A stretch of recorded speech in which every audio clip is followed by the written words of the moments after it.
Yeah. It's a broadcast. It's a broadcast. It's a broadcast, yeah. Like, share, subscribe, tell a friend, tell a friend. DJ HAMP about to go live again. So hit the likes, my friend, on your way in. First off, salute the chat. And to all new cousins, welcome back. Heard you searching for the real, well, this is where it's at. The latest topics and panels, and brother, don't get sent to the bathroom. We got all the stats, too, back to facts in the morning or the afternoon. Tuesday, women's POV, 2 Fridays, dancing, jamming tune. It's a community of real, and we better than the world news. This might be risky, I hope you know. This might be risky, let's go, let's go. This might be risky, no, I love you, real, I love it. This might be risky. Salute to DJ HAMP, it's time to start the show. Salute to DJ HAMP, it's time to start the show.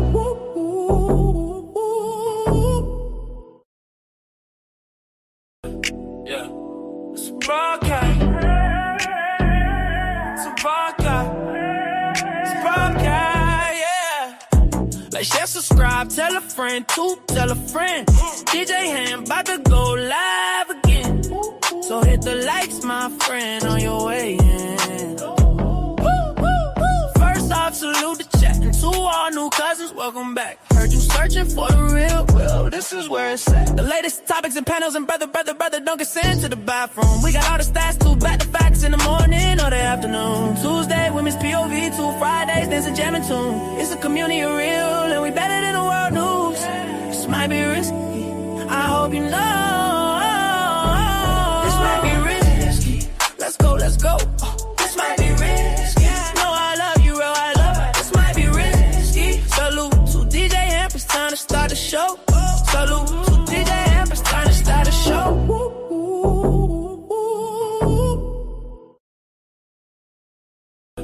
Yeah, it's a broadcast.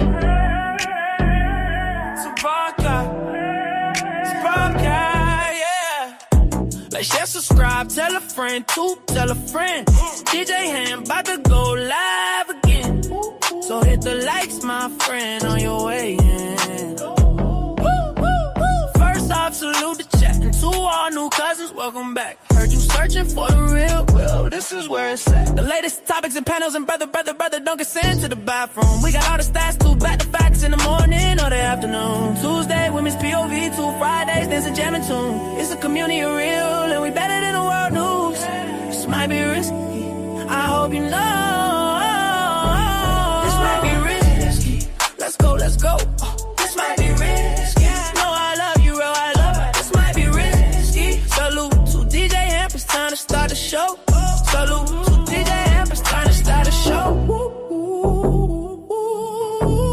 Direction, choose your own path. You know, this is the home of We Major, Me Frosty, Unfamous, and the restricted clothing brands. Let's get it.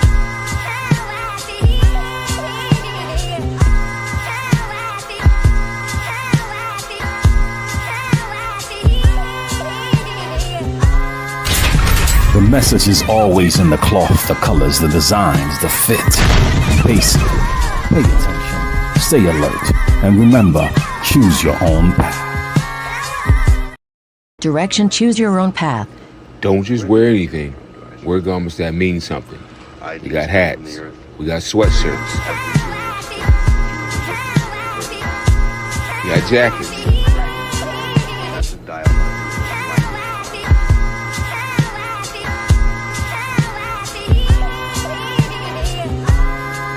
We even got hoodies.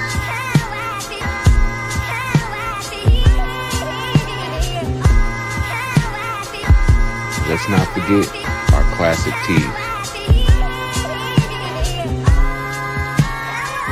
Direction, choose your own path.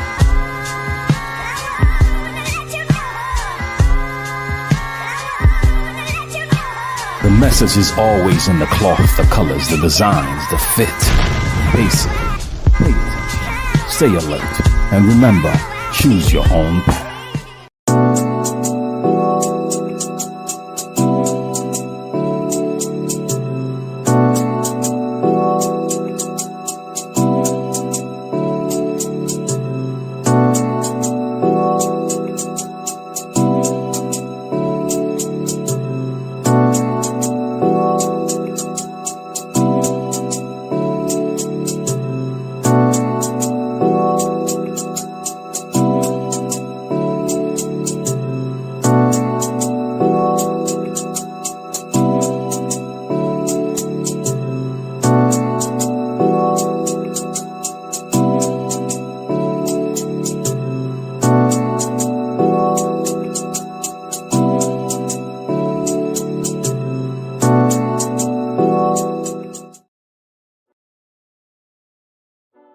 This Might Be Risky sponsorship package is here.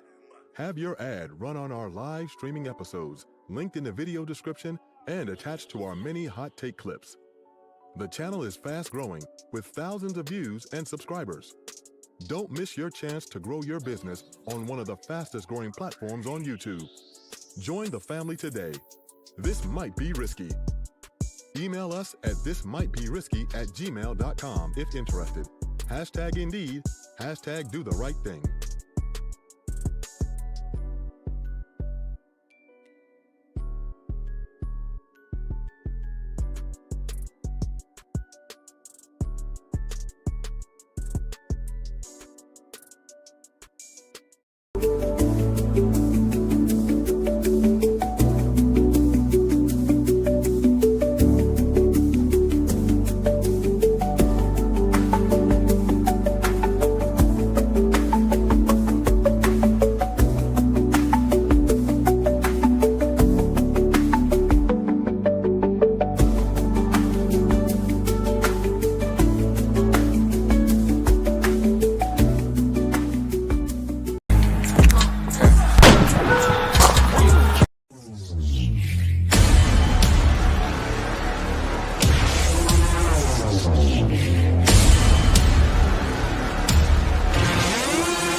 Like, share, subscribe, tell a friend and tell a friend. Hit that like button right now if you can. That helps the channel the most. DJ HAMP Stampede, we in the building. Run!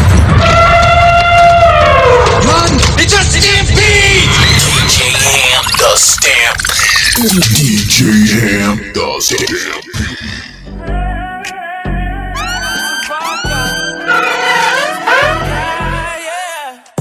Like, share, subscribe, tell a friend, tell a friend. DJ HAMP about to go live. So hit the likes, my friend, on your way. First off, salute the chat. To all new cousins, welcome back. Searching for the real, well, this is where it's at. The latest topics and panels and brother, don't consent to the bathroom. We got all the stats, two back-to-backs in the morning or the afternoon. Tuesday, women's POVs, two Fridays, there's a jamming tune. It's a community of real, and we better than the world news. This might be risky. I hope you know. Let's go. This might be risky. No, I love you, bro. I love you. This might be risky. Salute to DJ HAMP. It's time to start the show.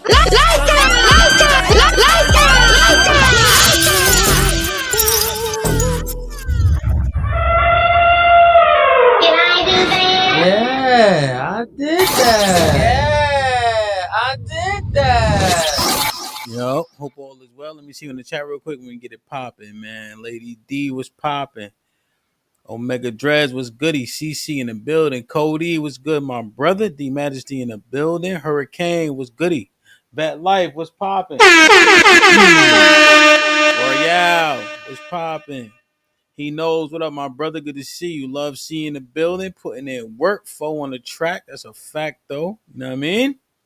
Let me see. Dottie was good. Good to see you, man. Hope all is well. Angel in the building. I like it. Aaron Rand, Shalawan, Rock Solid was popping. Hit the like button, man. Ray Sean Nelson was goody, my brother. Audie in the building. I see you. E-Dub in the building. Black America. Good morning.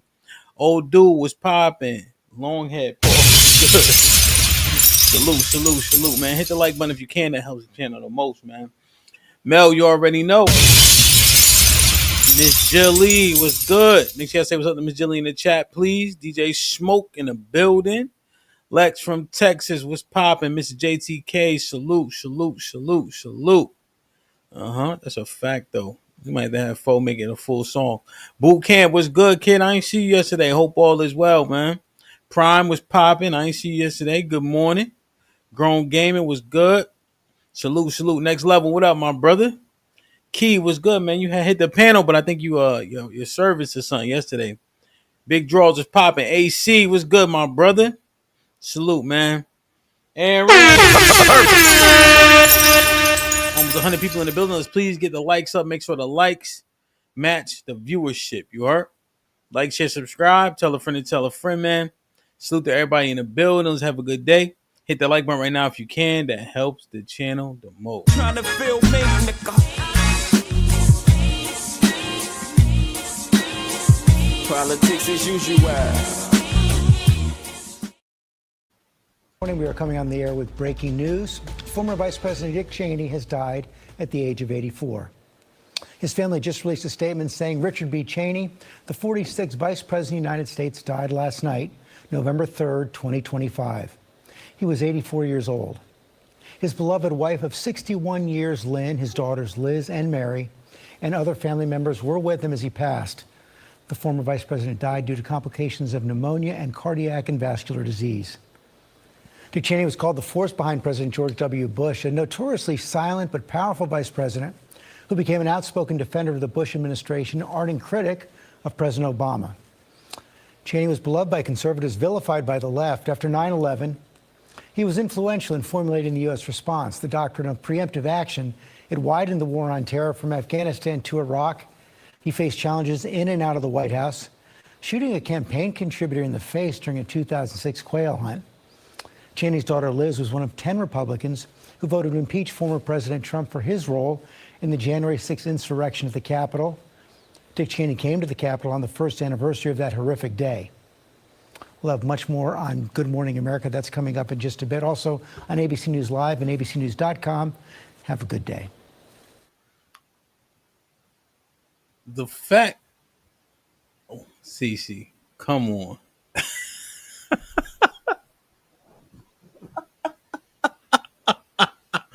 Yo, come on, man.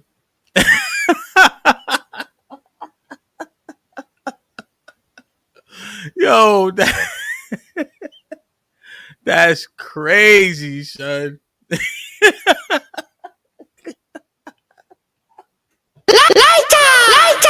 Nightbreaker was good. Sin in the world, Mrs. Locks. Do they got internet on them islands? Huh?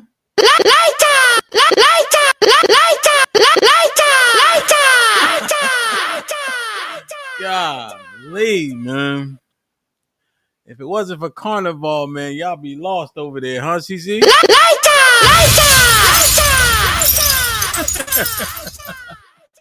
Golly. Yo, man. That's funny. That is funny. She said, I didn't even know he was a real person.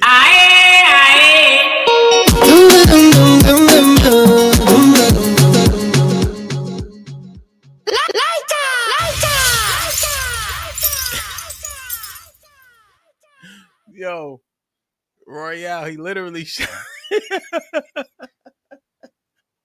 Yo, 84 years old, pneumonia. Pneumonia sound about right. That's usually what be coming to get him, for sure. The biggest thing I heard that was a travesty is the fact that he wasn't even there in 2016 to impeach Trump. Like, how long do they stay in office? There gotta be term limits. That's the biggest thing I heard. There gotta be term limits for these cats. Because he was the vice president to the first Bush. So he just in the fucking, was he in the Senate or the House? Just taking up space, bro. I don't know. That's the biggest thing. They need term limits for this shit. Ain't no way Dick Cheney should still be voting on who, what's what, and what policies. Come on, bro. 89, 85, you out of touch. Know what I'm saying? That shit just throw me off. But, I wanted to at least show it, see what y'all think. And at least we know now that he a real person.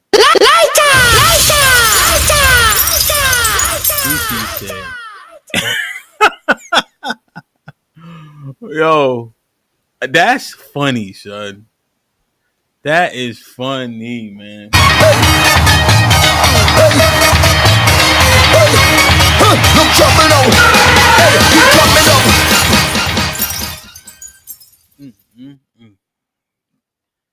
Jesus Christ. Like, share, subscribe, tell a friend to tell a friend. Oh, okay. Nepotism. Like, share, subscribe, tell a friend to tell a friend, man. Hit that like button right now if you can. That helps the channel the most. That made my day. I ain't gonna lie. You can't name one. You can't name one. That's actually a prelude to the rest of the show, man. Hit the like button, hit the like button, hit the like button. Salute to everybody who in the building. Let me see. What the hell? Oh my God, no way. Talking about. Yo, you right, bro. You right. Get the switch, young fella. Yo, get the switch for sure. Yeah. I concede. I've seen a lot of fights in my life. This shit look crazy though. You're right. I see. If this how the young boy's giving it up, I see why he go to get the hammer and he don't want to fight. You're right, bro. I'm glad they got switches because this ain't it right here. Let me show y'all this. And maybe it's just me because I'm like a fight enthusiast. But this is a travesty. And these boys look to be at least 16, 17. Look at this shit. Oh my God, sit him down. Let him, nobody jumping. No.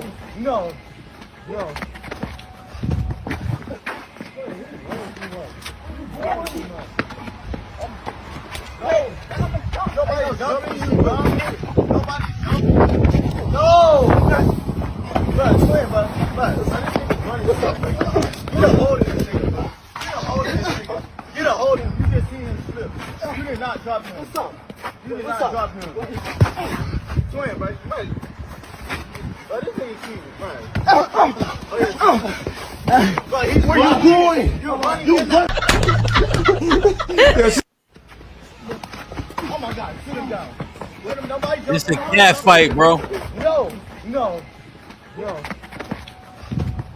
I can't take it, man.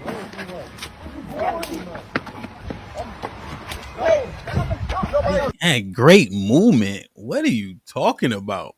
Great movement. What?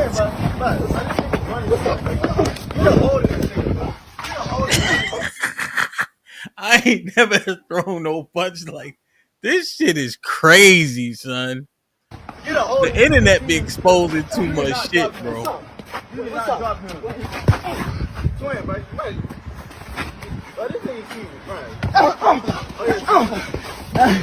Where you going? Get the switch, bro. You're right. I agree with y'all. Young niggas, get the switch. You're right. That shit. Look at that fight we just did. We just saw. And look at this.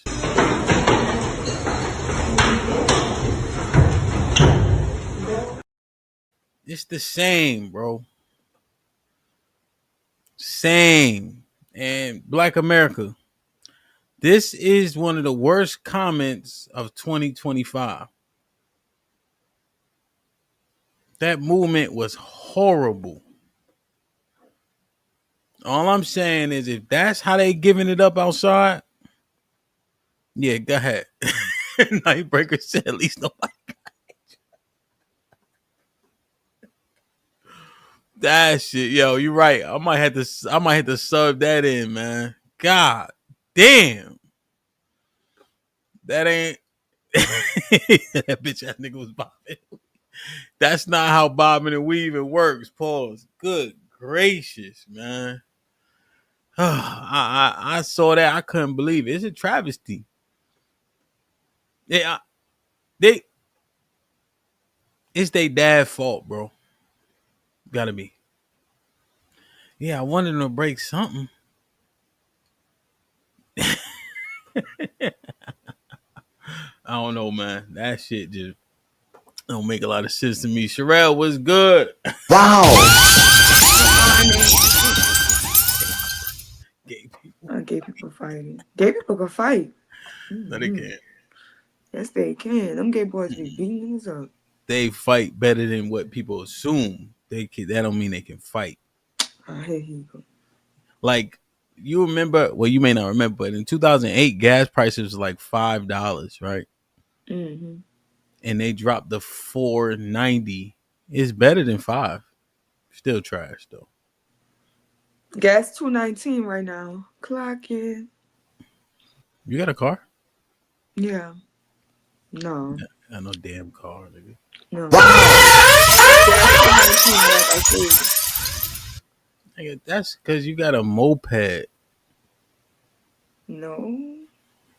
You can drive. I used to drive for a living. I You drive drive like regular cars. I'm in the car all day, every day. You can ask anybody that be in Discord talking to me. Is it registered? Yes, nigga. I have a license plate. You got a license plate? Wow, okay. But I got stalkers. You know what I'm saying?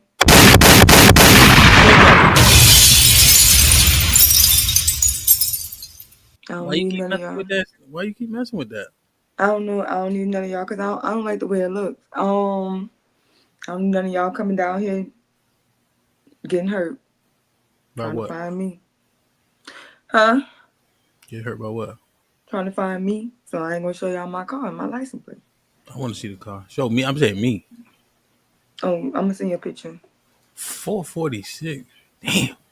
Well, he in Las Vegas, right? Yeah. It'll never go down out there. Huh? It'll never go down. In the West, gas can always be $5-6. I ain't even go to the gas station when I was in California. I ain't even think to like gas the car up I had. The truck stop that's the cheapest right before you hit the California state line is always so packed because we all filling up before we get there. Yeah, the line be down the road. What's good with you though? Great. You doing great? Mm-hmm. That's what's up, man. I'm proud of you, man. You know? Yeah. Your hair actually look pretty decent. It's just regular. It looks actually more crisp than last week. Like it looks like right here, it's not moving as much as it did last week. It's like you put like starch in it. You know how starch do your pants like? I ain't putting nothing in my hair. But it's staying more still. Does that make sense? That's not a good thing. It's not? Why? Because it means it's like dry? I don't know. It's not a good thing. It look like it's staying in place. Ain't that what y'all want? I remember when the white boy, they just put gel in their hair so it stay right there. You don't know nothing about hair, man. Come on. Hey, man, look. It look like it's staying where it's supposed to be, you heard? I don't know what I'm looking at. Know what I'm saying? You know? Damn, man. You can't even give a nigga a compliment. I feel good. My energy's good. Mm-hmm. You brush your teeth? Yeah, only on Tuesdays. Only on Tuesdays. What up, buzzing, bird, flip a dozen cousins. Holla at your boy, what your cousin was. It's a decent feeling, man. Zeke in the building, gifted one. This might be risky membership, man. Whoever got blessed with it, please maintain it, man. My brother Zeke joined me on La Peef yesterday. I thought we was gonna get to run down who we are, so he was gonna help me read, but we didn't even get to that point. It was a dope panel though. We got caught up on a couple things that kind of, prohibited the conversation from going a little bit further. But overall, it was dope. Shout out to JR and Lapeef. Thank you to my brother Zeke for joining me, just in case I needed him to do what we do. You heard? Niggas. Oh, wrong one. Perfect. Wrong one. Old dude with the 10 ounces. That's the new Kung Fu style. What we saw in that video? Wow. Get him in the fucking bedroom. Get him out of here. Come on. It's crazy, bro. What up, bro? You ready? Yeah, I'm ready. I got one more, man. I just saw this, and I wanted to walk this down a little bit. Is all right with you? Walk with me.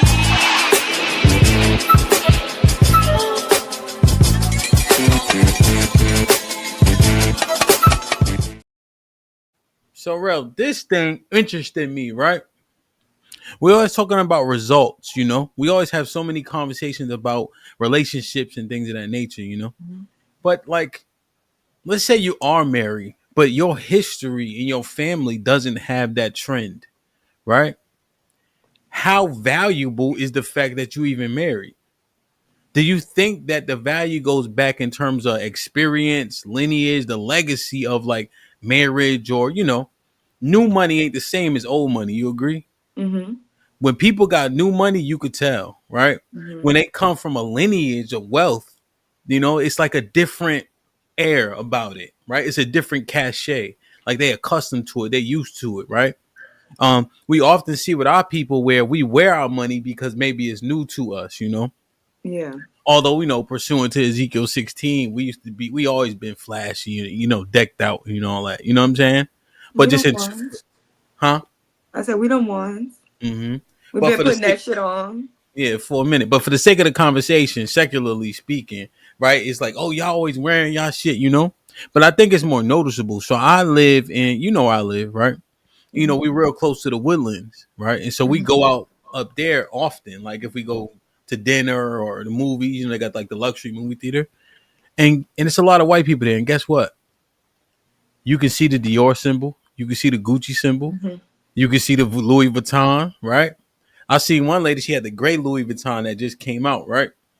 They are seasoned people. Like, yeah, they only wear things in the season. Look, empty as shit. but she had the bag on. You know what I mean? Because it was unzipped. You know what I mean? So I'm like, you don't got nothing in there. Bag was crisp, like a new car smell, right? Because literally the gray one it is the line that just came out for the fall, you know? Mm-hmm. And you only get that one if you already got one of the originals, right? Yeah. If you already got the what's it called? Monogram bag, you know, like the one with the brown Louis Vuitton, you know, the regular one, right? Mm-hmm. You only got the gray one if you already got a couple of those, right? Yeah. You get the original first. But, you know, there's a stigma essentially attached to us in terms of, and you see it often like with lottery people. They spend their money quick.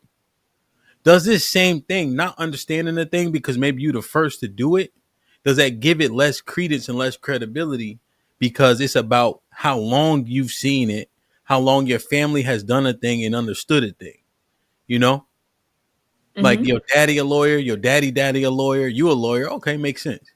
But you the first lawyer in the family, nigga. We don't know if you're gonna be good or bad. Right. You know what I mean? Like you might. We're extra excited for you though. Yeah, you know what I'm saying? Yeah. But then we're gonna hit you with that black tax. Yeah, the black tax for sure. Because I saw this clip. Let me show you. So let me get it fresh up. It was interesting, right? And initially, I'm looking at who talking. All the stuff. Let me show you. Maybe you've seen this. Family right now. Give me 3. Give me 3 wives. Name 3 wives. Give me 3 wives. If you can't name me 3 wives, you know personally in your family that got your blood running through their veins, fuck you. Fuck off. Don't say shit else to me. Name 3. That's fair. I'm trying to think of 3 of my own. Name 3 wives. How the fuck do you know? We good? Case closed? You know 3 wives? Should have been talking shit. Should have been talking shit. Shut the fuck up. Name 3 wives in your family right now. Give me 3. Give me 3 wives. Name 3 wives. Give me 3 wives. If you can't name me 3 wives, you know personally in your family that got your blood running through their veins, fuck you. Fuck off. Don't say shit else to me. Name 3. That's fair. I'm trying to think of 3 of my own. Name 3 wives. How the fuck do you know? We good? Case closed? You know 3 wives? Should have been talking shit. Should have been talking shit. Shut the fuck up. Name 3. Should have been talking shit is my favorite part. But are they on to something? Yeah, no, they on to something. Cause I don't think I can name 3 wives in my family. Yeah, it's like, yo. I mean, my Like, sisters was married, but their husbands died. mm-hmm. So it kind of makes sense though, right? When you like how you, because you are the first, right? And we happy for you. But that new frontier mean is new, and it could not be worth it, right? And it's unproven. So now you got to figure that shit out. And if we got to predicate off you, now we start to build. But initially, we like, nigga, shit, you jump first. You go first. Yo, really, during COVID, right? Because we moved the elderly mostly, right? Like 95%. So this COVID brand new. We go in this room. They're like, oh, yeah, the guy died from COVID. We looking around and shit like, so you want us to clear this shit out? Like, we don't want to go in there because we don't understand it. So I got the mask on. We got the white hazmat shit on, you know? So I'm like, all right, fuck it then. So I stepped through the door. My guys is in back of me like this. Like they looking like I done stepped into the Twilight Zone, like through a vortex, some shit. They behind me like, I'm like, come on. but after that, right, we got so accustomed to it, you know, because we kept doing it over and over. I ain't gonna lie, Sherelle. COVID hit. When did it like shut down the world? Was that January, February? January. End of January. End of January, right? By March, we wasn't even wearing masks. Like we were so used to going in and out, your mask fall off. You know what I'm saying? You touching stuff. We stopped even wearing that shit. You know what I mean? Like we just kept it rolling because we had already built it up. So now when I was hiring new guys, they would be like, "Oh well, if y'all good, you know," they had because we were so comfortable. You know what I'm saying? But initially, I'm like, man, who gonna step through the door? So I'm in those my guy. I got to step through the door first, and then we got, then we was solid. So, what you think? It's they on to something, I think. Yeah, they on to something. It's not a flex when you don't come from it a lot of times, right? Because people, if you're not doing something for them, people are technically not happy. It's really a big deal that you can graduate from college, you're not going to get a party thrown, nobody's going to give you money, nothing, right? You graduated, congratulations, you're probably in a bunch of debt, and you gotta, move around your peers who are elites. You see what I'm saying? They do this thing or whatever. So it's a very rigid line that you're dealing with. Yeah. Whereas a nigga come home from jail, we're gonna throw a party. Everybody got some money for him. Somebody gonna front him a pack. Somebody gonna take them shopping. It's just gonna be all love, and that's just how it is when you coming from certain lines. It's not no flex. Yeah. Because what we see in the world when we're participating in something is normal. We're baby mamas. We have multiple baby daddies. That is very normal for us. So this whole I'm a wife thing, it's not a flex. Yeah. Nah, you're right. You know what's ill? I remember.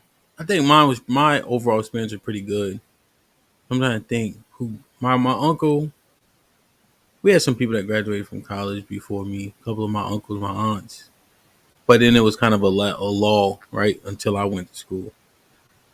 My father's side, they've been entrepreneurs. So my father went to the Marines. He came home.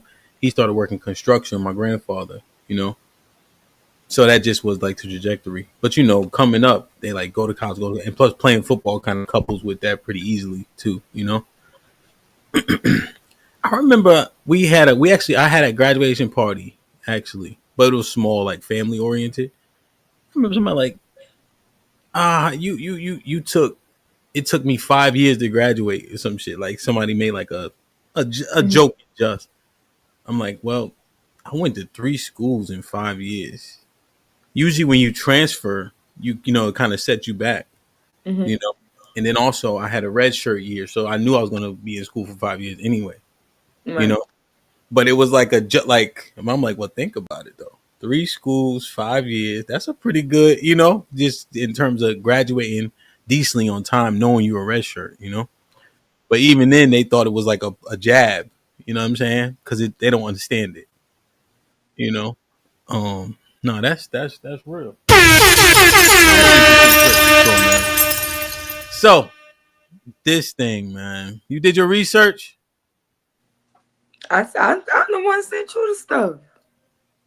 Stop acting crazy. You ain't doing no hood when I'm traveling. Hood when I'm traveling. Hood when I'm traveling. So, white girls in black face.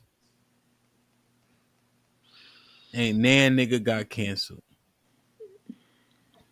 Jimmy Kimmel, a comedian, make a joke while telling the truth.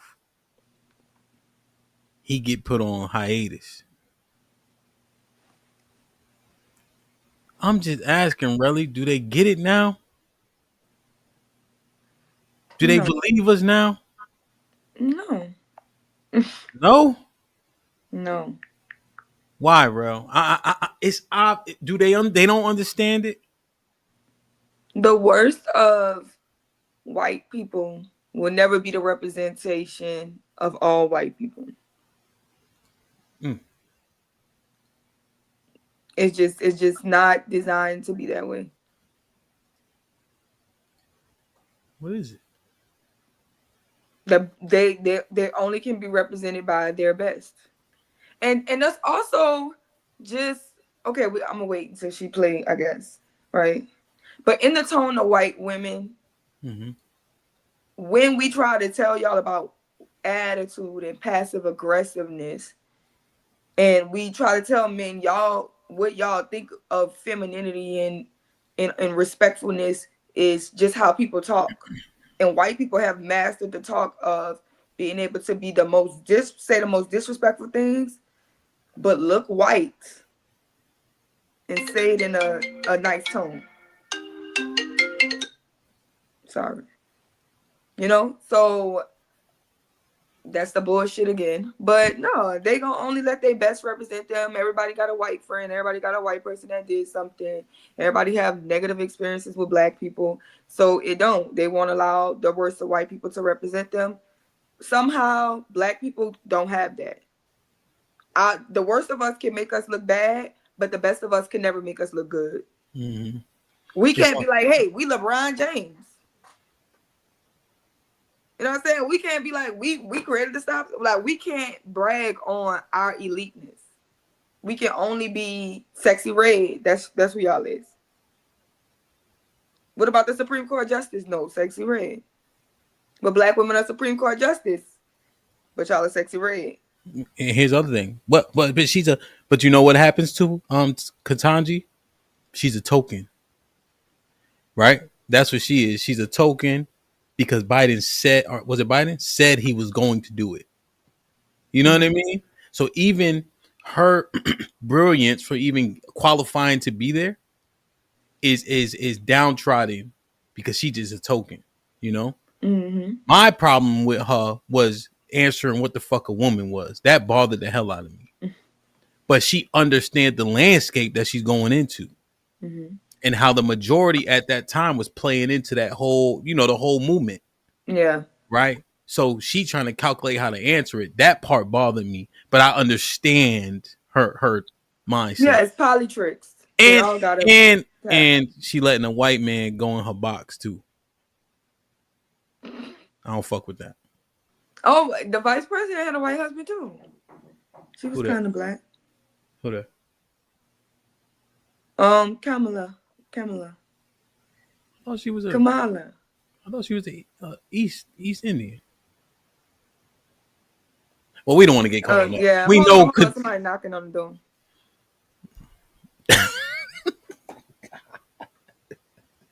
All them people in that house, man. Have one of them kids get the door. Damn it. I'm gonna wait for her because I don't want to steal her thunder. But let me play this video, and I'm gonna bring a couple of our guests up. Let me play this video real quick. Did y'all see this one before we get into the Lily Gaddis? Did y'all see these white ladies? Let me see. Make sure I got it. Shit crazy, y'all don't know that don't shit phase. And as we go, 0 for 82 when I look at you like this shit gravy. Fall so hard, this shit weird. We ain't even po be here. Fall so hard since we here. It's only right that we be fair. Psycho, I'm liable to go Michael. Take your pick, Jackson, Tyson, Jordan. Game 6, fall so hard, got a broke clock. Rollies that don't tick tock. All the Mars that's losing time. Hidden behind all these big rocks. Find me. The first niggas gotta find me. I'm gonna mute it just because I don't. They'll flag us, but it's just Jay-Z ball so hard. Y'all seen this though? I think it's like 9 of them. It says blackface, weave. They got the head wraps on. Do they think we that dark? I don't get the joke. I don't know. They think they all are part of a basketball team. So even when we great, they mocking it. Like imagine mocking Aja Wilson like she ain't the best female basketball player ever, and she getting mocked. Like it's crazy. I don't know. They're gonna say Drewski did it. They're gonna say Drewski did it. First of all, a bunch of people don't live in this house. 2 people live in this house. Oh, you can hear me? Yeah. Oh. And second of all, the kid that be here is at school. And My he bad. come here 3 days a week. I ain't think you could hear me. So Okay. my bad. And the other person that live in this house is always at work. I said I ain't think you could hear me. I was trying to talk behind your back. Trying to be smart. Let's get that clear. Damn. So you see that shit? House. Sorry, go ahead. Not to go. Oh. So you nigga got caught talking shit. But I see this, Rel. But I know this though. You know what I mean? But we gotta fight niggas. We got niggas speculating, is it all of them? This how they see us. Right? And it's always about black people make things racial. No, it is racial. Right? It is racial. I said this before, right, Rel? O.J. Simpson, what happened? The whole country divided. It wasn't just black people running to the right. No. When they saw that, boom, people separated. Mm-hmm. What's the newest one with the stabbing of the white boy? Anthony Carmelo. Instantly, right? People separate. Peep this. What white man wasn't rooting for Larry Bird versus Michael Jordan? Yo, love Jordan. Huh? White men love Jordan. I know, but you know what I mean? Like you could tell. Boxing. Right? Conor McGregor versus Mayweather. Instant. The Mexicans root for the Mexicans. Instant. Nah, don't get it twisted. Black people always rooting for whoever black. We don't even watch boxing. We don't care. The black one gonna win. Yeah, 100%. But that's what I'm saying. Like and Mayweather always wins. Period. Yeah, he always wins. But it just like we be acting like we don't see this shit. You know what I'm saying? Like, but this is how they really think of us. Look how, like you said, look how black the black face is. Like they couldn't do brown makeup. We're not even. What's that dark? Fantastic ain't even that dark. Mm-mm. But what were you saying? What you mean?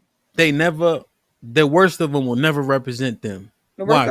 We won't let it, or they won't let it. They won't let it happen. They control media and propaganda. They ain't gonna put this shit on national news and ostracize these people. Make an example out of them. They not.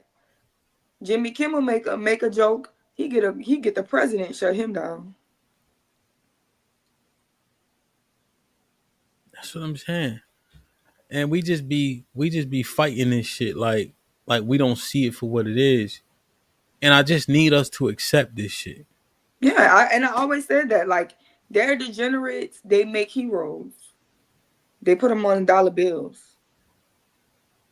Yeah. They put them on the money that There's we no carry. way. That's their degenerates. Yeah. They put them There's in all our history books and teach us lessons about them and create holidays around their degenerates. Yeah. There's no way Andrew Jackson's still on the $20 bill, right? No way. Right? Like, what was that girl's name? Shiloh Hendrix. Remember her? Called a little black retarded boy the N word. Right? She raised almost $1 million. Facts. It's interesting. And so this girl, right, is this girl. So I just want to make sure everybody has the information, right? Remember her? See, I don't know if people made correlation, but this the white girl that said nigga, right? Mm-hmm. What? So you don't the Trail of Tears, that's signed to move the Native Americans from Florida to Oklahoma under Andrew Jackson, right? Let me make sure we understand the correlation to Andrew Jackson. So this is the girl. I don't know if I didn't watch it fully. I hope he lets it play when she says it. Well, the man brings in the money. And Lily's been in the news recently because there was a video that she posted where she was chatting with her viewers about, quote, fresh off the boat, leading to this clip. Everybody I know who's married right now, they're married to broke ass niggas. They're married to broke ass niggas. And they don't care. We don't give a about your money. With that video blowing up, a lot of the responses going, what did she say? They're getting millions and millions of views until her TikTok got suspended. Right online, you saw tons of people. What did she say? They're getting a lot of the responses. Don't give a about your money. With that video blowing up. And they don't care. We don't give a about your money. With that video blowing up, a lot of the. So do you remember that video? Remember it was like a year and a half ago or so? Never seen it. Yep. So she was a trad wife and she said broke ass nigga and all this, right? That's the girl that we looking at with the black face, the videos that you found. Right? It's the same girl? Yes. And that's the thing that is the Shiloh Hendrix shit, right? Where she raised $1 million. Lily Gaddis, right? Who is now a commentator. She been on Pierce Morgan. That's her. Saying broke ass nigga and etc. You see? Mm-hmm. And we still got us running around here thinking this ain't all of them. That ain't come on, son. She really getting rich off of this, right? This is her shtick now. I don't even know how old her channel is, right? Mm-hmm. She got 170,000 subscribers, right? 70,000 views, 74,000 views, 129,000 views, right? 124,000 views. Look, black people, black clips, right? This her stick. Off of saying nigger, she created a channel. She made the most of that moment of saying the N-word. Mm-hmm. She been around for like maybe a year. Cause she know her people. She know what her people want. Like, you see what I'm saying? It's a bunch of them, Nick, all of them who are they're blatantly racist. They understand that they have a huge audience that will support them. Mm-hmm. Mm-hmm. Yeah, and I'm saying so it's like you can have an issue with her because she's right here, right? But what you don't understand is the people who are supporting her in her comments, sending her cash apps, joining her Patreon, showing up to her whatever's, is the people you work with. Is your boss, is your next door neighbor, is your token white friend who believe all of these negative things about you, but smile in your face, say, "Hey, buddy." Mm-hmm. The ones who cooking your meals in the restaurants. Yeah. Yo, this is going on. And that's what I'm saying. Motherfuckers need to stop acting like this ain't the real thing, right? And you know it is because we know what blackface used to do if they used to wear that shit. Now it don't matter. Stop ignoring the obvious.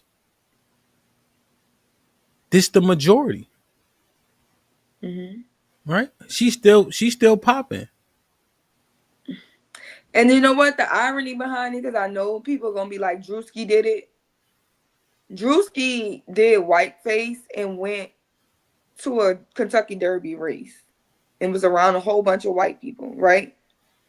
In solidarity. You think any white person bold enough to do that shit around black people? You think she bold enough to come in the hood with blackface on, talking how she talking? No, because you know that shit disrespectful.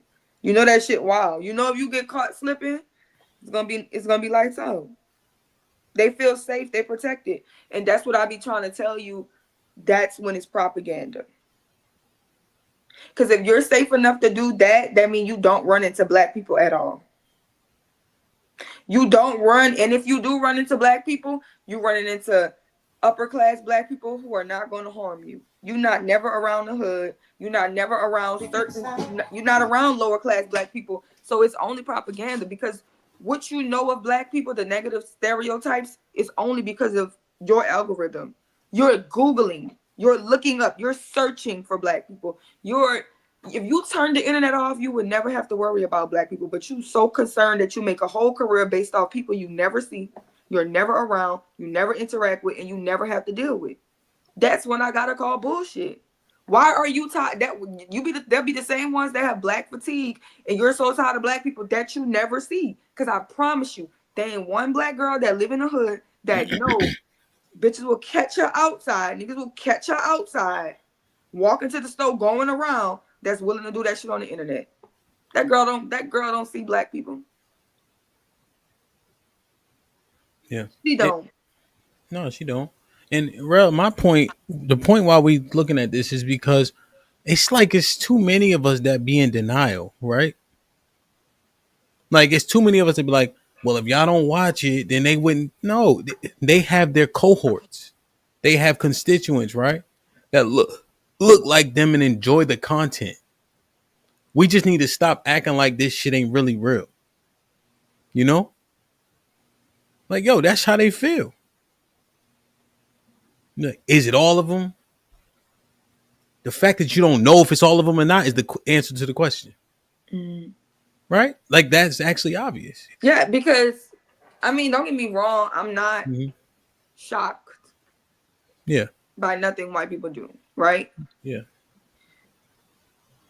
I wouldn't say, we can't say 100% of them are all racist, right? But what we can say is we can just assume 100% of them are all racist and let them shock us at the end. Yeah. Yep. And it's fine. Right? I think it's fine. Right? Like, yo, we don't even say a DNA test is 100%. I ain't even watched this. You sent this. I ain't watched it either. With brutality, talk to me so you can see. All right, that's enough soul for today. I was gonna get some chicken, and I was also gonna get some watermelon, but I didn't have much time. Last minute, I was like, okay, I'm gonna do this because this would be really fun. And we haven't done a stream in a while, so I was gonna go buy KFC, but by the time I remembered to do that, I was already in blackface, and I figured it probably wasn't the smartest idea to go out in public looking like this. Damn. Plus, I'm already sweating, and it's kind of coming off. By the way, this is really hard. Props to black women who can actually pull this off, because it's really difficult keeping this, and I still don't have it completely on. Well, black women don't. $50. The guy at Walmart. I went to Walmart to. She's like, shout out to the black woman who could do it. It's just on us. It's just in us. We don't paint it on. Weird ass bitch. To get it, and people were looking at me very strangely because I was in the aisle and I had this. I was like, where is the black makeup? By the way, discrimination. There's not enough black makeup. Also, I got my nails. I got my nails did. I got my nails did too. And I wanted a wig. I wanted a weave, but I couldn't find one. I went to Dollar General, which was full of blacks, by the way. I was the only white person there. I went to Family Dollar, Dollar General, Dollar Tree, and fucking Walmart, and there was not a single wig anywhere. So that sucked. Why the fuck would a I'm also wig be in a burning dollar up. store? I was gonna do my hands, but it was getting She don't know. Why the fuck would a wig be in a dollar? Bitch, wigs black are not face cheap. all over the place, so I didn't want to ruin my computer for the sake of the bit. But yeah, we're in festive gear. We've got our pumpkin, no KFC, and no watermelon today, and no sweet tea as well. Actually, I do have some tea. I can go get some. Actually, yeah, let me go get my.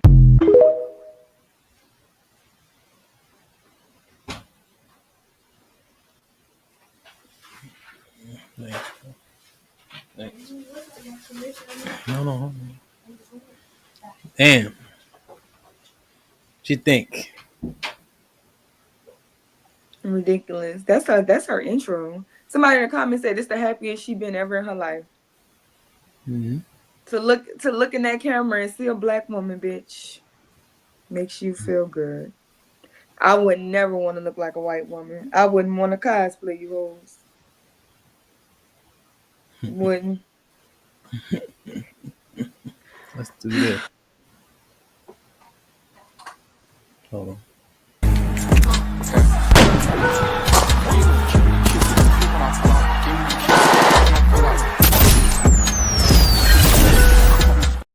Perfect. I knew it was Tiff. Tiff is popping. What's going on, sis? You know I wasn't gonna let a good time to drag a white woman down, because you know what, we don't have mass murderers. You know what, we don't create colonizers. You know what we don't do, go suck up people's resources. You know what, we don't raise people that's killing folks in Venezuela. You know what we don't do, take shit that don't belong to us. You know what they do, you want to go get your lips, your skin, you tan. Everything we do it better than you. And that's why you white hoes stay mad and stay motherfucking pressed. Because you know nobody really wants you outside of a raggedy ass nigga that makes him feel better. But men, they looking at us. In fact, look at what did you say earlier, sis? The VP that she kind of black have a white husband. Katanji got a white husband. So this y'all not desirable, girl, please. The whole y'all men, y'all was so dainty walking around the house. Y'all men was still creeping out the bed in the middle of the night trying to find slaves. Don't make us pull up those old outfits where they had to go put a fake booty on a bustier. They the ones that made that one drop rule. They got tired of them little mulatto kids running around that house. They didn't want them kids inheriting shit. They so wicked they had to create a law like this alligator Alcatraz that came because you was using these mixed babies as bait.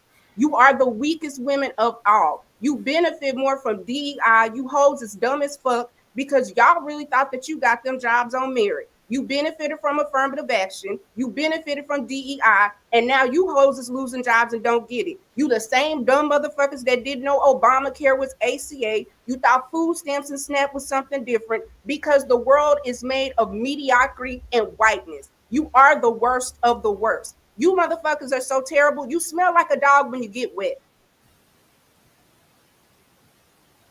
It smells like dogs when they dry.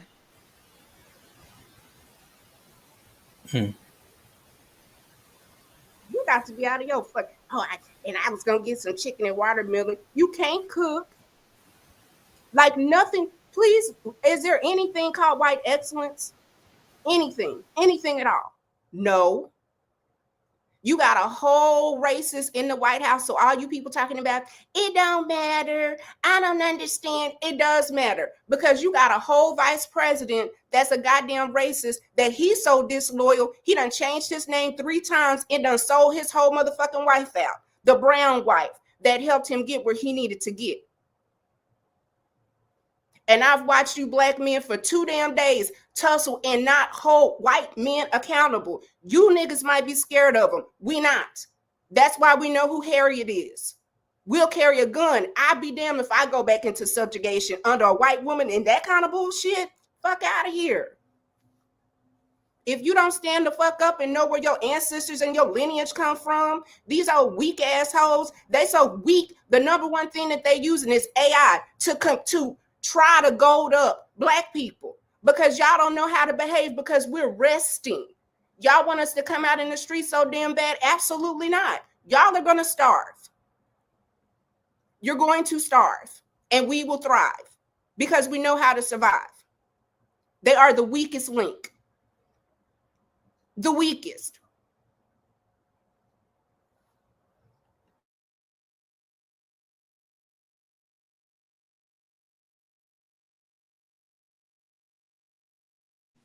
You want to mute him? This black woman, I'm here for you. I swear to God, I'm here for you. You must wake up with that mindset, okay? Like white girls have to manifest things, you have to manifest too. You have to manifest yourself into the ultimate super warrior, okay? You have to turn yourself into the ultimate warrior princess of Wakanda and go outside with that mindset in mind and know this. Know this to be the case. You will fight. You will dominate. You will win. Hail the black woman. Hail her. You will win and you will fight and you will fucking dominate, okay? So that's your manifestation. That's your affirmation. That's your word of affirmation in the morning. Second of all, you must pay attention to your outfit. Do you see warriors glammed up? No. There is a thing called warrior glam, okay? Warrior glam must think about everything. It must think about tactics and strategy. You must never allow yourself to become lazy and think that you can get away with just getting out with your hoop earrings. No. You must wake up every morning. You must wear earrings that are small, that cannot be used against you as a weapon, okay? Just like in gun safety. You don't want to be shot with your own gun. Much like you don't want your ears torn out. You don't want your earrings to be used as a weapon against you. With this in mind, wear small earrings. Avoid hoops at all costs. Avoid hoops. Avoid clothing that can be easily used to pull you down or be stripped naked, because I have noticed this is a recurring pattern. When black women fight, they are always naked. And I don't know if they're trying to intimidate their partner by their glorious body, or if they are just, a victim to their clothing choices. So you must wear an outfit like Catwoman. It must be tight. It must be not have the ability to be grabbed, okay? Because that can be used against you. All right? Second of all, you must go back to your roots. You must go back to your natural roots. You must never wear weaves. Weaves can be grabbed and pulled. And you know what happens when they grab your beautiful weave? They will rip your scalp off. They will scalp you, essentially. They will scalp you. This is what will happen, and it gives them a tactical advantage. It gives your opponent the advantage. They can grab your hair. You're also fighting girls, okay? What do girls do in fights? They grab for hair. So you have to think about this, black woman. I'm here for you. I swear to God, I'm here for you.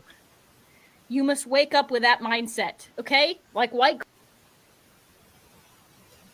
This is coming from a non-natural blonde and a bad blonde. Like, girl, your roots are telling you. Your roots are telling you. Like, they have got to stop. Your roots are telling on you. You are not a natural blonde. You don't know anything about fighting. The fact that we have to learn and tolerate whiteness, and then the closest that you get to is watching a couple of videos. I don't know who raised you, but shame on your parents, shame on your grandparents, and your grandparents, because you are a waste of a white woman. Because if all you can do is sit up and think about black women, bitch, I know you ain't doing nothing with your life. Not a damn thing. A racist is a person that got too much time and too much privilege, because white people that are doing things, they're not worried about us, just like black people that are doing things ain't worried about them. And you so worried that people are going to treat you the way that you treat other people. That's why we stay on your mind, because you know you are wicked and evil. And you continue to show it in 2025. You are wicked and evil. And God bless the seed that come out of your decrepit cooch. You troglodyte, you goddamn gutter snipe.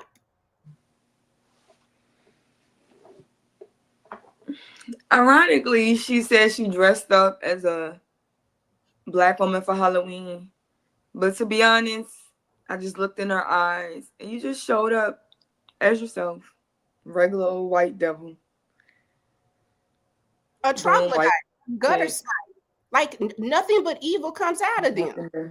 How many of us have seen, like I just don't get it. I've never in my life wondered what white people are doing. I don't care. I do not care. There is nothing about whiteness that's desirable. And you continue to make it look really fucked up. You are like absolutely shame and scum. Yeah. Even white people got more sense than that. Like, what the hell? What did you think but, it was? But did you hear the question that I asked earlier? This notion of white people, when they do shit like this, they won't allow this to be the representation of white people as a whole, as if their fat missing teeth, trailer park, whatever's degenerate about them can't represent them as a whole. They can only be represented by their positive attributes. But when it comes to black people, it's the opposite. We can only be represented by hood people, ghetto people, etc. And our elites could never represent us. Because even their elites are horrible people. J.D. Vance excused Nazi behavior. The young Republicans was talking about, I love Stalin. Like, these are evil people to the core. Nick Fuentes, that represents them. Charlie Clark, their elites are racist and horrible people. So they're all rotten to the core. If you got to say, oh, well, not all, well, enough. It's enough of y'all that I can say, I don't trust you people. Your folks are horrible. You're not safe to be around. And you have some horrible ways. Because in 2025, we are bombing people that we are saying are drug dealers because you want to go colonize Venezuela. Because that's what y'all do. That's your culture in 2025. So you can't talk to me about slavery. Don't talk to me about Jim Crow. Don't talk to me about Reconstruction. Don't talk to me about civil rights. Don't talk to me about the 94 crime bill. You are still behaving like the lily white folks that came over on the motherfucking the Mayflower. Like, y'all are still acting like colonists. This is what you do. You go places and you cause and you wreak havoc wherever you go. So the worst of them is the worst of them. The president is bombing people. Literally, in 2025, saying we finna go to Venezuela to what? Get resources. Who does that? Colonizers. Their worst is their worst. The president and the vice president, their leadership. Not to live around black people. I prefer not to live in a country where white people in our country are disproportionately attacked by black people. Austin Metcalf, where he asked a guy to leave and he gets stabbed in the heart. I don't like what happens to me coming out of this community or that community. How is that a bad thing? How is that not just a preference? Because you've literally made black people sound lesser humans. You don't want to live around them. You want to use the N word in relation to them, a word that you know causes that community unbelievable offense. Is that my fault? Is that my fault? If they have bad behavior, if they want to act in a certain way, if I have to cross the street and be afraid that maybe because of the crime statistics that are... Now, this shirt that she's wearing right here is bad behavior. You guys like it? Lily Gaddis is wild, bro. But y'all let me know if y'all like the shirt. Like, get it?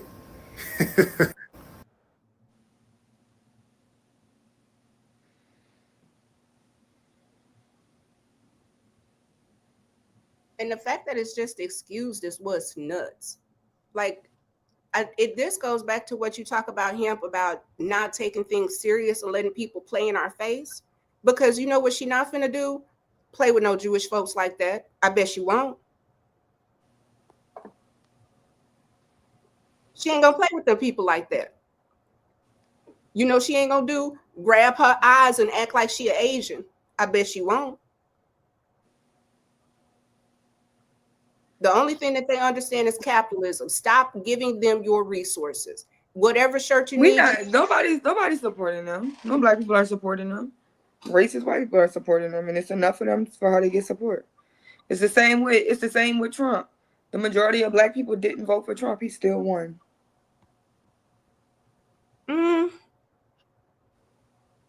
I think, let me say It's this. enough racist, white, bigoted people that she will have support. The support ain't coming from us. Her demographics ain't saying black women are watching. No, we're definitely not watching this. But you also have to understand that why are we okaying this? Why are you allowing people to do this? Why is she not canceled? Why are there not people not going to TikTok saying they're canceling her on TikTok? No, I'm saying they need to ban her. She should have a lifetime ban and not be able to come back ever. She did the video on YouTube. She took it down. And YouTube need to ban her too. Because again, if Jimmy Kimmel can tell a whole joke and get canceled, and the only reason he came back was Disney, it's political power. And what you have to do is shame white people. Because if this is who you are adjacent to, if this is who you follow, if this is the beliefs, then I'm going to believe you're racist too. If you follow her and I know you, I'm going to think you're racist. And I don't entertain racists. I'm not going to be around no racists because you are unsafe. And if you're unsafe, I'm going to take you as a threat. And I'm going to behave and act as if you are.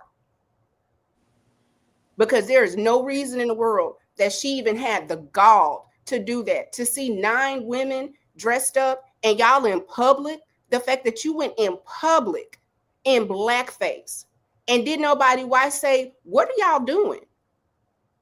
We've gotten way too relaxed. It ought to be some shame. Bring back shame. The same way y'all get up here talk about black women and bad behavior, start talking about white women and their wickedness. Because some of y'all are sleeping with the enemy. That's another thing, though. When it comes to this, because I'm desensitized from it, to be honest. But please, maybe. Okay, thank you. White women don't say shit that men in the manosphere don't say about black women. And that's an issue too. Because right? like I said. And because I'm about to lose you. And we still dealing with the fact that the black people who want to represent us in the way that they mock don't give a fuck about our image either. I can give you that. So we dealing with battles on so many fronts. And because we know they got a gun while we keep giving them ammo. I agree. They got the weapons, but they got the guns. We just keep on giving them ammo. So, the guns they shooting, Sherelle. Yo, creator, come on. Oh, my bad. I'm tripping. So, let me back up. First off, what up, everybody? My bad, Sherelle. Go ahead. Let me read these real quick, and then you can jump in. Mrs. Travolta with I don't know what this is. 125, maybe it's a peso. I'm not sure. What a racist panel. Fake hair that probably came from a white woman's head. You bring the stereotypes on yourself. Be better. And yes, my mama is black. Who got fake hair? He a lie. Who got fake hair? Who? Thank you. Who got fake hair? That's that. And your mama black. Just because your mama was bald head don't mean every black woman is bald head. Man with the 20 ball says, damn. Credit for tips. I love you, Sherelle. Salute him. Shit like that. Man, what's popping, kid? Good to see you. John the Baptist says, we are all created by God. Let division on race depart from us. Go on with that foolishness. No, that's the thing, though. That's us, right? We're bigger than racism.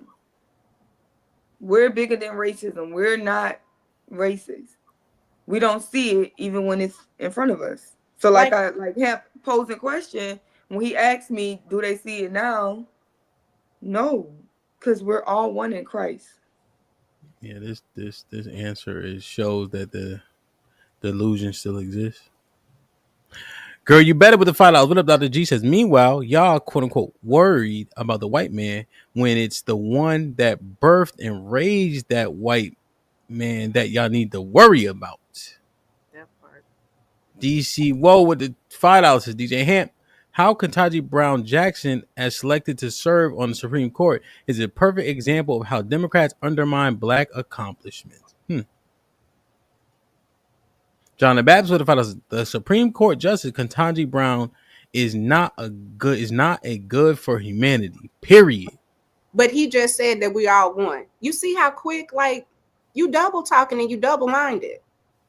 The link is dropped. Where was the prayer? For 14.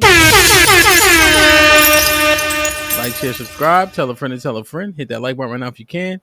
It helps the channel the most. Were you done, Sure? You want to get creative? That's I forgot what the hell I was saying. You can go. Creative, what's popping? What up, y'all, man? What up, bro? I'll be so boy, be ready to get, cause that that really did touch, man. That touched us, and I know it touched everybody. But that's why I love my woman, man. She wanted she's steaking eggs, salt and pepper, bro. Just real, like they've been doing this forever. So like why what you surprised for? They ain't doing nothing that they ain't always they ain't been doing. Matter of fact, we can even take it back almost 100 years to the date where they were literally making money. We talking about the minstrel shows and things of that nature, right? That was the thing back in the day. So history repeats itself. But the one thing that I will say is, I heard Sherelle said, we keep giving them ammo, but I think that's kind of disrespecting us, because it don't matter what no other culture do. Ain't no other body. You're not really doing them like that, right? Like go back to when we was talking about when he was talking about the black comedian, I forgot his name, the black comedian that was imitating the Hebrew Israelites, right? Would what other groups would you be risky to do that with? You get what I'm saying? Or are we just too sensitive? I just think we give everybody too many rights to talk about us. And when I say we, that's another problem. There's no we. So who are y'all? Who's going to fight when somebody disrespects us? You know what's going to happen with these other groups. Why I point to these other groups, not because as an example, but as an example of how they fight back against somebody saying something about it. What's our fight back? I can't just joan on this woman. I can't just insult this woman, right? And think that's going to, really move her. They feel how they feel out of entitlement, right? Only thing they do understand is money, right? But we're not using our consumer power properly, right? We can't just stop spending with people. It has to be a concerted effort. So I don't know if y'all heard about Dr. Malcolm Tanner, who just an individual, whatever his doctorate is in. But as an individual, we was talking about, hey, we want to go get our own, right?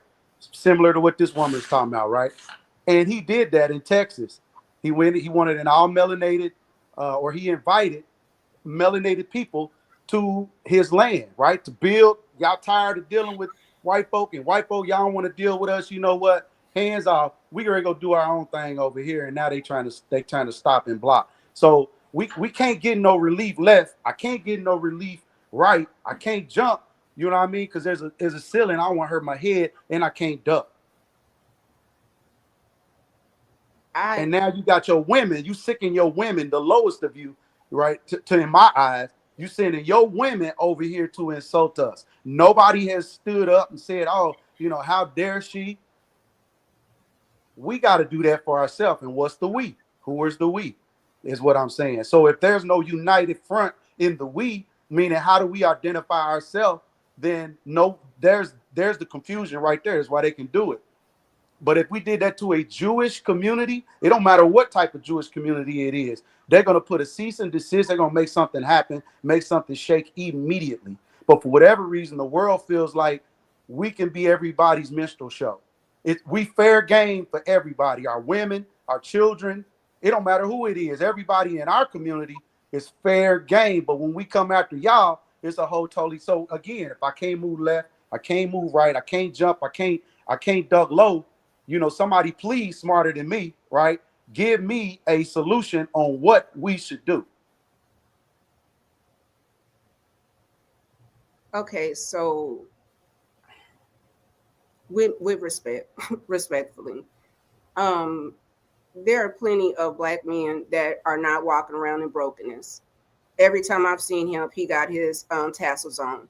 If you look at the Nation of Islam, they are creating neighborhoods and they self-police. So all of this, what I'm gonna do, what can I do? Dr. Turner did a beautiful thing, but what he should have done, instead of getting on the internet announcing it, he should have gotten with people that was within his immediate direction, build up and don't say shit. Everything that we do can't be on YouTube. We can have these conversations. And I hear a whole bunch of people talk about, well, y'all boycotted. We boycotted Target. We did. And we can boycott other things. Absolutely. But we can also use YouTube as a tool. So for you to try to silence black people that ain't scared of y'all, take that tactic and roll it up with some tissue and get the fuck on. Flush it. Now, I don't know what you got going on, creator, but this is my frustration is well, what we gonna do? You have plenty of power. Take care of your family. I'm not going to give you the get some land type of thing. Are you building a strong black family with somebody else? Does your family have conviction? Do your children have conviction? That is a way that we combat things, because I don't give a damn if everybody wear a headscarf. These white people do whatever we do. We go to the beauty supply and get a bonnet. These idiots is paying $75 for bonnets because black people create the culture. If we learn how to capitalize our culture, then the money that we should be getting, things will change. But as long as we got folks talking about what we gonna do, I can't move left, I can't move right. Yes, the fuck you can. Yes, you can. And on top of everybody else, it's as simple as black and white.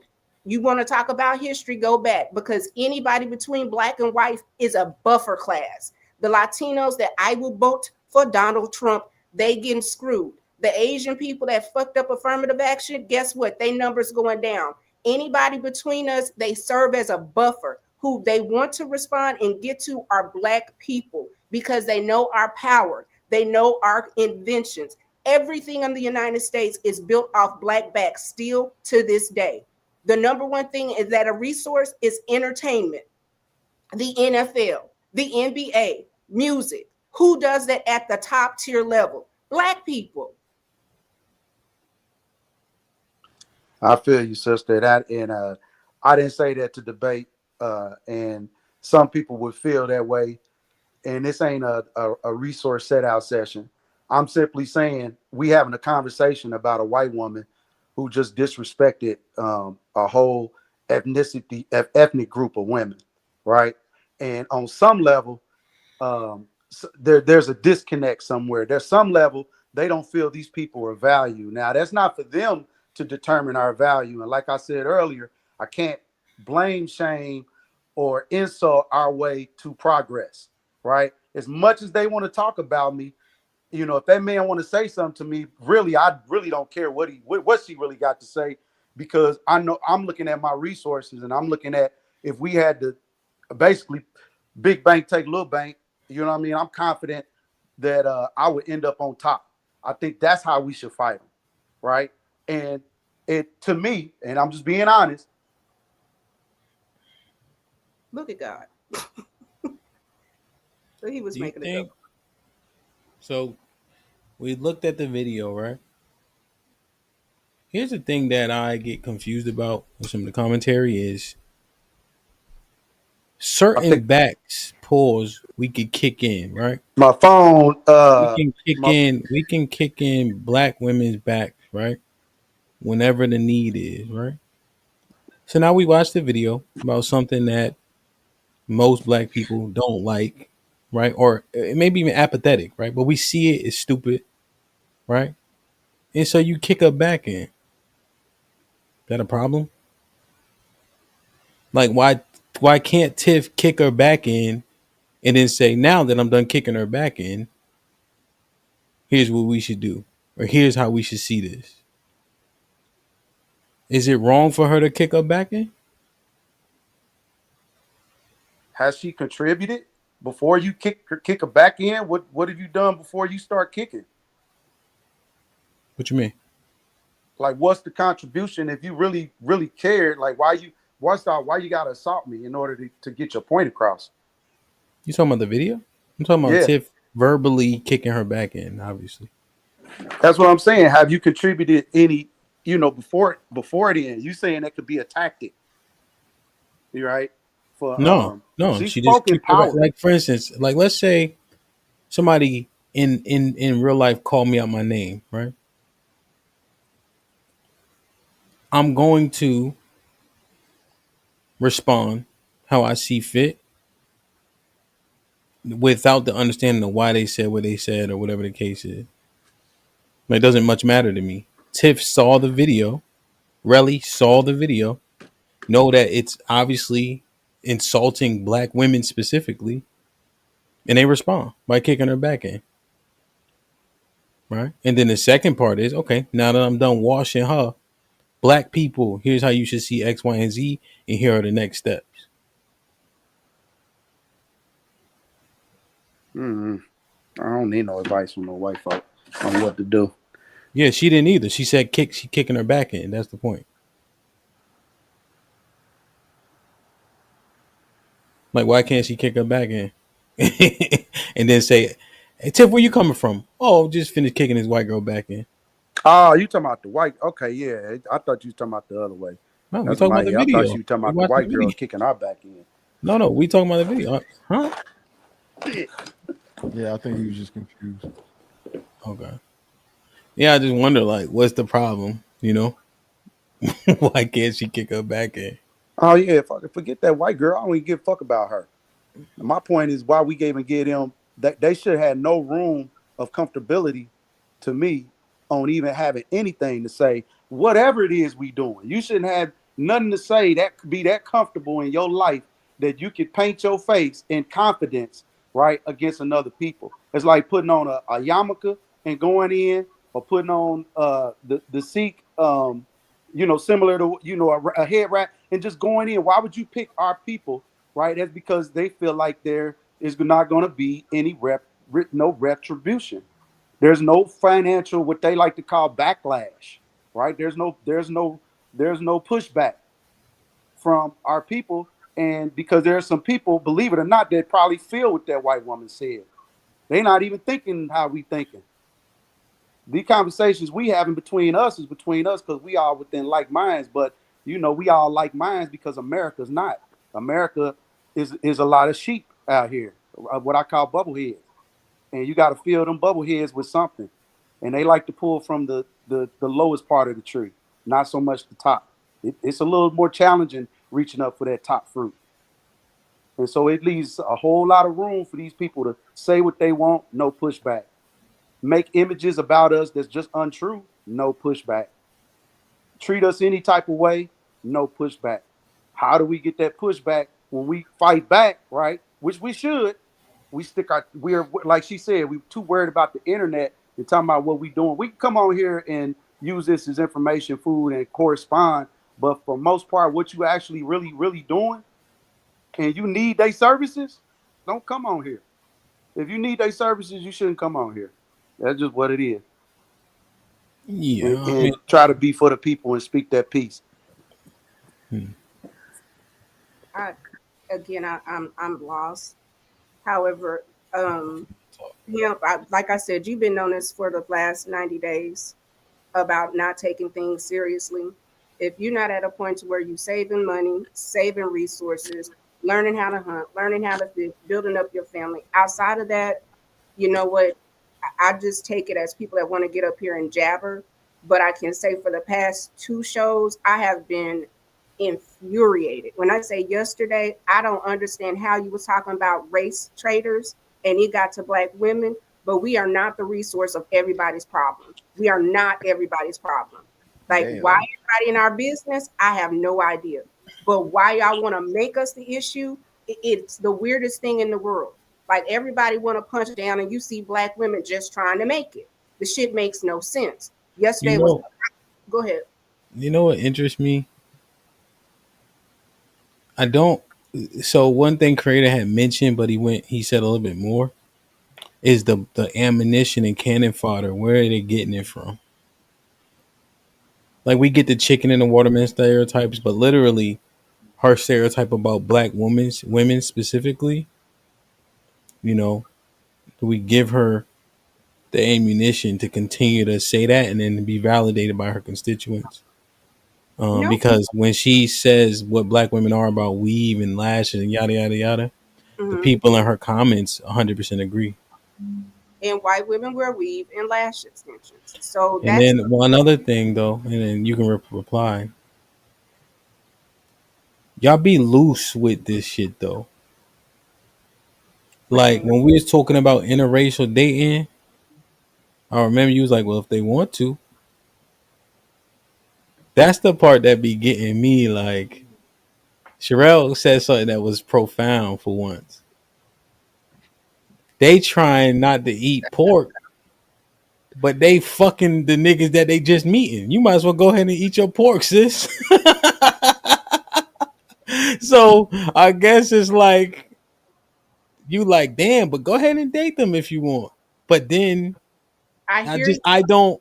It doesn't reconcile well with me. You know what I mean? So at some point,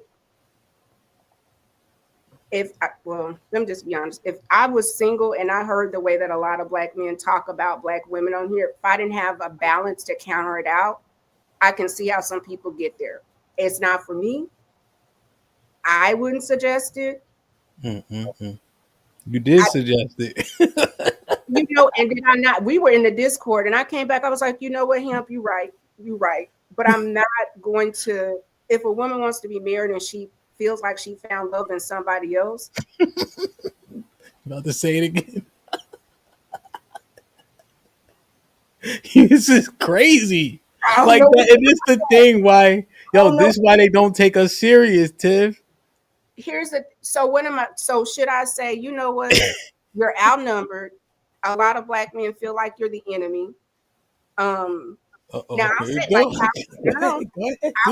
what Sherelle has said. I think a lot of people might have to reside to that.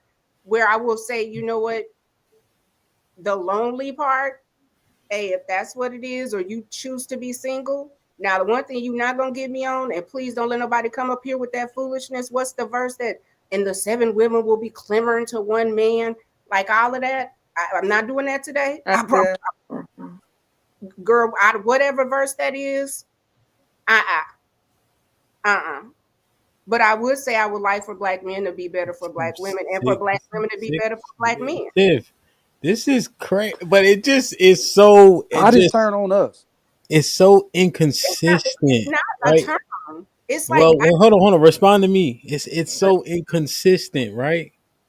Because you can't take the Bible and say, "Oh, but I don't care about this verse because I don't like it." That part, but it's very inconsistent, like in what you saying, and this is why Lily Gaddis can get this shit off. But what do I say? What you say? Don't call shit. God. You ain't talked to him in 6 months. When I was like, you know what? You real serious about your word?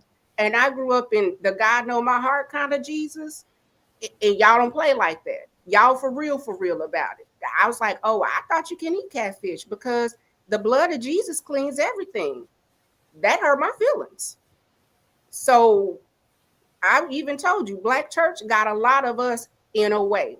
Now I ain't gonna put up my tree this year, and I'm gonna keep working with you. So I'm gonna get there.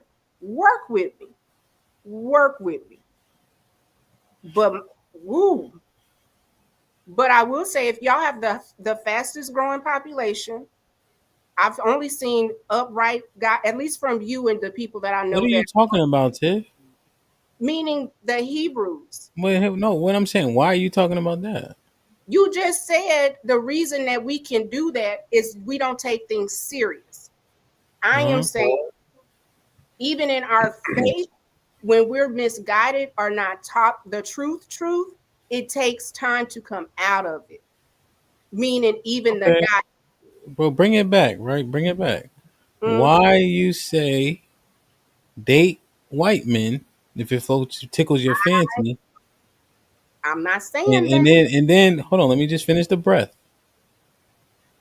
Date white men if it tickles your fancy, because you're not out. You said they're outnumbered, but you outnumber your men, and black men have to be better.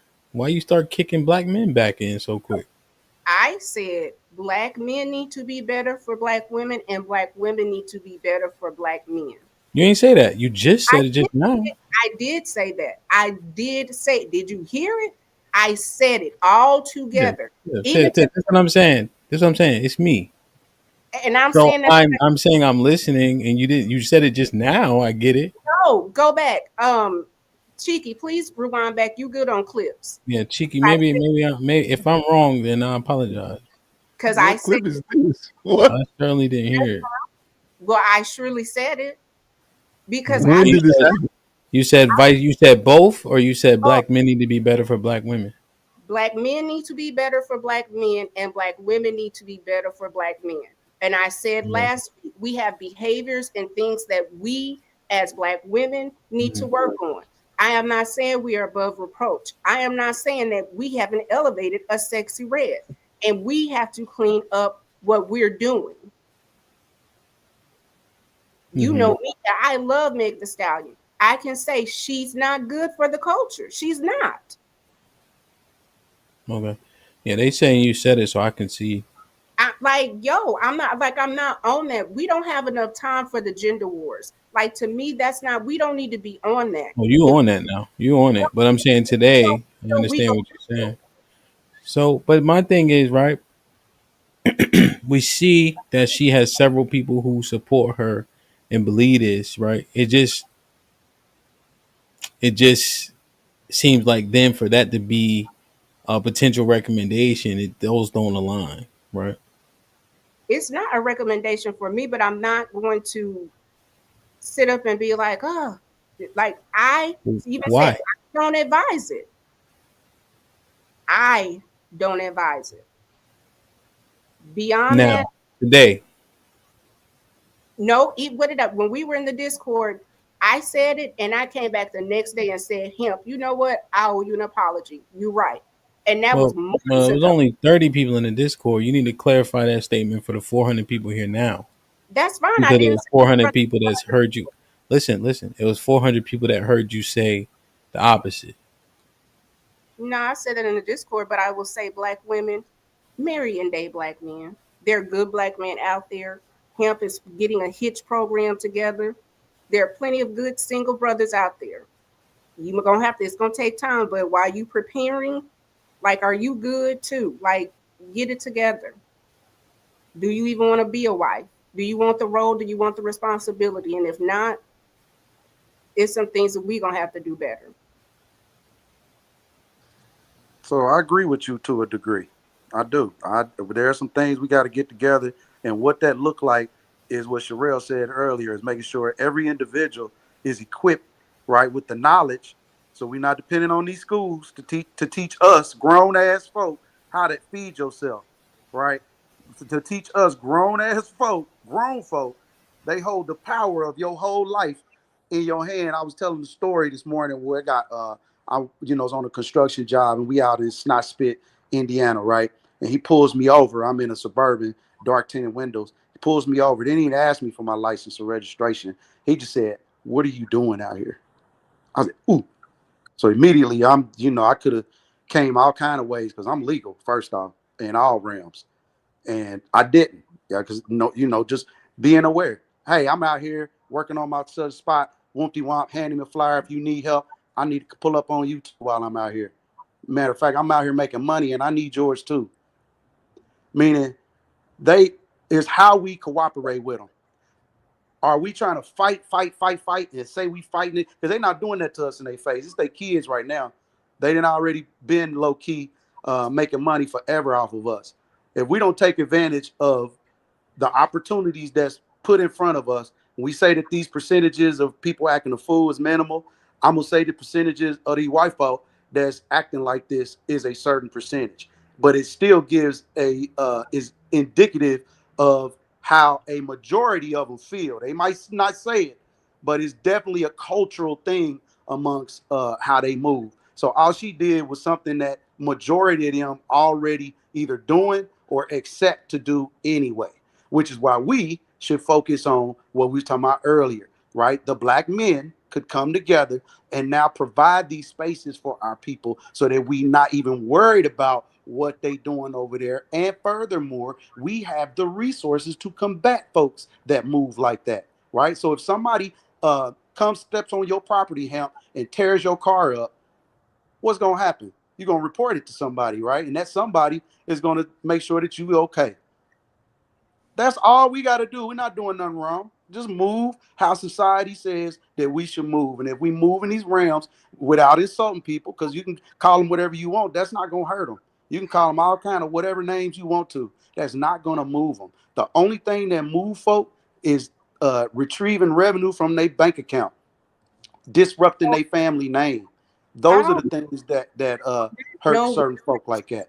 You living in, but if you don't understand that 360,000 Black women have lost their jobs since January, y'all come up here with these talking points and don't understand that racism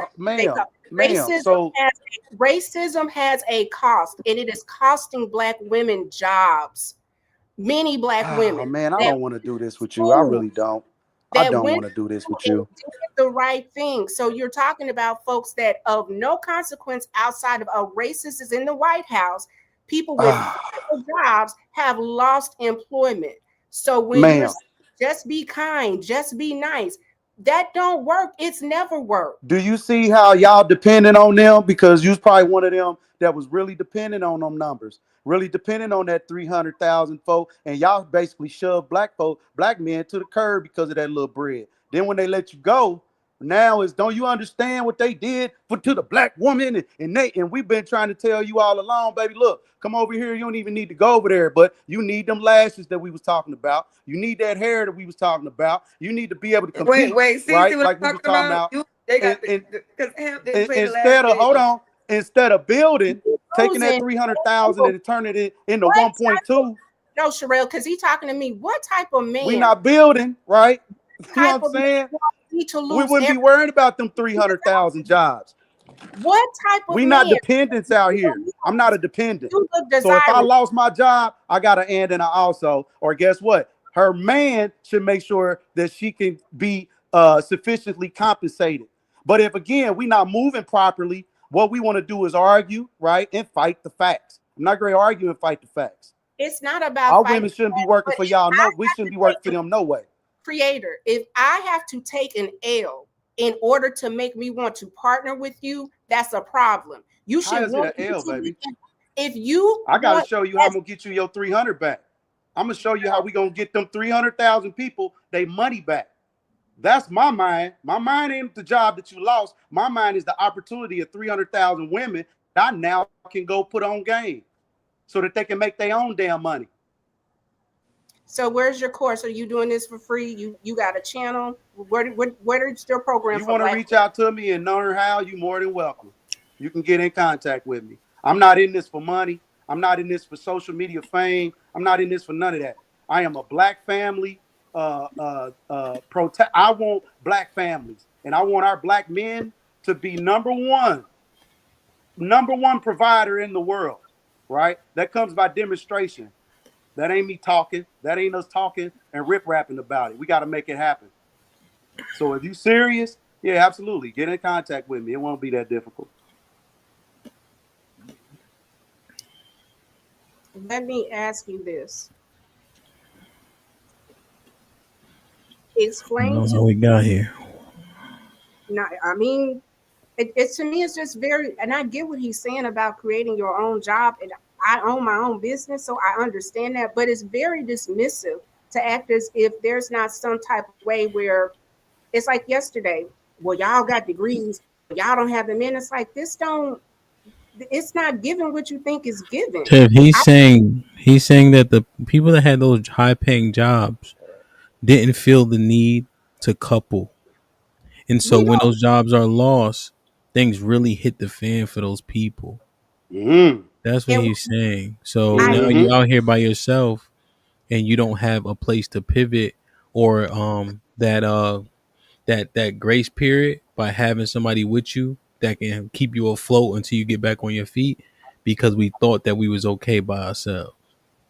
And there were many people that worked and were couples, and both people lost. I'm just saying that's a sentiment that he's sharing. My only thing is nobody ever did the statistics on how many of those women were married. That's hard. Because all 360 of them could have been married. Because what we do understand is that people who are high earning are actually the ones that be married. Correct. Right? That's what the statistics are saying. Yeah, he So the just people said, with the black people with higher educations, with higher incomes, are actually the ones who are married. So yeah, when those demographic of women lose, I can guarantee you there were wives who lost jobs. definitely, So definitely. and we keep on troping about 300. So no other Here's race of people lost jobs here's the in the key. thing. Here's the key, right? We know that it was 300,000 people that look like us that lost jobs. And I think the fact that they lost those jobs is a fallout for everybody, even if they're not coupled with one another, right? Because that's black people with less money getting foreclosed on, losing houses. So I think that that's uberly important. I think he's just highlighting the fact that when people are coupled, usually there's a little bit more, like more of a safety net, right? And I think we all understand that, right? So I don't know if that's a bad thing. We are speculating if those women were married or not. Going by the marriage rates, if he made an assumption that they weren't, the marriage rates would support that. I don't think it's like outlandish, but that's not the conversation that I want to get pigeonholed to. You know what I'm saying? Yeah, I was going to ask, what's the topic? Okay, yeah. Oh wait, yeah, get Cheeky, because Cheeky just been up here Go ahead, you can break it down. being a baddie. Well, you can break it down. Yeah, I wanted to speak to value though of our people and why people feel Well, hold like on, Prayla. We have to they give can Cheek. minstrel. We got to give Cheek the baseline. Yeah, So, what up, brother? Go Cheeky. yeah, Cheek. So the baseline of the conversation was we played the Liddy Gaddis clip. You seen that? Yeah, I think I came in on the show with that's the white woman doing blackface, right? Yeah, essentially. And she's also the one from maybe a year or so ago, year and a half ago, who was like, who said nigga. She was a trad wife, and she was like, Mm-hmm. And nigga. she was on Piers Morgan Piers, with Mark Lamont. Yeah, and played that he was clip. like, say it now. Mark Lamont went crazy. Yeah. And Mark like, no. Don't you Right? say that. The only one that's gonna be harmed up here is me. I hated how he looked, but he was right. But I just hated. He was like, no. I'm like, Mark, chill, baby. You know what I mean? But yeah, so we're just looking at that, and we're just saying like, yo, we've been kind of doing these shows like look at this is a disposition that is prevalent, right? Stop being in denial, like it's only black people, like this is the disposition. I just want people to recognize it and understand it, right? And it's even accepted, right? To the point of she did take the video down, but YouTube used to get rid of people pretty quickly. Like blackface is one of those obvious things, right? Yeah. But you see it's accepted. You saw the 9 white girls who did it, right? There's residual effects from a lot of stuff, whether it be from the Charlie Kirk, the remember Shiloh Hendricks, she called the black boy a nigger. She raised almost $1 million. Yeah, raised $1 million. Yeah. Right. And so we just saying, I'm not bothered by it, but I want us to understand it. Stop being in denial, right? So We've seen it for forever, right? That's the point. Like, do you believe it now? Because we've been saying so it. the counter, which is always the counter. It's gonna always be the counter. They never denied it exists. They just deny, or not even deny. They just ask the question, how does that affect you? All right. And how does that affect the outcome for you? Right. See, and that's the thing about the people that tend to just shit on black people a lot and then move on. They don't ever say racism doesn't exist. They just say it doesn't affect you. But then you have the question, no, it does affect us because his mentality is hard to detect unless it's been blatant, right? And then every once in a blue moon you'll get a leaked text, like Tiff was talking about from the young Republican group chat, where you have lawmakers, senators, people in power that have this mentality, right? And if you think that human beings can compartmentalize their ideology from policy making, then you're the fool, not me. Yeah. So when we start going, how do these things affect you? And you go, well, these lawmakers are empowered. These lawmakers have the ability to actually affect what happens to where money goes, where taxes go to. But you don't see the conservative black male who, how does racism affect you? You don't see them come out and go, well, you know what? I can understand that. What they say is that's only like 2 or 3 in the group chat. That wasn't all the Republicans. again, there's this expansion or this qualification, or like you keep saying, of how many do it take? And then not only how many do it take, but how many of them do it take to make a change? And all of those men were high position of power. It don't take many men to make change if you're in a high position of power, because it ain't that many men in high positions of power, period. Mm-hmm. So now when something like that happens, now it's not all. And then another thing happens where who was it, man? These people are being exposed.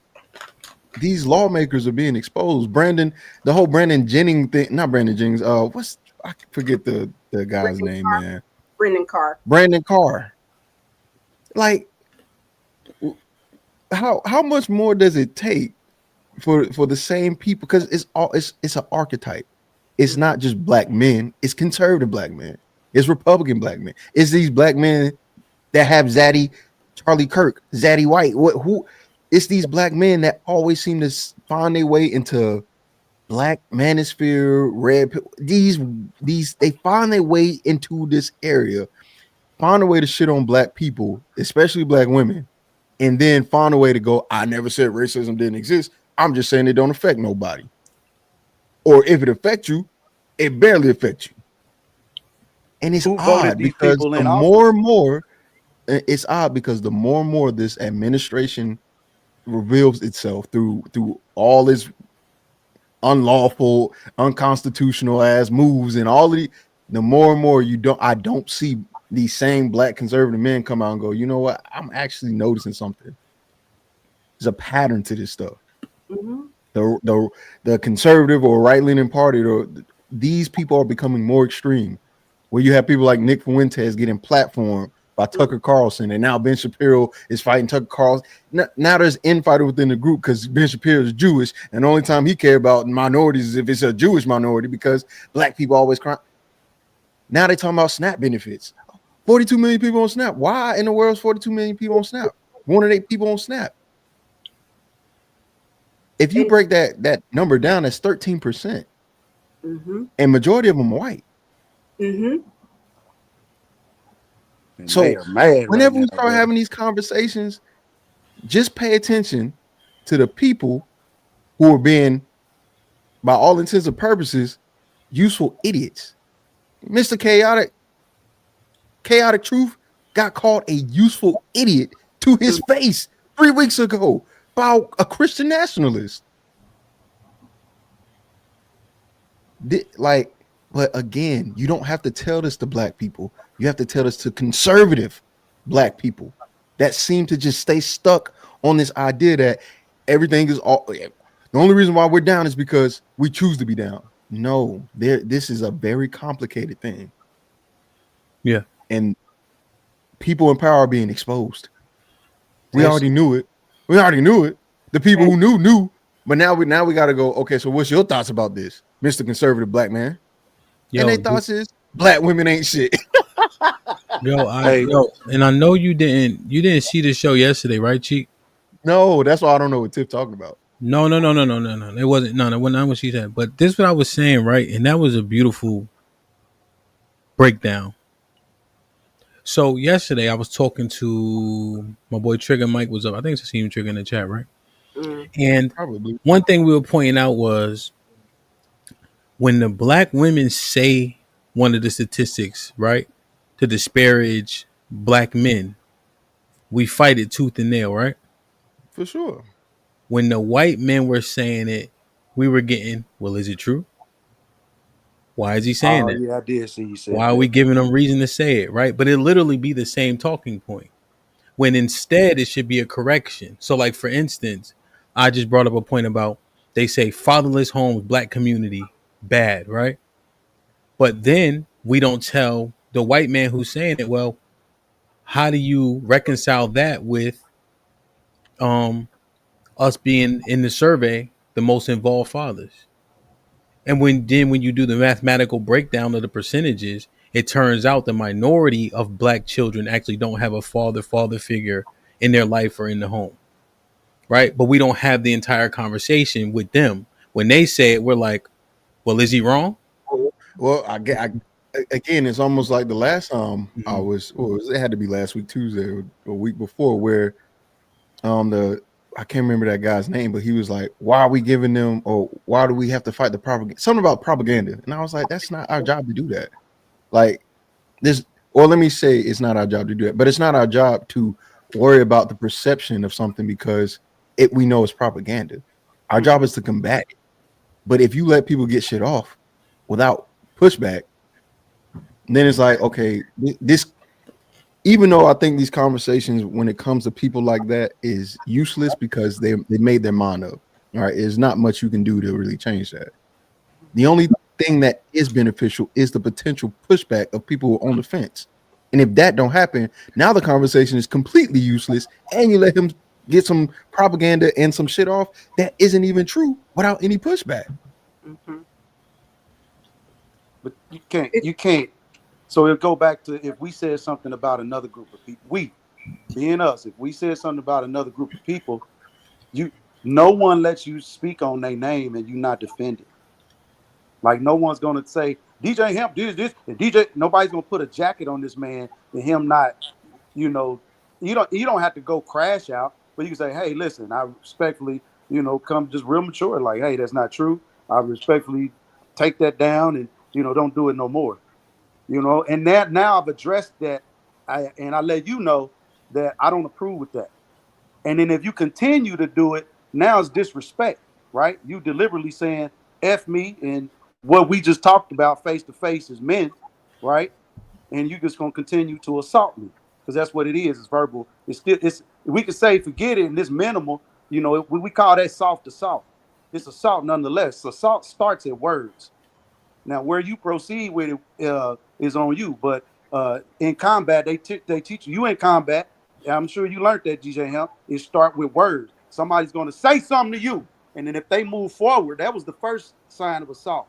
They continue to move forward, then you are required to act appropriately. Nobody can tell you how to come back after you assault me. You can't tell me how to come back. So, I think our appropriate response is to everybody is to establish who we are as a people, what we will tolerate as a people, and what we won't tolerate as a people, and what the consequences will be when that is disrespected. And then we need to have shit in place to be ready to enforce whatever it is we just said. For me, I'm not much into flinching, and I guess what I mean by that is I've seen some things, people have said some things, right? I very rarely, if ever, like responded, but I put it on my smorgasbord of things, right? I always log it so I can understand it, right? Who stands where, But I'm kind of keen on not flinching, you know. Like if somebody wanted to fight me, I'm not going to telegraph much of anything, right? By the time they know we fighting, they already in the fight. I'm not going to give a bunch of hey my nigga, if you take another step, that like as soon as they make that move, then we gonna move, and whoever come out on the end, come out on the end. So with this in particular, I'm just asking the people, and maybe Cheeky's more right than I am, acknowledge that this shit is really real, and it goes up the ladder, right? And so nepotism being a thing, racism being a thing, what happened? What do your outcomes look like? How much harder do you have to work? Who do you need to align with, right? How do you vote, right? Do you ignore what they say? Because you got to ignore Joe Biden, right? The crime bill, because him and Trump look the same to me. He's still the same Joe Biden that wrote that shit down to me. But we can make a differentiation in our head because they got a Republican or a Democrat nomenclature. Democrat. Yeah, I don't know what I'm going to say. Right? So to me, I don't make a differentiation. I'm saying, okay, what I can take advantage of within this system, right? This person's policies make sense for me to take advantage of, right? Sherelle was a trucker, right? OG Omar was a trucker. They saying, okay, who has regulations for or against the truckers? This white boy got the regulations for truckers. That's who I'm voting for because I can take advantage within this system. But I don't make a differentiation. I can't tell the difference. Facts. fair Yeah, I would agree with that. Republicans like. And what you're saying is very true, Hemp. Like we have to be Due politically. diligence, you got to be on camera. You have to be politically astute, and what you're saying is we have to know what's on the ballot, know who's informed, know what the policies are, and use it to our benefit. And we need to vote en masse because the 92% and the 81%, I don't think they voted for Kamala because they like Kamala. I think that a lot of Black people vote for the least harm. Like, who's going to harm us the least? Not, I stand for this person. This person has policies that I believe in. It's harm reduction, or do you have at least one policy or two policies that I can stand by? Even to Chick's point about propaganda, when That's fear, brother. I don't even understand how Black people became the face of welfare. Welfare was made in 1939. Black people can get welfare until 1964. So y'all had 30 years of welfare that Black people weren't even getting this. Like, how are we the face? And then it's crushed up because you're wondering why they may have an upper hand or somehow of the financial race, which is why I just don't understand where our expectations can be for as the wealth gap closing when we was at a standstill for how long while they were earning off of our free labor. So of course they have an upper hand within the money system that they created because like I said, America's financial situation is bullshit. Our money isn't really backed on anything. Credit is a scam. All of this shit that they do, they created it so they know how to play systems that they invented. White people aren't any more racist or less racist than they've always been. I don't. Go ahead. My bad. Like I don't know when we decided to think that they changed or anything, but it's not we just have to be aware and then collaborate. We have the United Nations. We have different allies all over the country who have their own culture, who are self-sufficient, who still collaborate with other people of other cultures. That's not the problem. The issue is just making sure you're taking care of home. So that's when the conversation is always going to get back to what we're doing. Why are we even focused on those people? They don't like us. They never did. They never pretended to. They follow the status quo of what the climate is to make sure that they can protect themselves. But really, we just got to acknowledge who we dealing with and then deal. You know what I'm saying? Mm-hmm. Like that be the key. Because everybody always talking about they read our war. I can't tell. Due diligence. What's popping, kid? What's happening, man? I How you? appreciate you for letting me on. Yes, Am I sir. lagging a little bit? If I'm lagging, I'll try to come in on my laptop, but it seems like I'm lagging. You seem okay though. Yes. All right. No, but you made a great point. I think a lot of people are personality worshipers instead of policy, right? You're supposed to vote for policy and not the people. People get caught up in their feelings on who they like the most. Like, why should it be about what you like concerning politics? It should be whatever they're pushing. And I'm not a big politics person. I think politics is politics, right? People are going to say whatever they believe that they need to say in order to get their agenda across.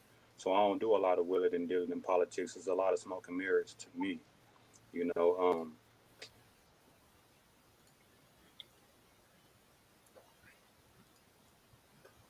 You go out. Civil rights in order to be able to vote and all that and all that. But if I don't see the bar moving substantially, then I don't put a lot of my faith in it. Like, I would much rather get with you guys, like people in the local community, and do things ourselves rather than vote on the state level or federal level or whatever. I get with my guys and try to create programs, stuff that I know that's working, right? Rather than put my faith into somebody, because that's essentially what you're doing, putting your faith in other people to solve your problems. When I believe that we are more than equipped to deal with our own issues on every level. Did you vote due diligence for the like presidential elections? No, I don't vote. Okay. Do you think, based on what you're seeing now, in hindsight, would you have preferred Kamala to be in there? Like I just said, like I don't, like you said, I don't differentiate either. They're all just faces to me. Like, it's some policy that I don't like, and there's some policies that I like, but it seems to me it would be the same if somebody else was sitting in the spot. You're not gonna like all of everything somebody does. Like that's Yeah. just unreasonable to ask. I don't think Kamala will be doing a better deal than Trump. And also, if we had another black president sitting in there, which was Obama, I don't know if y'all consider Kamala black or not, but he didn't do nothing. Like I feel like our hope is really slim right now. If we had a sitting black president and our situation hasn't really changed substantially any. So like I've lost a lot of my faith in the political system a long time ago.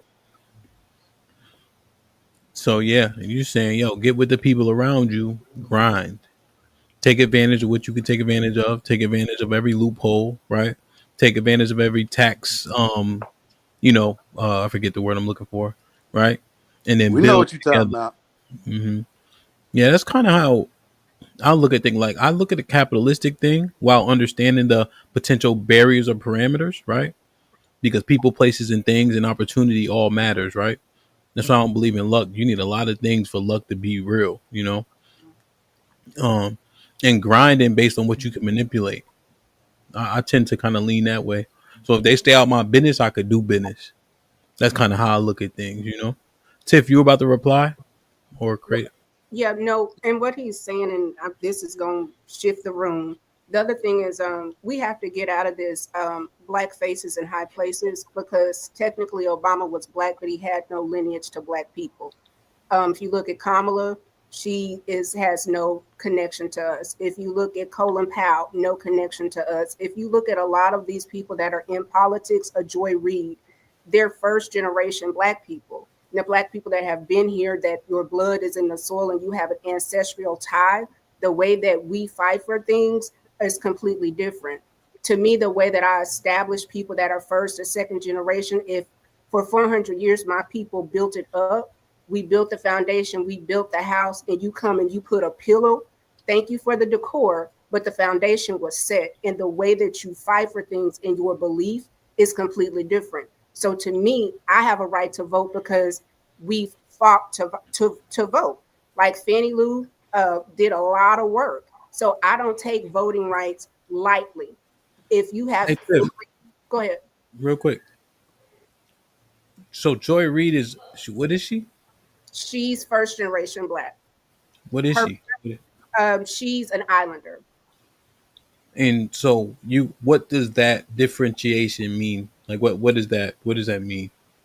Meaning, if you have seen your family members fight to be able to vote, and we know prior 1964, the voters' rights is us. 1965 is immigration. So we fought for you to be here, and then you come and you shit on black people. It's a weird thing. So all skin folk ain't kinfolk, and that's Joy why. Reid. Sorry, Tiff, edify me. Joy Reid is a Republican or no? No, she's a news correspondent. She's Oh! She got a haircut. Yes. She got her show got canceled, right? Yes. So this is the thing that I think. I don't know what I think about it, right? And maybe this is a different conversation. I don't want to derail your point. But when I hear the essentially, for all intents and purposes, the tether talk, it is so new to me. Like, and maybe it's just not new to the sisters, brothers and sisters from down south. But like at home, we literally everybody just live together though. Right. Like sincerely, I'm not even trying to like make to try to derail your point, but I didn't like when we got the Jamaicans and all that, right? Literally reggae. You ever been to a party? Reggae is going to be played at every single party on the East Coast, right?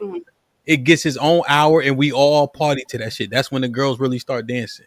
You know what I'm saying? So I just never really seen it, and the only thing we really say about each other is, "Yo, your food nasty."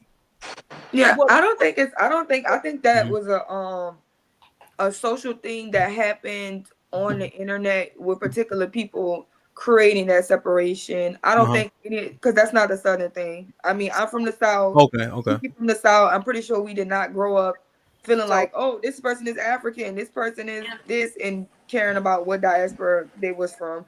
That's not a Southern thing. I don't never seen it in Mississippi. I've never seen it in, Yeah. That's just me, Sherelle. So I just don't know. You feel me? That's my fault. I don't even think Tariq Nasheed is from the South. I don't know where that nigga from. No. He's not the creator of that. And this is what I'm saying. May I kind of add to the point? 1 second, because he said something to me. So, one, I think it is fairly new. And I think it has something to do with, again, people being associated to Blackness, where I know Obama was a hoodwink. We were like, oh, no, he's Black like me. And he wasn't. So we have to tie back to, like, how deep-rooted are you into your Blackness and Black people? But two, I hear what you're saying about NYC people and living together, but Trump is from NYC too, and he's just as racist. So I think that y'all communicate and respond differently, and it's nothing wrong. I don't have a problem with other Black people. I have a problem when you are first or second generation and you come and you start to shit on Black people. Like the conversation yesterday about I'm a special kind of Black. I know, but if the whole, do you remember that? And you had to say like you not special. Damn. So we got to fight. This the thing, like about the fights and fronts.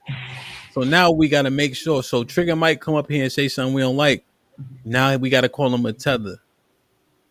Or Joy Reid, because she first generation, she don't get it. Now we got to call her a tether and essentially kind of eliminate the opinion, like they didn't have the same or very similar atrocities in the countries in which they come from. Bingo. Like that, or like I'm more so. No offense, Trigger, I'm more so talking about the Caribbeans, right? Yeah, no, in terms of that being dropped off, being enslaved, right? And I'm with you with the Caribbeans because we're closer alike, and I've never seen that. I've never seen a Jamaican person come at me, but I've seen plenty of people from across the pond that think that they're better than other Black people. We work hard. Look what we do. Like I can't. Nah, you are op, and I'm gonna call you out every single time. Yeah, people gonna do it. I think we don't hate people because they fat, but if they make us mad, we call them fat. That makes a lot of sense. We don't hate people because they're ugly, but when we get mad, you ugly, you fat, you short. We're gonna find their insecurity. Now we on you, nigga. Now, all right, now. Yeah. Wait, you know what, Trigger Mike? Yeah. You a tether, nigga. I don't want to hear that. Yeah, you know I got so you. It's just What's a up, y'all? So Yeah, I got you. That makes sense, nigga. Yeah, like if we was talking shit, I'm just like, my nigga, don't you eat goat, nigga? I can't hear certain people. First off, that makes sense. Americans eat goat too. Fuck out of here. What up, y'all? You don't like that shit like that, bro. I mean, you know, it's your tether in chief here. You know, Trigger Mike, just coming through to show love. But no, like that, you know, to what Tiff's saying, that shit is made. I'm sorry, it's not even made up. It was made up, but I think I know the root of it because ain't nobody ever showed me what Tiff was just talking about more than a Black person to another Black person. A Black elitist is the person that aggravates, you know, poor. They're niggas the most. Like I ain't never heard more shit talked about niggas than another Black person that went to college. Like, look at the way Black women that went to college treat Black men right now. That's bound to happen that way. So that's bound to happen that way. So you can see how people just kind of, I said it yesterday, people cannot wait to call themselves other or to call you other, right? Because they think they're better than you, whatever, what have you. That whole shit does not exist. Like Hamp said, my wife is from Queens. I'm originally from Brooklyn. You cannot find you can't find FBA there for real. Somebody grandmama came from Jamaica or from Panama or from Dominican Republic. Somebody mixed with something in the Northeast for sure, right? So it's way too diluted. So, but you know, you come on the internet and people start that crap. It's hilarious. No, I don't get it. So it's no Black people up north. I mean, so Tiff, you got to stop. You have the to real Black. Watch your mouth. You have to stop saying that because I'm gonna honestly be honest with you. That's offensive to me. I'm Blacker than you if you want to take it to roots. Talk your shit. I'm Blacker than you. I have undiluted blood rolling through my veins. Talk your shit, Mike. You say Black American when you say that. Don't say Black. Nigga, I'm the blackest nigga here. Now you're gonna talk about bloodline, and you came up with your little college sneak, but then you wonder why you get called the tether. But hold on. Because Tiff, you are hold not on. pro-black. You're not. Let's root. If Hold on. Let's Tiff, look at peep this, okay? Because I think the misconception about the word black is it's actually a misconception. Black is what Saharan Africans, meaning Moroccans and people like that, called sub-Saharan Africans. So when black Americans say white people gave us the word black, no, that's exactly what people that look like French Montana been calling people that look like me. When they travel below the desert into Nigeria, into Benin, and they saw Akon looking ass niggas, what do you expect them to call them? Black. So Those it's type of interesting. Africans are black. So What's up, DJ Hamp? How you doing? Let me speak because I know I already know how it's gonna go. If I didn't speak, say hey to the panel, hey everything, and I think we got to acknowledge what Trigger Mike said is right. People, I don't know what's happening, man. Yeah. Can y'all hear me? Can y'all hear me or no? We can hear you, Eater Man. We can hear you, Sha. Sha can't hear us. Oh, he can't see. He can't hear us. Yeah, Eater Man just jumped everybody, I guess. Yeah, I do that sometimes. Yeah, So, he just gonna stick his chest right on out. Because I think Trigger Mike made a really good point that we need to point out. Real quick in response to what I think Dose was saying about He can't hear you, E. politics. He can't hear you.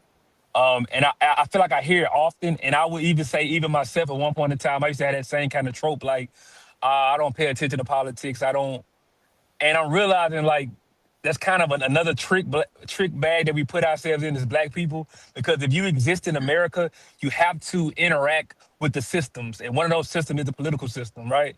So I would ask y'all, how many of y'all would sign up for an agreement where somebody take 20% of your income, but you never check them? You never interact with them. You just say, yeah, just take my 20%, do what you do with it. And, you know, because I don't really fuck with y'all, but I'm going to keep giving y'all my 20%. We can't keep allowing that to be something that we all agree on. I think the highest voting block of people are old people, where most of these policies don't even impact them by the time they get implemented. But when you go to these voting lines, you see it's a whole bunch of old people. You don't see a whole bunch of 18-year-olds. You don't see a whole bunch of 30-year-olds. And I think because of that, that's why the system has continued to strengthen, because the people who can fight the most, who have the physical and mental bandwidth, don't. We keep talking about how we just, man, you know, I want to get with my guys. And yeah, that sounds good on a panel, but like, let's keep it real.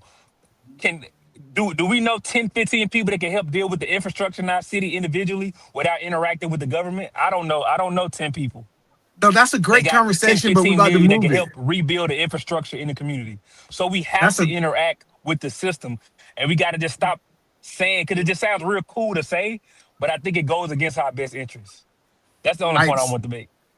That's a great point, DJ Hamp, but I don't want to move from what Trigger Mike said. I grew up, and I guess he can't hear me. I grew up with, I said I grew up with somebody from St. Thomas, I'm gonna right? go back and listen to him because my service trash. I don't want to fuck up the show. Appreciate y'all. Bye, Sean. Have a good day. So I think what Trigger Mike said is true, but we need to understand why is it true. I grew up, my best friend growing up was from St. Thomas, right? We seen no difference between us because we was in the same situation, struggling at the same time. And Trigger Mike said something that was right. He said when black people went to college, that's when the divide happened. So what happened when these African and foreigners went to college? When they was broke like us, listen, it was no separation. It's when they started getting more college educated and going this separation that Trigger Mike is talking about, they start believing that they was better than us. They start forgetting where their parents came from, the islands or from the country, and they start saying, we are doing better than the African American people. And so they start projecting their education, quote unquote, like he talking about projecting, women project their education. Guess what? These college foreigners start projecting their education. Look at God, because E-Man, I didn't say that shit. I did God. not say that shit. He made that shit up. I didn't say that. You know that happened when you get a phone call. God damn. I was sitting here like, oh, he's saying I'm right. I didn't say that shit. You know. So, go ahead, you saying something? No, okay. No. I was The just saying, like, thing that happened, the If we thing, fight to kind each of back other, on topic, we still the fighting thing each other. that happened, right? The topic of black, the racism within the country, somehow, some way, we got to educated black women, right? And it came from a conservative. I'm just saying, it's just ironic that this will always be the script in play, and they can't even help it. It's not. He didn't even try to do that. It's just his natural disposition. It's just like when a dog go outside and shit and piss. He's just doing what he do. The Right? first thing he said. Can y'all hear me or no? Y'all still can't hear me, right? We can hear you. Something about Okay. it's something about our inability to just focus on something that doesn't involve us shitting on one another, right? That there, I don't know what it is. I don't know if it's a tumor, a parasite, subconscious, but for whatever reason, we can't do it. And Shad is right. We have fallen for the trick bag if you think politics isn't how the United States works or is dictated. Martin Luther King did what he did. It was a political movement. It was a political movement. Political, right? The things that he was able to accomplish, the laws he was able to pass, all of those things, him using the Constitution as you're not America, you're not fulfilling your contract that you said you had with your U.S. citizens. All of that is political. Now, if you think that politics doesn't matter and that's just then that's part of the problem. If you don't understand it, if you don't, comprehend its involvement within your life, then that's different. And you can learn. There are plenty of things on YouTube. You can look things up. You can read books. I can try to come up with some sites or something, but it really just involves you trying to understand a system, because that's how all countries work. There's a system, and if you can figure out a way to incorporate your mind or whatever into the system, then you win, or it helps you win. Right, but saying that these things don't matter, that's just not true. Because if it didn't matter, then why in the world are there lobbyists? Why is it that when it comes to voting, they try to make it harder for black people to vote, or try to make it harder for people? Why is it that California or Texas is trying to gerrymander and trying to change their district? If none of those things matter, then why would it be happening? Are you saying that I'm the person that doesn't understand politics? That's not No, Trigger Mike, you have your politics. See, making it about him again. I told you, them Africans make it about them. Let me read this, y'all. Let me read this real quick. Reese with the $5 says, and to be fair, a lot of the FBAs have anti-blackness, so I don't buy those Tariq Nasheed talking points, because when FBAs go to Caribbean, they act a plum fool. Reese with the $5 says, the only ones I see acting better than other people are Africans, but that's because they don't come from slavery. Their African names / customs / lineages are intact. This nigga here, y'all know he Caribbean, right? That's why he said that shit. Reese with the $5. Not me, it's you. Reese with the $5 says, "Him. Most of these people from the South or Midwest, they seen one Caribbean person their whole life. LOL. Most of them had very little interactions." Thomas Cooler? Salute to Thomas with the $5 says, "Oh, we see it, but most conservative blacks like myself only want to be around the conservative blacks. Y'all worse than them." YME 7217 with the $5 says, "Are black women doing the same to white women? When they straighten their hair, lightening their skin, and wearing red lipstick, wigs, riding the feminism train, the list goes on." So we're saying it's pot and kettle. YME with the $2 says, "Laugh my ass off. Preach, bro. LOL." Smooth with the $2 says, "Tiff loves the woman that put Tory in jail." So the YME, salute my brother. Hope all is well, man. Proxy with the $5 says, "So black women claim of desirability is the white man who used to essay them. Tiff sounds like a failed swirler and black man hater. What the fuck this have to do with black men? Save yourself, black man." Aaron with the $2 says, "How long we go back to black men versus black women? 20 minutes?" Tony Golden with the $2 says, "You seen the mixed girl doing blackface? I ain't see it." Oh, Hebrew was popping. Yeah, that wasn't my stream yesterday. I couldn't give you the link. With the $5 says, "To prove it, MLK birth name was Michael Lewis King. he changed it to Martin Luther to represent the real Martin Luther who went against the Pope. I ain't never heard that shit. Let me look that up. Yeah, I never seen that. Reese with the $2 says, and Tiff, women, excuse me, and Tiff, women lusting after black ass is not, white men lusting after black ass is not a flex. Hit the like button if you can. That helps the channel the most. Go ahead, E. You got to finish your point. You got cut off. No, that's good because I wanted to respond to what Cheeky was saying because a lot of people hide it now. A lot of people won't say, "Hey, I voted for the Republican Party," and have the conversation. Right? People call me conservative, right, on the way that I think, and so me being from Georgia, he was saying like we always understood that racism was there. Like it's not something that we can control. It wasn't nothing that we can change. We asked ourselves a simple question. We say, how can, with it being here and us not having the power to remove it, how can we put ourselves in a position to be able to advance and separate ourselves, right? So we're not saying that it's not there. We're not saying that racism is not into politics. We saying that what is going to be the thing that takes our family to the next level? What is the things that my community is going to be taken to the next level? I need to find out who's going to support those things, and I'm going to support them. And there's no party that I would ever agree with 100%. And so it's not really about, it's about how in this section of my life, I can be the most profitable to set up the next generation that they can combat this quote unquote racism the most effective with finances, resources, and different things like that. Very well said. Cheeky, I got a question for you. Allow me to say one thing, because Miss Tiff has said something really profound. Can I say something and get out of here real quick? Because I wanted to. We don't even know who's talking. Who is that? If you don't mind. He's not on camera. Do. Oh, okay. The camera is tripping. Can you guys hear me or see me? Barely. We can hear you. Go ahead. Say what you're trying to say, Do. So Miss Tiff said something that was really profound, right?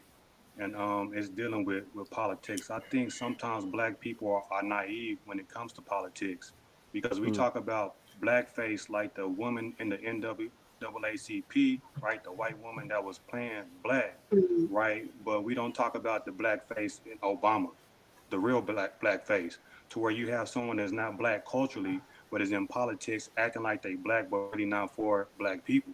To me, that's the more real blackface, not people that's obviously white acting black, but the people that's black but not really black, right? You got people like Chancellor Williams that spoke about this too. Historically speaking, you got these puppet black people, right? That want to speak for us but are not really black. And I think we need to start focusing on things like the Republican in name only. Like when we start recognizing how deep politics really is, how you can set people in place, then we won't be so fast to be like these are the things, the tools that will help us, and just start really helping each other with our own like politics, like politicking it out with each other. You know what I mean? Like, yeah. And it's I'm sorry. Go ahead. And I'll say like him covered Project 2025, and I can tell you when I knew Kamala was going to lose was when she messed with the Freedmen's Bank. The Freedmen's Bank was established for black people to give loans in land when we only had certain banks that we could go to. The minute that she opened that up to everybody, and then when they asked her about specific policies to help Black Americans or Black people, and she's like, oh, I'm not going to do anything specifically for Blacks. But you have other sects where Jewish people have certain things. You have the Latinos that have certain causes, DACA, Dreamer, the ADL. So you have all of these different PACs that can demand things, but you just are dependent on Black people to be your base with no ask. So the one thing that I can commend him for and for Cheeky and other people is like, they need your vote, but we have to have some type of demand. You can't just go and vote for a particular political party just because. And I wanted to ask either man, you said you voted Republican. What policy did you hear that made you feel like this is the proper place for my vote? Well, I think as a business owner, I kind of understand some of the things that they was going to implement from a tax point of view. I understood what my business was going to look like for the next 4 years. So I understood going to school for accounting. I understood where I needed to go and how can we increase the value of the dollar so that it can actually reign more valuable later on in life, right? Mhm. I believe, based on my belief, I thought that we were going to see a different action inside the real estate game, which we made it to more of a buyer's market. I just thought that the people, quote unquote, that have money will be in a better position under Donald Trump. And I think I stand by that that's still a good situation right now. Like even the properties that we're closing on Georgia, we getting properties in Georgia for almost half the price. So I think from a financial gain, without a doubt, I think my vote made sense, especially for Donald Trump. So to bring it back to the topic though, and I can respect it as a business person. Do you feel like your vote was for your family and not necessarily for Black people? Because when I think about the white woman in the black face, are they able to get this off? Because we're not unified in anything. Like, is there one thing where we can say, like, as Black people, whether you're Black American, Black Caribbean, we're not going to stand for the blackface type of thing, and we're going to demand that it be changed? Is that not something that we can all say, yeah, we're not fucking with this? That's what I'm saying. To answer your question, um, the Democrats wasn't standing on those points that you're talking about. They wasn't giving anything. So when people say, why didn't we all agree or jump on the Democrats plantation, they wasn't giving y'all those things. It would be an argument if y'all got that from the Democratic Party, but you wasn't getting it. So you said, what was the best for my family? What's the best for my family, my Black mama, my Black sister, my Black auntie that I support financially was for me to do the best thing financially for my family and all the Black people that depends on me, the Black employees depend on me to be able to support their family and not depend on the government. So right now we see that we have a government shutdown. Not one of my employees, contractors missed a payment. So that's what I'm saying. Is like what was really best for my Black community. It was for us to be able to put Donald Trump in the position that he's in. And I understand your point. I'm saying, okay, that benefited your family, but we are seeing collectively there is a rise of Nazism, there's a rise of white supremacy, talking points, different things that are happening. What can we as Black people now demand? Because now that you have the economic status that you need, now can you stand in unity and say, yes, I use the system to benefit financially, but you don't get to talk about and treat Black people this way? Correct. So I think me being from Georgia, I always will call out bad behaviors. Anybody who's speaking negative towards Black people, quote unquote, from a politician point of view, we need to say that we need to hold them accountable. But I can't hold them accountable by myself. And I want to make sure that we understand that. So when we say we going to hold them accountable, I've been asking people who believe these things, how does that look? If we can't agree on something so simple, because remember, we say, okay, we got what we want from a financial point of view. The only way for us to hold people accountable is for us to be able to create more money, and then we start lobbying as Black people.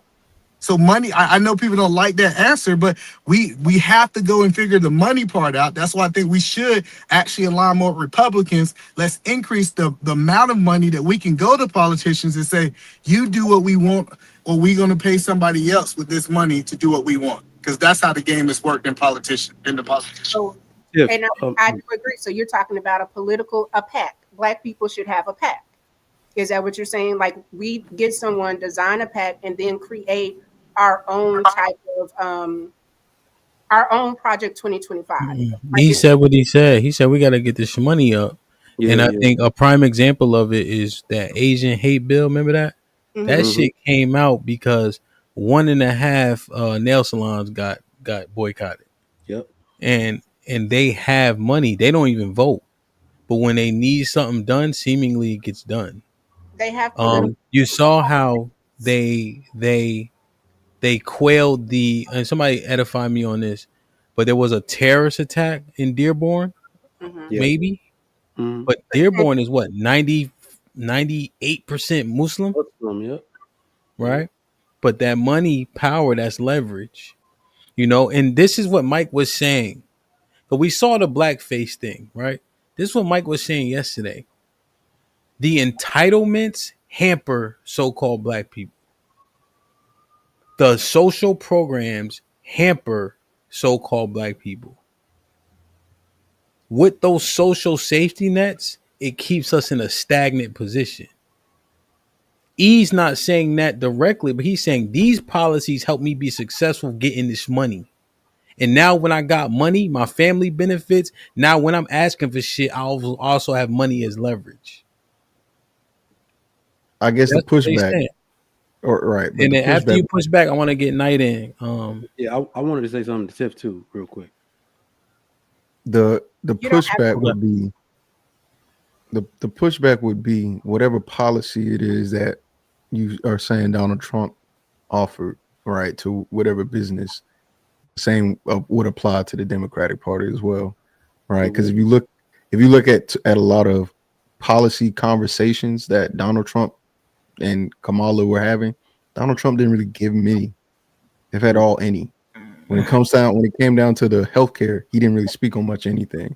When it came down to the businesses, he talked about tariffs, which actually put a lot of businesses in trouble, right? So when we start talking about business outside of the realm of real estate, and to be fair, real estate is one of those things where does it really matter who's in part, unless you're in California where where Kamala was saying she was going to do certain things. Like, so when we start talking about the overall good of something and you not being affected in most cases, I still don't understand why you would pick Trump, because a lot of these you're that also involve speaking for us too. You're also speaking for us too. Donald Trump and his constituents are also state and local based. So in conjunction with his overall plan, remember, we always talk about federal, but Greg Abbott in Texas is a Trump crony. Ron DeSantis he claims he's not, but he follows Trump's plan. They lay out their plan using Trump's tax strategy. All right, my accountant will text me, and when Trump got elected and said, "We in business now. I'm in the gun business. Trump is better for the gun business. His tax strategy is better for me to keep more money, right? To keep he's about to I'm sorry, he just deregulated suppressors. So now I got 1,000 suppressors on order, right? So it's like you have to ask us why, not just tell us we have no interest. Where are you getting these suppressors from? What do you mean? Like Where the people that manufacture them? Yeah, where's the manufacturing coming from? U.S. Silencer code. Most of them. I'm sorry. Yeah, those things are manufactured in the U.S. Okay, so if that is the case, how does the tariffs help you with that? So the tariffs are an interesting strategy. They're not like look at tariffs on their head. Now, remember, Cheeky, 8 months ago, the economists on CNN were saying tariffs were bad. Go look it up. It's an article saying Trump might have been right on tariffs. They were not as bad as people. The prices of stuff have not gone out. Yesterday, I gave an example of what tariffs were actually supposed to do. Actively Black, which is a black clothing line, he made their materials, their cotton, more expensive to come from China and abroad. So they had to source American black cotton, and now they're in business with American black cotton farmers. That is what it's meant to do, and that's what I agree with. You're saying that the numbers show otherwise. Like the numbers aren't. Not only do the numbers show otherwise, it's supposed to encourage black manufacturing and manufacturing and black business. If you can't go get it from elsewhere, you have to look for an American source. Okay, and here's the truth about those numbers. Everything is down. Like the numbers say opposite of what you're saying. Actually, the numbers say that everything's going up. The groceries going up, gas is going up, beef is going up. Bro, import going down. You said what now? I paid $2.19 for gas the other. Gas is down, eggs are down. I pay $1.97 for a pack of eggs. You're saying gas is down, eggs are down, but the report for the nation is saying otherwise. Where you? I mean, it may be down for you, for whatever the case. That might be a state by state thing, depending on. But gas is definitely down, bro. Republicans open pipelines, which brings gas down. Okay. You can say that. Creator, we can't hear you. I don't know what Creator's saying, but the things that he's saying, the numbers are just not showing. So it's confusing to hear. Hey, these things are supposed to be. This is what's going on when everything that's recording, especially nationwide, right, which is a conglomerate of all states surrounding, right? That includes all states. It's saying the opposite, right? Coffee is up by 20%. They gave the percentages of everything that was up and what was going up and why it was going up. And it is due to these tariffs, right? So if certain businesses are doing well, right? Like he's in a gun business, which is very niche. It's not something that everybody gets into. So yeah, but you congratulations. remember, you know what I'm saying? Like when you're talking to people and say we don't have our interest line, I got to give you. I wasn't speaking to you personally. I'm just saying those things. A lot of those things that we're saying,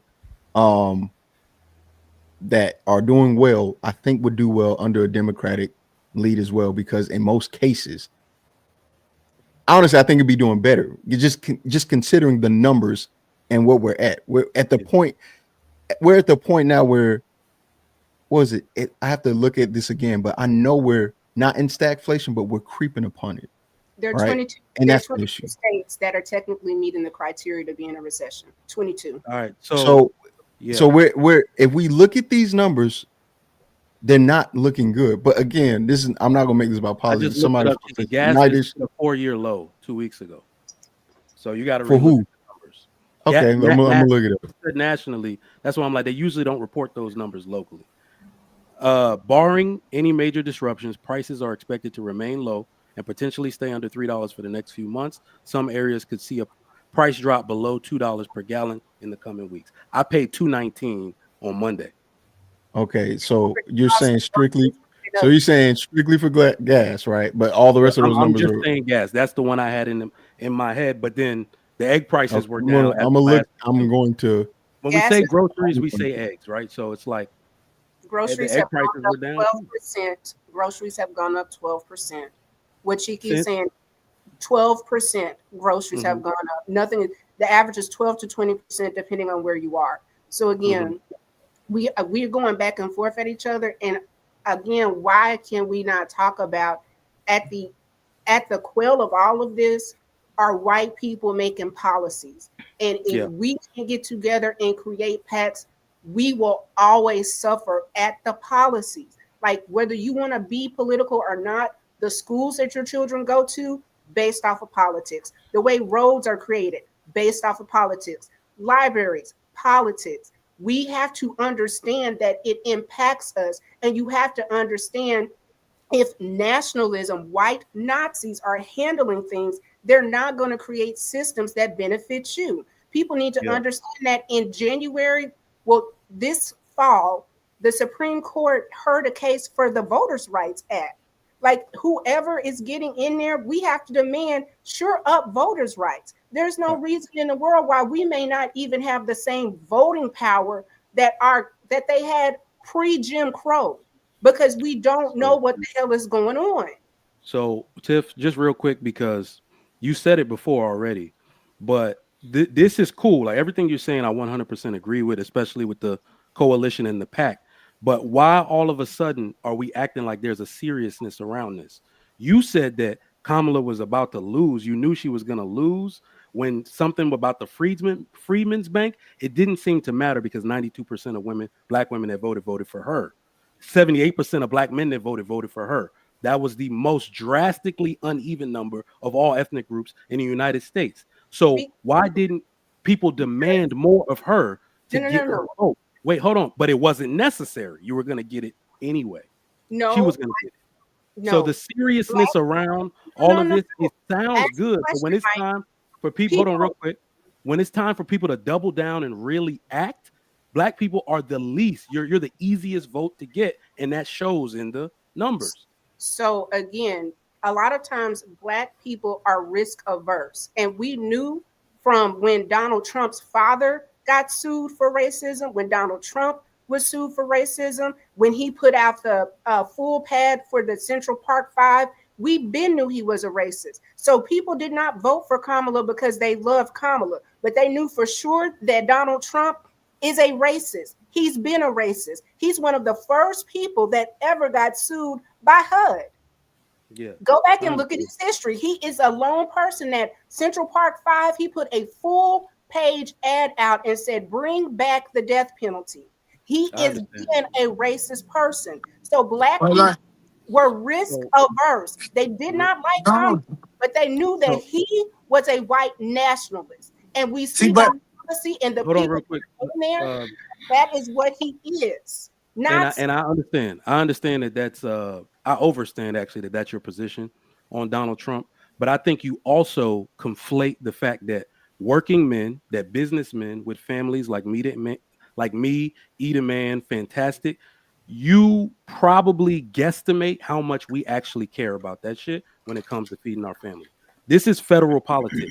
As you can clearly see, if Donald Trump goes too far in any direction, he's going to get federally blocked by his own government. I saw that the first term. That's why I said in 2016, y'all got away with this sensationalism. Y'all got away with it. He's a racist. He's that and the third. He was getting blocked and filibustered left and right because the system worked the way it's supposed to. So then I stopped voting. I stopped voting with my emotion and I started voting with my wallet.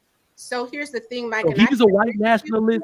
It doesn't mean nothing. You don't don't try to grandstand, because what you're saying in 2016, he had a different cabinet and we had a different Supreme Court. So what was happening is the worst of who he was, he had failed and stopgaps. He has sycophants in there now. Brendan Carr that did the FCC ruling. You have Pete Hegseth, the Department of War. You have the DOJ by Pam Bondi, which she's an idiot. You have a whole new thing with ICE with Kristi Noem. His party that should stopgap him, they're horrible people too. And the Supreme Court is now stacked 6-3.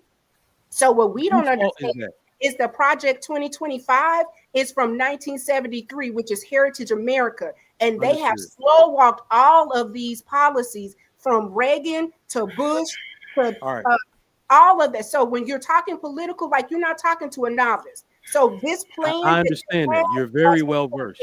Very long time. So let me ask you. Hold on 1 second. Let me hop in there real quick. Let me ask you this question, man. So I understand that. How bad did the Democratic Party have to drop the ball for Trump to be able to do all of this? Because that's where, that's where y'all don't see the failing ever. All right. They held the agenda for LGBT and feminism so much that they did not even take the opportunity to put the things in place to stop this from happening. Your own party dropped the ball. I'm not a Democrat. I'm not a Democrat.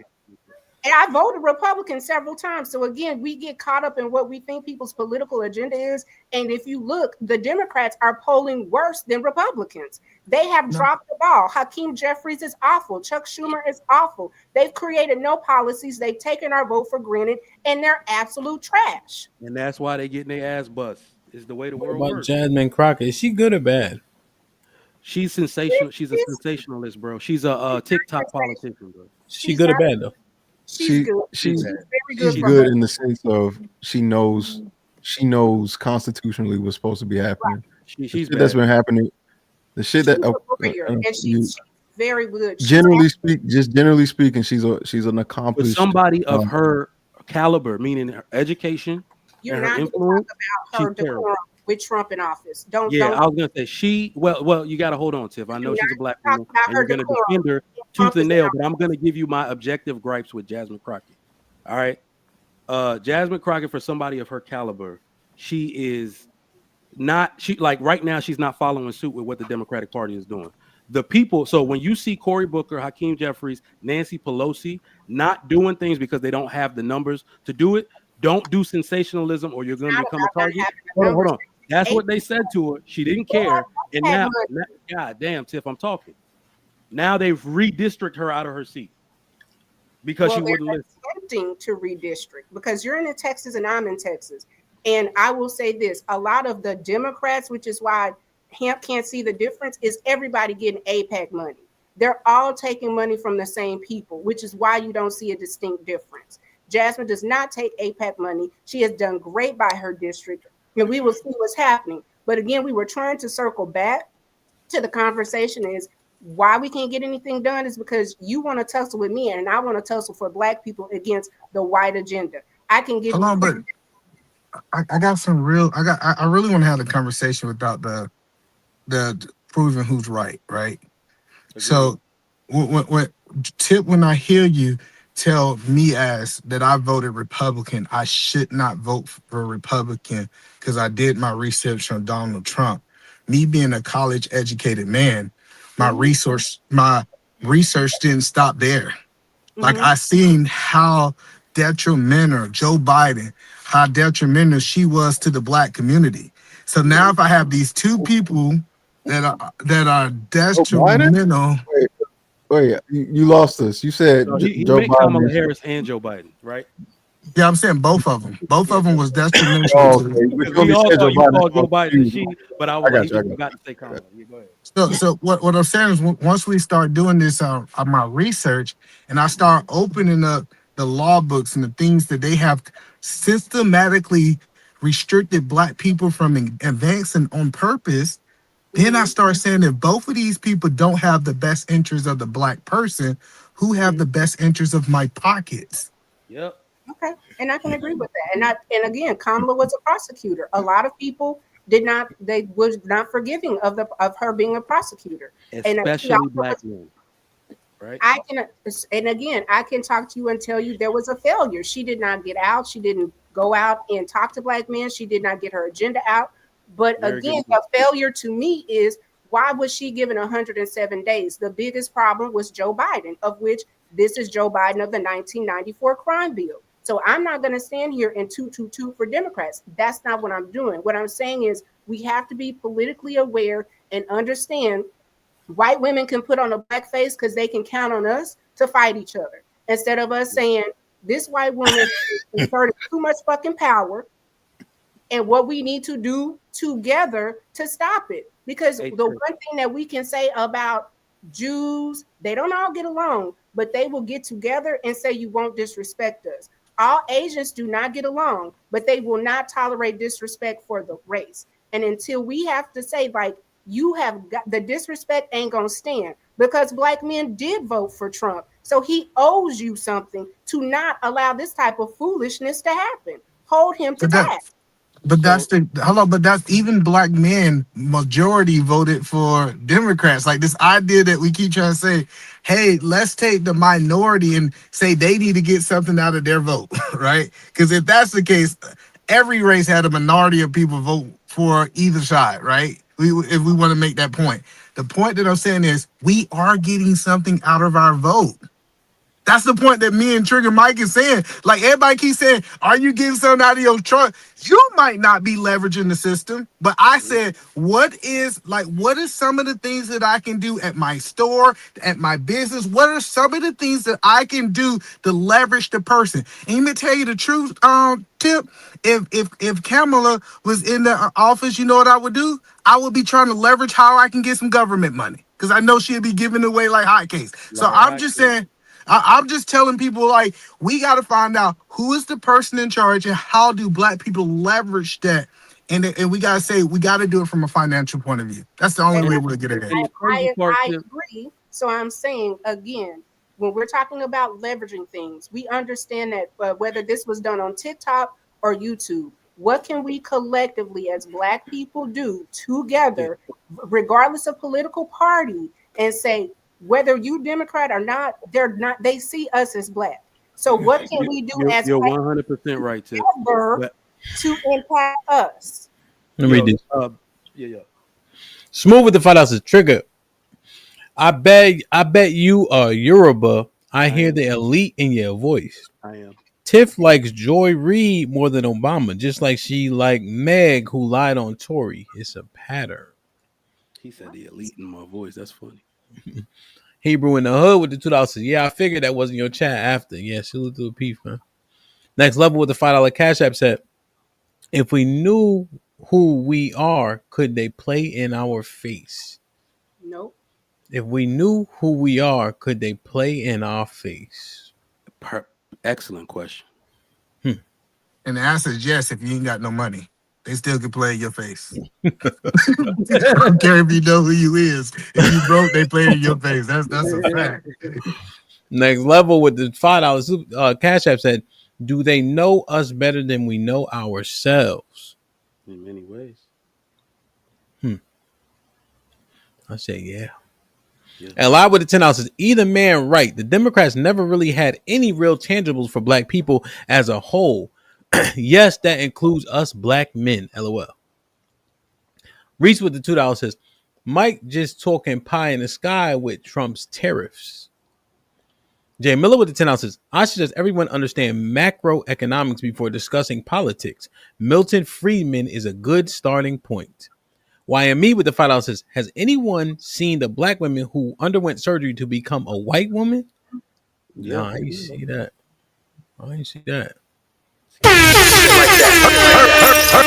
Perfect. Nas, what up, kid? Good to see you, man. Hope all is well. I assume you usually have a message every time you chat.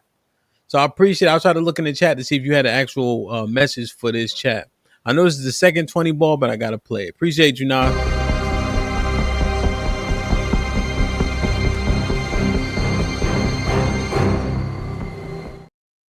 Fit. Reese with the $5. When I see them trying to deny Kamala's blackness, I already knew what was up. What was up? Mind you, their only reference is Joe Brown, actor, and Candace Propaganda 101. Sean Brew with the 10 ounces. Miss Tiff is lying again! Exclamation point.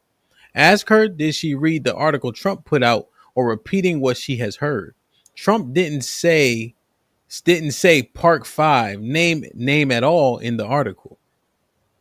Please go to the New York Post and look where he put a whole bring back the death penalty. And if nothing else, go to Netflix, beloved, and go watch Central Park 5. Get some history. But he said he didn't say the name. I got a few more. Aaron with the $2 says election day and niggas still will be fucked up. Go vote. Today's the day. Nas with the $5 says HAMP. I'm gonna post my comment in the chat section. All right, hold on. Give me a second. I got one more. Reese with the $5 says Joe Brown said he met Kamala's father and he told him he was Hindu when it's proven he is a Christian. In fact, he's had multiple generations in the church. Like, share, subscribe, tell a friend to tell a friend. Hit that like button right now if you can. That helps the channel the most. I'm looking for it, Nas. The night was good. Night was goody. You awake? You all right over there, old man? He was nodding like 2 minutes ago. Yeah. It's been a whole late night, whatever. It's good seeing you, brother. Good morning, everyone. Good morning. We are now at the 3-hour mark before night gets in. We need the $60 to the Cash App to extend the show. Otherwise, we'll see you this evening for the women's POV. So I'll give you about 10 minutes to get it done. Night, what's good? I'm listening to, I don't know, man. I looked at that woman in blackface looking like a dude and the outrage behind it. I didn't understand it. They've been doing this stuff since Amos and Andy and Oprah, not Oprah, Whoopi Goldberg, Ted Danson, Richard Pryor, Gene Wilder. This stuff has been going on forever. I don't think we should be so triggered. I think we should be more focused in on each other and trying to do what we need to do to get back to what we need to do with each other. And then we get into this whole more separatism. We can't mess with Jamaicans, Haitians, Africans. Then we get into it's much ado about nothing to me, to be honest. Night, I agree. The reason why I wanted to cover this is because you see the title. Yeah. Because it's like we got a decent percentage of us in denial about this shit. Right? Like that shit like scuffs my Timbs. Like we still got black people say, oh, it ain't all of them. Right? Like, that type of rhetoric. I'm just like, yo, believe what you see. Believe the acceptance. Believe the support that these people get. You better off for it. You can go further faster knowing the things that you're going up against potentially. Right? Just like the Young Democrats thing. Did you see that night? Mm-mm. The Young Democrat text message group? Republicans. Oh, Young Republicans text message group? Where essentially they were saying, racial epithets and etc. Yes, enough of them. Yeah. And these were actual, they work in the offices or what have you, and just making jokes, And I think Vance spoke on it. He's like, kids being kids. All right, cool.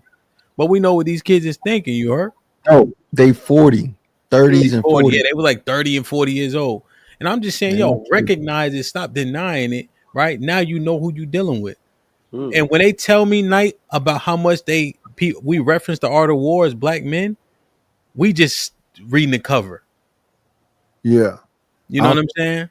I agree with what you said a while back when you saying that we're not taking it seriously, or people wouldn't be so much smoking and drinking and overweight, and we're not even thinking about it. Yeah. Yeah, because what you saying is 100. I just like what we, you know. But go ahead, go ahead. You want to jump in? I gotta take this call. Yeah. So I understand. We understand that we have an enemy. I don't want nobody to think that we feel like are we equal. It's nobody out there trying to get you. I want to tell y'all guys, all those things are in existence, right? Mm-hmm. But that is the truth. Like I think if we can't separate the 13%. I was thinking about what Nidish was saying. If we separate the 13% into 2%, 7%, 4%, now we got a smaller group of people that have to band together to go against the majority already. So is the answer, and I guess this question to Tip, not only do we align with the whole 13%, do we find allies to align with us to be able to actually fight against the majority of the country? Yeah, no, I think it's possible. I think the example, and I know a lot of people look at Target. A prime example is Target. Black people started getting away or not using it, and then you had other people come in, and they suffered. They had to change leadership. Their stock went down. There was some suffering there. So yes, we're going to have allies, and I actually think that there are more people that don't want to see us go backwards. But I think we also have got to just do some serious stopgaps. Like, this is disrespectful. This is not acceptable. This is our no. And then other people will come in allyship. I mean, even when we talk about Martin Luther King, a lot of people always want to talk about the March on Washington without talking about the 18 months of economic boycotts that happened. They did not catch the bus. Winter, spring, summer, 18 months. So are we going to be willing to collectively pick a business to say we're not shopping here, find other allies to say we're not shopping here either, and let the economic price plummet? Because at the end of the day, it's white, black, but green rules all in America. This is a capitalist society. So we have to have targeted boycotting. And then as we're boycotting, we also have to have some type of ask.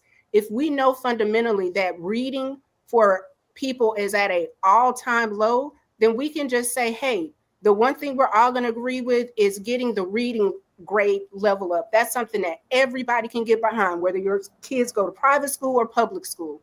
It's something that universally people will be able to benefit from, right? So we have to keep it super simple and something that everybody can get behind. Because the thing with Black people is we are very diverse and we are multi-ethnic and we have different things. And I think it's to be celebrated. But also they see us as one thing. So that one thing, we all need to say, I have $5, $10, $20 to put towards a pack. Then here's our ask. And then we have to be committed to those that vote. People that don't align, vote their asses out. Because there's no reason that Hakeem and all them are still here. There's no reason why somebody can hop on and do blackface, because we know they would never do that to Jewish people. And the reason is they don't let people play with them. They don't. So, Tiff, can you speak to why they don't let people play with them? Because I don't even think that's true. Real quick. I think the unfortunate part about it is that the Black community is too easily infiltrated. And today, this is actually ironic. Today is the proof of that more than any other day in history. There is a Black female governor candidate in Virginia right now. But the NAACP and Obama went to stump for the white woman. Most people, and I'm from Virginia, that's why I have personal stake in this. Most people don't even know that there were 2 Black women running. Donna Clark was the independent. And we're not even talking about that because Obama went to stump for a white woman, so everybody just went behind that, right? So right now it almost looks like the Black community is poised to do the same stuff they've always been doing. But when I hear you talk, Tiff, it's not that I disagree. I don't want this to be disagreement, agree, right, wrong. It's that are we always putting the cart before the horse? The reason that Asians are so strong, the reason the Jews are so strong is because their economic center is the family. You will accomplish nothing if you don't do that first. The children reading is not a governmental issue, it is a family issue, right? So this is not something I'm ever going to lobby the government to fix, right? So I'm just saying, why do we speak about anything before we speak about that? The reason anybody has the ability to talk to the government and demand things immediately is because the economic center is their family structure. If people start moving out of neighborhoods, that neighborhood loses their local tax base from the taxes that people pay. That's why they got power. So would you say that that is priority one? So one, we can walk and chew bubble gum. That's one thing. One, reading impacts everybody. Families, what's going to be more impactful? It's going to take time to reestablish families. What's something that we can do immediately to help all Black people? Reading. And the reason that Obama was there is because he backed the Democratic nominee. Because their political parties. It wasn't because one was Black and one was white, and you don't get to get that off. And neither does that Black Caribbean lady, because she was like, "Oh, I'm a Black woman, ma'am. You're a Republican. He's a Democrat. He went to support a Democrat nominee. Period. Point blank. It is what it is." So what I am saying is, as Black people, if Black men are reading at 3rd grade level and Black girls are reading at 4th grade level, then all Black people being literate, so then we can read the Constitution, so we can understand law that benefits everybody, regardless of the family structure that you're in right now. And by reading, then you can understand the benefit of a family structure, because you can read books that enhance and it helps people. And whose responsibility is it that these children learn to read? That's my Everybody. No, it's their parents. No, that would be the education system. No, and the it's the parents, bro. No, that's the education system. Why do you think the word education is there for? Listen, if I send, hold on, let me ask you this. What do you think kids are supposed to do in school? The children who do not learn to read at What do you home think struggle kids are in supposed school. to do at school? Children Learn get to so read. I am Learn on record saying this. to Hold read. on. What does education mean? Hold on, Cheeky. I get what you're saying, but you're not looking at it in reality as a parent. Every deficit my children have, I take it personal to teach them. Children more often get tested in school on what they already know. If you ever meet me personally and you see me write, okay, I have impeccable handwriting because I sat next to the 2 best handwriting girls in the class. But these girls were so smart that I thought that I was inherently dumb. What I noticed was that they get all the education at home before they get to the school where I was learning in school. That's where the deficit comes from. Children have to learn at home. Hold on. Even now that I work in higher The education, answer's there, Mike. You answered clearly. Right, like Yeah. So You answered the well. education is supposed to come from the school. You should learn how to read from the teachers that are there, because that is what they're supposed to do. As a parent, you should reinforce where they're at. And if there is a deficit, you should bring that to the Board of Education. Yeah. You should bring that, you and the group of parents that are in that community should go, hey, as taxpayers, we need to see improvement here. Right. And the secondary part of that is you as a parent should either reinforce. Now, if you have to teach your child everything after they just came from school, then just homeschool them and get government subsidies from that. Might as well. And if you're saying that's not what you want to do, there's a reason for that. And most parents, unfortunately, just don't either have the time or don't make the time, whatever the case may be. But that is why we have a public education system. Now, if you want a better system, like what's his name from last week, Keys saying that he sent it to the private and he found a way to do that, then use the system. Do what Eda Man and Trigger Mike are saying that they do with their business. I'm picking the best and doing the best, doing what I can to get the best results. But at the end of the day, the goal or the reason why we have public education is for our children to be educated. And as a parent, you should reinforce that or add if you can. But if you are not somebody who has the extra time, or you don't work from home, or you got 2 jobs, or whatever the case may be, guess what the education system is supposed to be doing? Educating your children. So the difference in what you just said, Cheeky, is the difference between exemplary students and basic ones. If That's not everybody, true. no, hold That on, is hold not on, hold on. I just let you talk uninterrupted. Well, let me ask you, Mike, before you go, because what that sounds like is a concession to his point, and now you're saying, but the acumen of those kids will differ. No, But so you agree with his I don't agree with his sentiment because he's basically laying the framework and the thought process on how everyone became illiterate. He's saying it's the school's job, and I'm telling you, the school can't do the job as dictated by the 3rd grade reading level of boys and the 4th grade reading level of girls. They have to learn from home. If they don't have a foundation, they will be nothing to build upon, and they will continue to fail. And Trigger Mike is 100% right.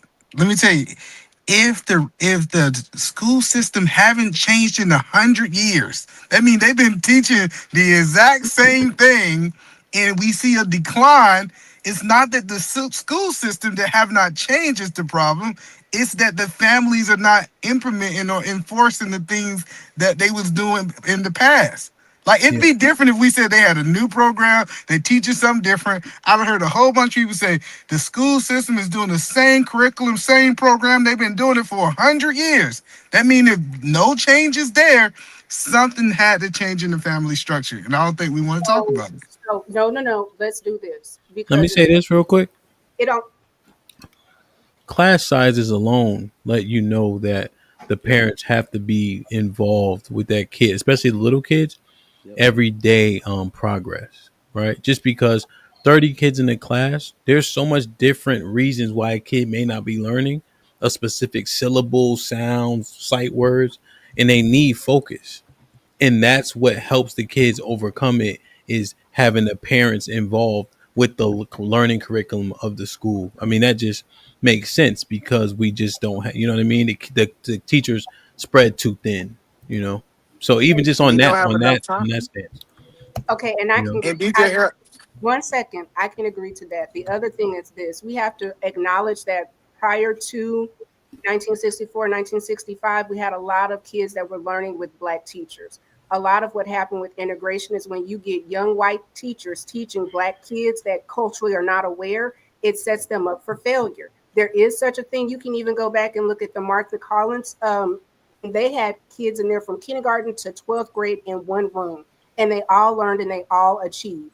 We have to understand the impact of when racist systems are put in and taught to young people that they cannot achieve. There's a cost of that. There's an all Black boys school here, and those boys do fantastic because they have Black male teachers. So if there's a lack of representation of Black teachers, Black people, those kids, they suffer. So I think for let me integration. just say this real quick. That's less of the point, right, Mike? There were several reasons for integration, but and I'm saying but purposely, Tiff. We've also had a conversation about supporting Ebonics, We did have, about that being okay at home, and then Mhm. expecting the school to do all the heavy lifting. What I heard Cheeky saying was the school sets the standard to teach, right? If those kids aren't getting it, we need to push the schools to do so. Mhm. I don't think, and Cheeky, I'm asking you, I'm kind of asking and saying it. I don't think you're saying the parents should be teaching the kids in that's something that goes against the school and then blaming the school after the fact. Right. I'm not saying that. Yeah. All I'm saying is the responsibility of public school education is to educate. Your responsibility as a parent is to reinforce whatever you're learning, whatever the child is learning. Yeah. What was said before was it's on the parent. Right. And that's just that doesn't structurally make sense to how we have built the society. Now, if we were homeschooling kids up until, I don't know, 5th grade, and then we go, okay, you're in 5th grade, now you go to public education, then I would say that's on the parent because it's a direct correlation as to why something can or can't happen. But children are going to school from kindergarten to whatever age at a young age, which means they're supposed to be developing however it is their mind. If we were all supposed to be teachers, all of us automatically would be taught a childhood education when you went to college. Either man didn't go to college for childhood education. You want to all know that? Because he said he Because I did. don't speak like that. Yeah, I don't Yeah. speak like the people. No. So now that you worded it That's that right. way, so what me and E-Man are saying is preparation. Like students that are not prepared. If they do not know their sight words, somebody said it already. If they do not know sight words and phonics and basic 1, 2, 3s before they get there, and it's not your job to push that on the state because class sizes and all of that type stuff. And this is the reason we go to the basic point of it is because that's what the average human being knows. The average We're human not. No, no. knows We're the not. ABC. But So if your Cheeky, child, hold on, I they are. Go ahead. We're not talking about sight words. I want you, I am. We're not no, talking I'm about. talking. We're I'm talking about the talking about. foundation of sounding out words that happen before they get into the school. Like Okay. understanding the vowels, understanding like, So listen, again, when does that happen? Right? Preschool. Because everyone's circumstance is not your own. That's the other part of it too, right? A lot of these people that can't read, or a lot of these kids that can't read past a third grade education, It are should- not in high income schools. You They're want to not. know how? You want to know how the school even expects parents to do this, Cheeky? A lot of parents don't talk like this because they want to leave that buffer to blame the school. They send the entire curriculum in the summer readiness when the children go home for the summer. My That- children they have a do reading that list they have to complete. The shit is not actually optional, but somehow we pretend like it is. All school Which is districts Okay. are created the same. So and they- again, all one. That's the point. That's what I'm getting at. All school districts, everything is not created equally. None of these things are a one-to-one comparison. It's really is. We first of all, you know how you determine your school district, the income and the area you're around. They redistrict that in certain, Property like, taxes. So property taxes. Those So things, like I'm not again, like we understand all of that. Like I'm saying, okay, I you're understand saying it. When we're you're talking saying you about understand that. how to You're get the saying best you understand outcome, that. what are we? You're Listen. You're talking about what systematically you would like to see. When people have these conversations, how do we get children to read? You better listen to me, or the children are going to be illiterate for a very long time. I'm telling you that as a parent, the quality of my children's education is my responsibility. Why would anybody What tax argue with bracket me? do you fall in? Just out of curiosity. Say again. What tax bracket do you fall in? Just out of curiosity. 6 and higher. 6 and higher. No, nobody talk. Let him talk, please. What tax bracket do you fall in? Just out of curiosity. I'm just super curious to know. If they gave out another PPP loan, I wouldn't qualify. I'm asking you a simple question. You just tell me. You don't have to do all the extra talking. Which tax bracket do you fall I into? just told you, if they gave out another PPP loan, I wouldn't qualify. I'm sorry. I'm a low income area nigga. Help me say it plain. Upper middle class. I'm upper middle class. Upper middle class. You work from home ever? I'm sorry. Say that again. Do you work from home ever? Every day. Mike, Sounded do to me you like pay? somebody got some luxuries we can't really talk about, right? So Bro, here's are you now making excuses? Wait, hold on. Mike, do you now pay? Hold on, we can get back to reality because he said he want to do that. Hold on, Jake. I just want to Reality, bro. clarify. Mike, you speaking in parables. You ain't yet, Jesus. Do you? Yeah, you in the 24% tax bracket, 32%, Let me look at the tax brackets. 10%, Hold on. Tax brackets. 12%. No, me and my wife together, it's actually we're in the like 22% tax bracket, whatever it's called. Hold on. Either way it goes, the Oh, point shit. is these Hold on, areas. G. I want to hear this. I want to hear this, Chief. Oh, fuck. All right, we're in the 35% tax bracket. That's the one from the top. Go ahead, Cheeky. Why y'all do that to me, man? It doesn't negate anything I'm saying. My That's point what's is, there is a reason why some of these parents just don't have either the time, they don't work from home. I'm not saying that that's an excuse, and I'm not saying you can't be a better parent, but we should have a base level and some kind of equilibrium to go, hey, kids aren't able to read and they're in public education. This is more so speaking to the education system than it does parents. And because for a plethora of circumstances, there is a correlation between low income and low education. right? Agreed. That's why I was like, you're These not going to kids say that can't anything I read disagree with. aren't rich kids. They're not But rich you kids. remember, the basis of my discussion was the family. You can't fix these things until you fix the family. The reason, if anybody can put their child to bed, they can read to them for 10 minutes. That's all it takes. You don't they put their children to bed? So it's about priorities, bro. You're No, speaking, bro. I get that you're speaking like a factual thing, but remember, you're ignorant on the experience of being a parent. You're speaking to a child. I don't have to be a parent to know what it's Yes, like to you be a do. kid. Yes, you do. No, I do not. I do not have to be a parent to remember what it's like being a kid. My And does dad was somebody read to you every night? no. That's my point. And so Sometimes I what is went to your bed point? Did that myself. affect you Sometimes negatively? I had to see. This is what I'm saying, bro. Like my dad was a cop, and my stepmother was a nurse or nurse.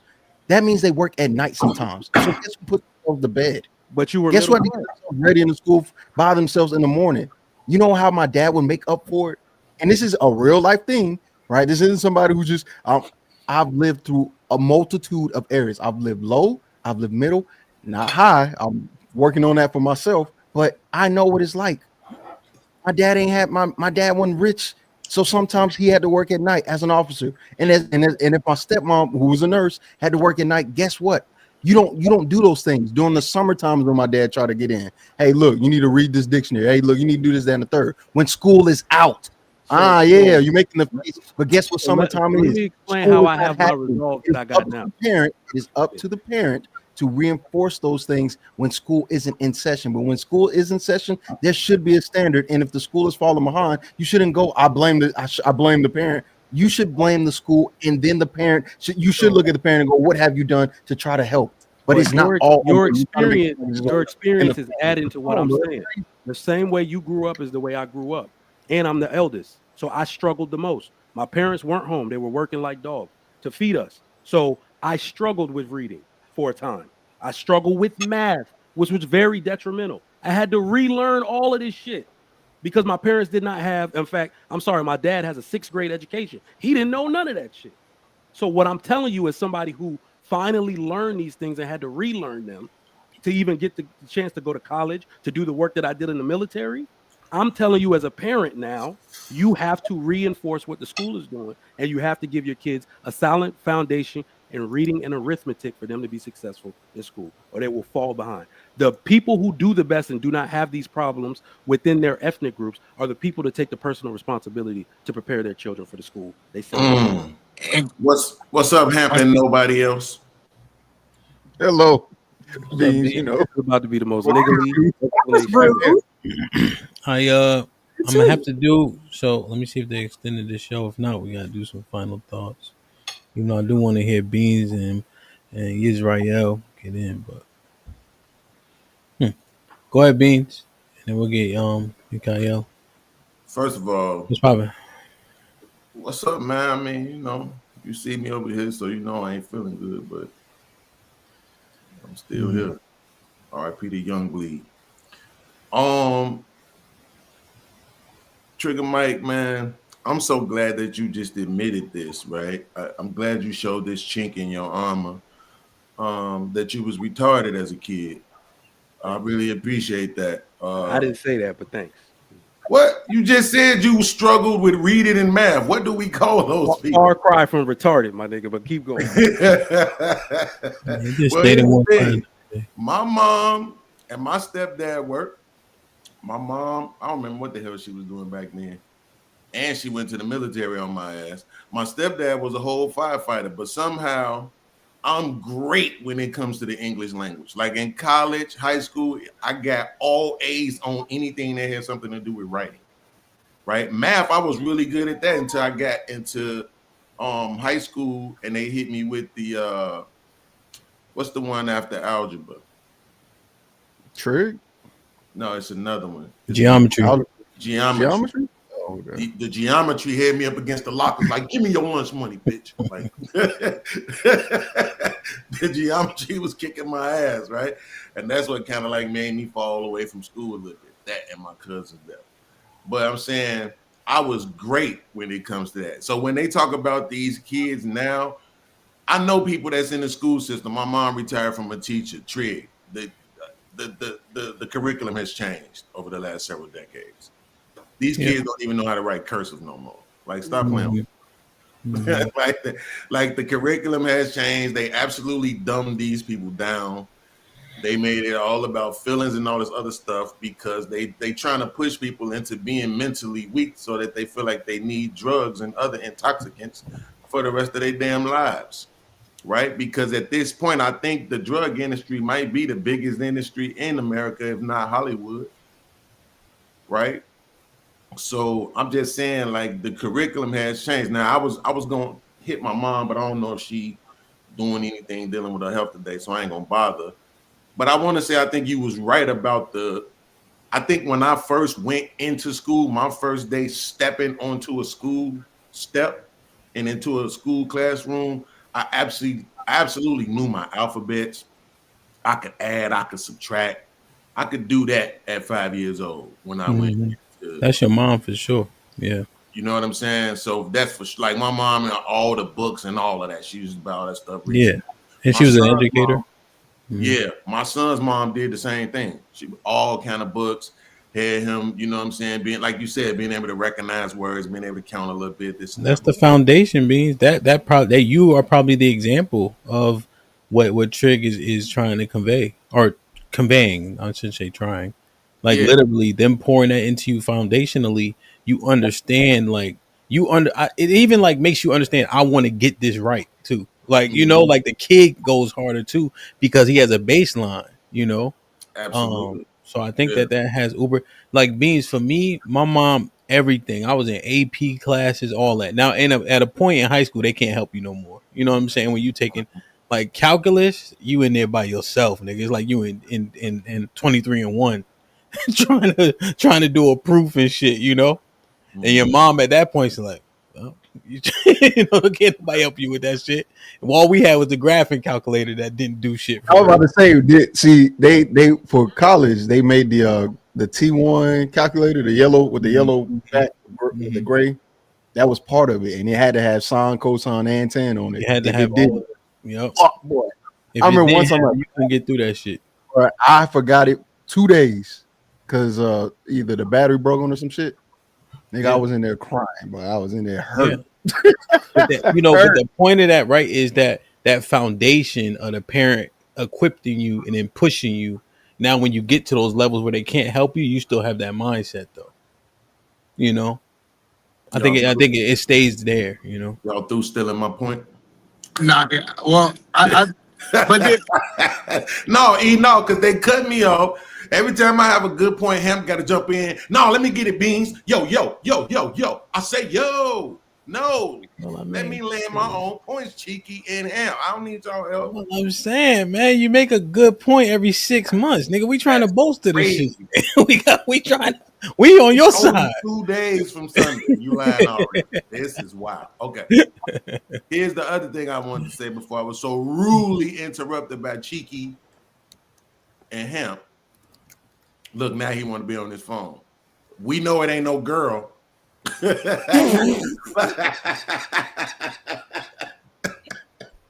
It's my mama. Try to come back. You leave me. Don't you do that? Okay. Trigger Mike. Earlier you said something that made me want to get you deported. You said I'm born here. The reason that Asians and Jews have their power is because of their family. I don't want to as the economic center of their. Yeah, the family is at the center of. Okay, cool. Now I want to ask you, what do you mean by at the center? Before I be racist against you. However, I think I'm just going to lead with the racism, right? Because I need y'all to stop lying to the people and making everybody believe that the reason why Asians whose women marry out at almost a rate of 40%, right? And Jews, and the reason why they have this power or economical supremacy that y'all want to say they have is because of family. Because it ain't. With the Jews, it's because of religion, and with the Asians, it's because they have countries. I got you. Right?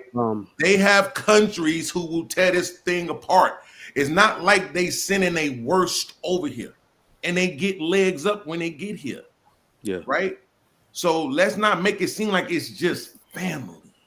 So I guess you're nothing that you are using to try to make your point negates my point, because you use the term, I want you to understand this, Asian women marry out.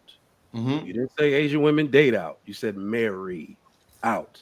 So family is still the basis of is the center of their power. I said economic center, bro. So funny thing is, we were just talking about tax brackets. All right. The I'm in the 35% I didn't even realize, and I was just talking about me and what I earn.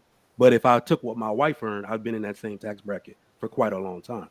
So family is the economic center of what you can do for your children, what makes you command more respect, what makes you live in areas where you pay enough taxes to tell the school board something and they actually do it.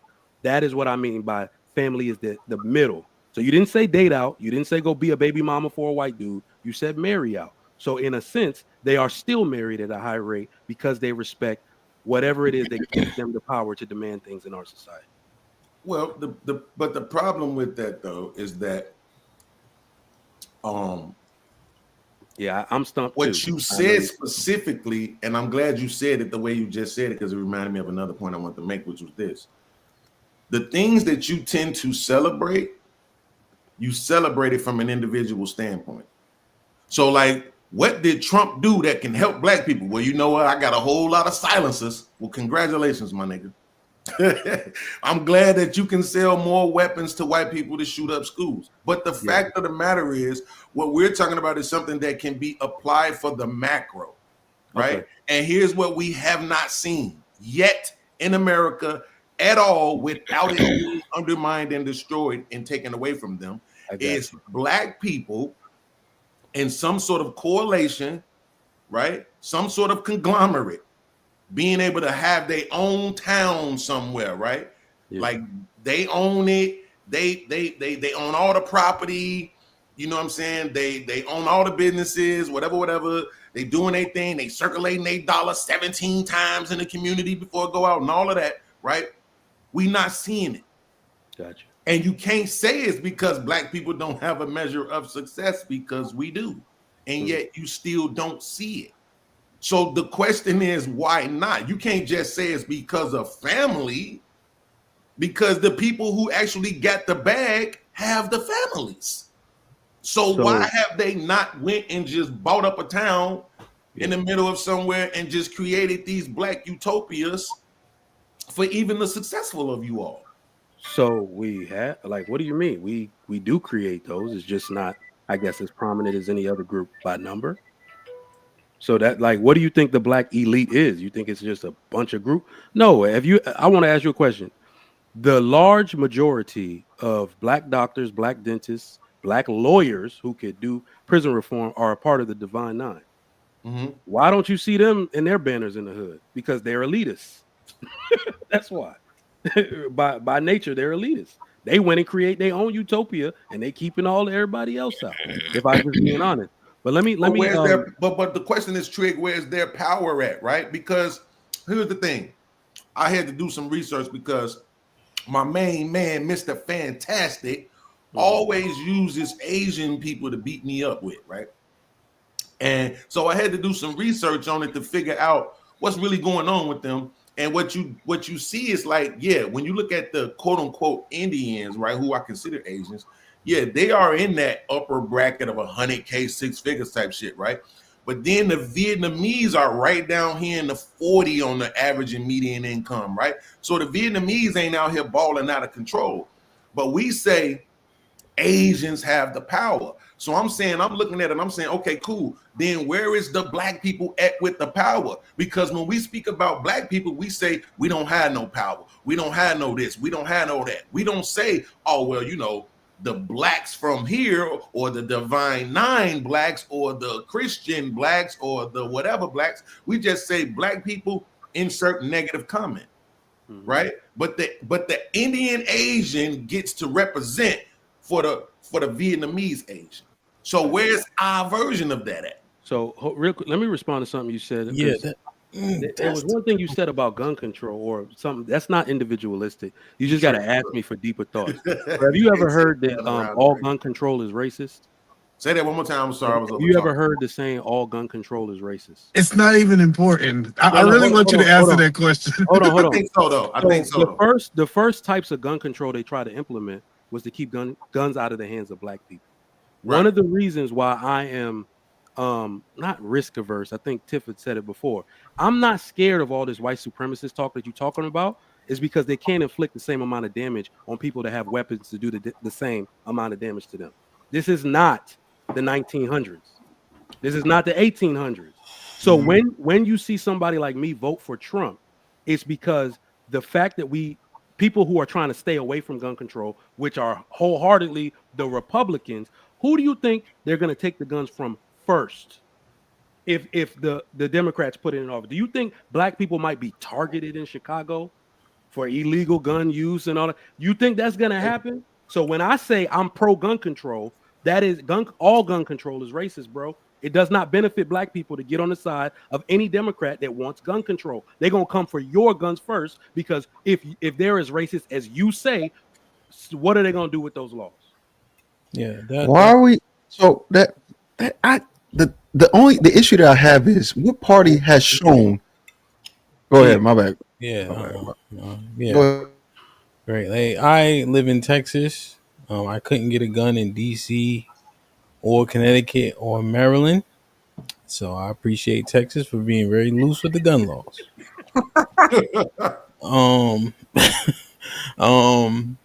But his question, Mike, because it touched on something Sherelle had said a little bit earlier.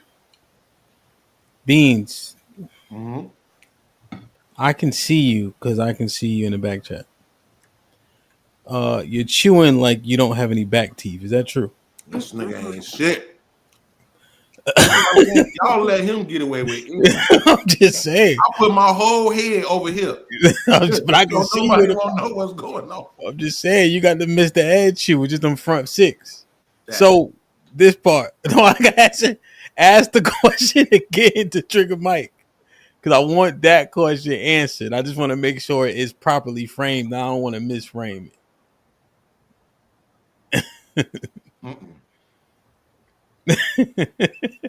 I'm afraid I don't even remember how I framed it. Okay, I let me ask it for you. I remember it, but I just didn't want it because I think it was. I remember it. I just don't remember how I framed it. The way he framed it was, Mr. Fantastic uses statistics or use Asians as the higher or the standard for statistics. Yeah. Right. Yeah. But never when we get into the level, or when we get further into the statistics, it's always, I don't know, Japanese, I guess, or Korean. But what about the Vietnamese? Why is it that the most prolific or the most talented of the Asians is represented well, and that is who they are? Those Asians that represent well is just who Asians are. Why is that not the same for black people? Okay, I got it. Real quick, I'm looking at it right now. The reason why they are the standard bearers is because on the chart, on the statistic chart by the U.S. Census that says median income household by the United States ethnic group, you have to go through 8 different Asian Americans to get to the first white American. Indian Americans at the top, Filipino Americans, Taiwanese, Sri Lankan, Japanese, Malaysian, Chinese, Pakistani, then white. That's why. That's not the question. No, what I'm saying is that outside of those outliers, right, like Vietnamese, or if he wants to say that, the majority of these people, he said Indians are Asians. He considers them Asians.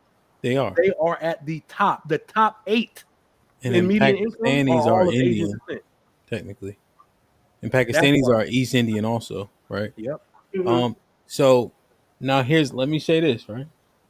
Because Michael say this, and then he'll get called all types of T words. He'll say the Nigerian Americans who are in the black demographics are at the top of like the STEM fields and doing the best, and then we tether them to death. How does that work? Because just like Asians have a cultural hierarchy in the way they look down, so do them. That's the thing. It goes. So we don't like the look down part. Right. It's one for one because like Japanese, like if you look at Japanese culture and Korean, like they have that same.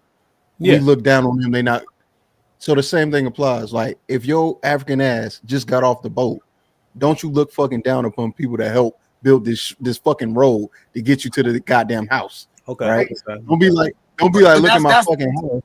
Don't be like look at my fucking house, but then you look in and you look at the foundation of it. All you see is black people building the fucking house, and you go, man, look at y'all. Where y'all live at? Okay. I see. I get it. The same thing would apply with Asians. You're right. Right, like you right, because like Cheek, we have a lot of you ever heard of Hmong people? I thought it was Hmong. I might be saying it. We always call them Hmong. They ain't never say no different. Hmong people and Cambodians. If there was a nigga in a derogatory fashion, they are the niggas for their people. Like they don't respect no Cambodians and no Hmong. And they dark as fuck. They darker too, ironically. But they don't get no respect. You know, so, I see. But see, I don't like that. I don't like the step. See, to me, I like the way I look at it is, again, I'm looking at it like we got our sports guys, we got our PhD educated guys, we got our lawyers, we got our doctors, right? Like those are our Indians, our Pakistanis, our this, our that. That's how I separate them, right? By their classes, as far as like where their function is and where their incomes I see. They just right? got country. Same way how we look at those races, and they are still separated by their incomes, right? One makes more than the other. But the thing is that we give the total body of them. I got you now, Beans. I understand. Let me tell you why. Why we don't have that same thing. I understand that. There's a unique thing that black people do, unfortunately. I see what you're saying. Okay. And I'm gonna say unfortunately. Now I understand what you're saying. There's no other group predominantly that promotes their degeneracy in the mainstream like black people, like black Americans. That's a lie. Stop saying that. No, wait, hold on. I said predominantly. Hold on. I said predominantly. Hey, listen, I gotta go. I'm giving y'all. So we did Insane send a dub to the extension, so he extended his show a little bit. Yeah. I'm gonna give y'all a couple more minutes because he did that. I'm gonna get up out of here. But Beans, I said this is interesting.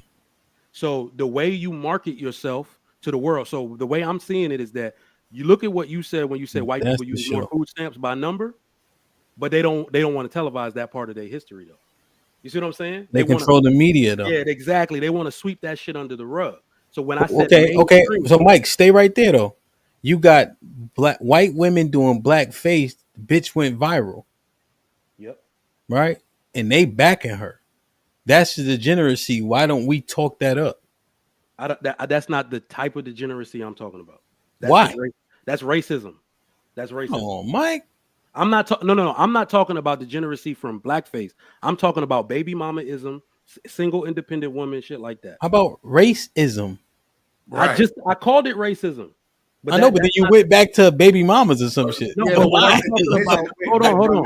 When I'm talking about degeneracy in the mainstream, I'm talking about the lack of family values. Other people want to put their best in front and pretend that their niggas don't exist. Black people can put their niggas in front in the mainstream and be like, this who we are. But what a white woman doing blackface is the nigga. That's the problem.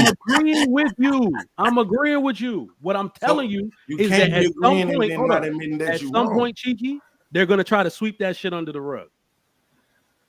Everybody they are very good. Going to sweep under the rug because the president of the VP is going to excuse it. What do you not get? Other people that have horrible behavior, they excuse the shit. The VP literally last week there was 2 Nazi chats. What did he say? Chicky, did he not say, well, I'm not gonna stress out about what kids are doing, and the kids are 40 years old, and some of them are he got it, Tiff. Hold on, we got a cute amount of time. So listen, Mike, I got some money on the continuation, man. Send the money, man. Yeah, we already like 40 minutes in the damn continuation.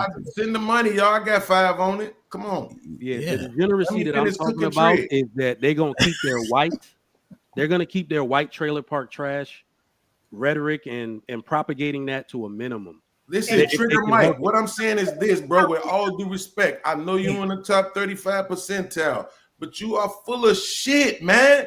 I can't turn on my TV without it being cops, without it being storage wars, without it being my 600-pound life, without it being I got pregnant at 16. Like, what are you talking about? White people all day long. John Wick. I know it's a movie, but how about all of the mob movies that they make? Every single year, another 30 mob movies come out. Jewish people, every single year, another 30 Holocaust movies come out. And that's just in America. Like, y'all got to stop this lie. Nobody perpetuates their degeneracy more than white people. Nobody. It's a new Hitler movie coming out tomorrow. So I got you in the sense of we misunderstand what we mean by degeneracy. Like, John Wick is cool as fuck. Like, that's not degeneracy, bro. I'm saying they propagating that like that shit is cool. Guns are cool to the majority of people that shoot them, bro. So I get what you're saying. What I mean is like the family values part. Can I define what I'm saying? When I said degeneracy, Wait. No. What I'm saying is that you're right. If that's what you're fair for you to define it, but you also should justify what you just said, because you and I both know that if a black man made a movie about shooting up a whole bunch of black people running through the town, it would be degeneracy. That's what they would call it. They would say that's all you niggas produce. Agreed. What I'm talking about more so. What I'm talking about more so is the difference in the way it's celebrated and perceived. Right. And what you're saying is you're celebrating propaganda, just like black women are the face of welfare, but white people got 30 years on top of black people. But that's what I'm saying. That's propaganda. Then why would you feed into it, Mike? Why would you say what the fuck are you talking about? I'm not feeding into it. You said nobody spirits propaganda. Hold on. You literally gave a white supremacist talking point. My nigga, you what the fuck are y'all talking about? Hold on. You didn't go back and hear what you said. This shit took a foothold because you let it take a foothold. Nobody did this shit to you if you didn't accept it. You can't infiltrate the Asians like this. You can't infiltrate the whites like the white hats like this. They won't accept the propaganda. Black people accept that shit. They wear their pants off the back of their ass. So I don't give a fuck. I don't give a fuck. You just said you literally everywhere though. Nigga, it's your fucking fault. Can't nobody infiltrate my shit unless I let them. So are you weaker than these motherfuckers, or are you stronger? We know you're nah, but it's everywhere though, Trig. Like I just watched the video this dude did. He went to Moscow and was talking to some niggas. And if it wasn't for the Russian accent them niggas had, I would have just thought they was just regular niggas, bro. A white person can't do shit I don't let them do. I ain't no fucking victim. Y'all up here playing victim. Shit got my fucking blood pressure high. Fuck. Man, don't break that microphone. Victim, if it's true, he can afford it. He be all right. Yeah, he in that top 35. Like I still don't want him to break his microphone. Trigger Mike, that's unfair for you to try to label us as being victims. Nobody made you say that, but you. I think it's. Say that, but you, Mike. I think the framing is interesting, right? It just to me, right? So they just did a Mr. Scorsese, right? They literally just exalted Scorsese, the director, right, of Goodfellas and Casino, and what's the last one that came out? The Departed, and all of the ones that we love, right? And the Italian, right? They made all of them infamous, you know. Right, but that they culture. See, we accepted it as cool, and then we say New Jack City, we want to be gangsters and drug dealers. See that it's not reconciling. You know what I mean? No, I got you. One of the most powerful families, right? Let them respond to. The Kennedys were criminals. Criminals. So. I got what you're saying. I think Beans is right. So when we talk about degeneracy like that, and I think the term that I could make it is that they do play in our face with that shit. Because the difference is that they can change their persona whenever they want to. Yeah, I'm like Mike, you saying let it all be entertainment. You know what I mean? Like, let it all just be entertainment. Don't try to categorize ours as something different. Let us all be entertainment. The only thing that I think I find disappointing is that Go ahead. There's a slight difference. Maybe it's in intensity where I remember watching something where Jay-Z said, well, we turned the word nigga into a term of endearment. Right? And that confused a lot of people. And I'm like, who would do that shit? Don't accept the most derogatory term ever given to black people to tell us that you're changing it around to make it a term of endearment. To me, that was acceptance a little bit of the degeneracy as wearing it as a badge of honor. But for some reason, like Bean said, now you're unable to change that view. There's a reason why we think all Asians are smart in math, even though very few of them are. It's because they won't accept any degenerate title as their that they won't wear that shit. Well, they can't drive. They can't drive. Like he said it, YouTube, not me. I'm saying they can't drive either. If there's something against an award against black people and you don't want black people because you are part of Divine Nine, you are part of the 35%. So why would you not be the face? So we have plenty of black people that excel. I wish I was the face. And you literally came up here and you give propaganda. I wish I was the face, Tiff. I'm on here saying why is Future? He can't be the why face. is the man that is not? Wait, hold on. Maybe that's a question we need to ask. Why is it not a college-educated black man the face of the black community?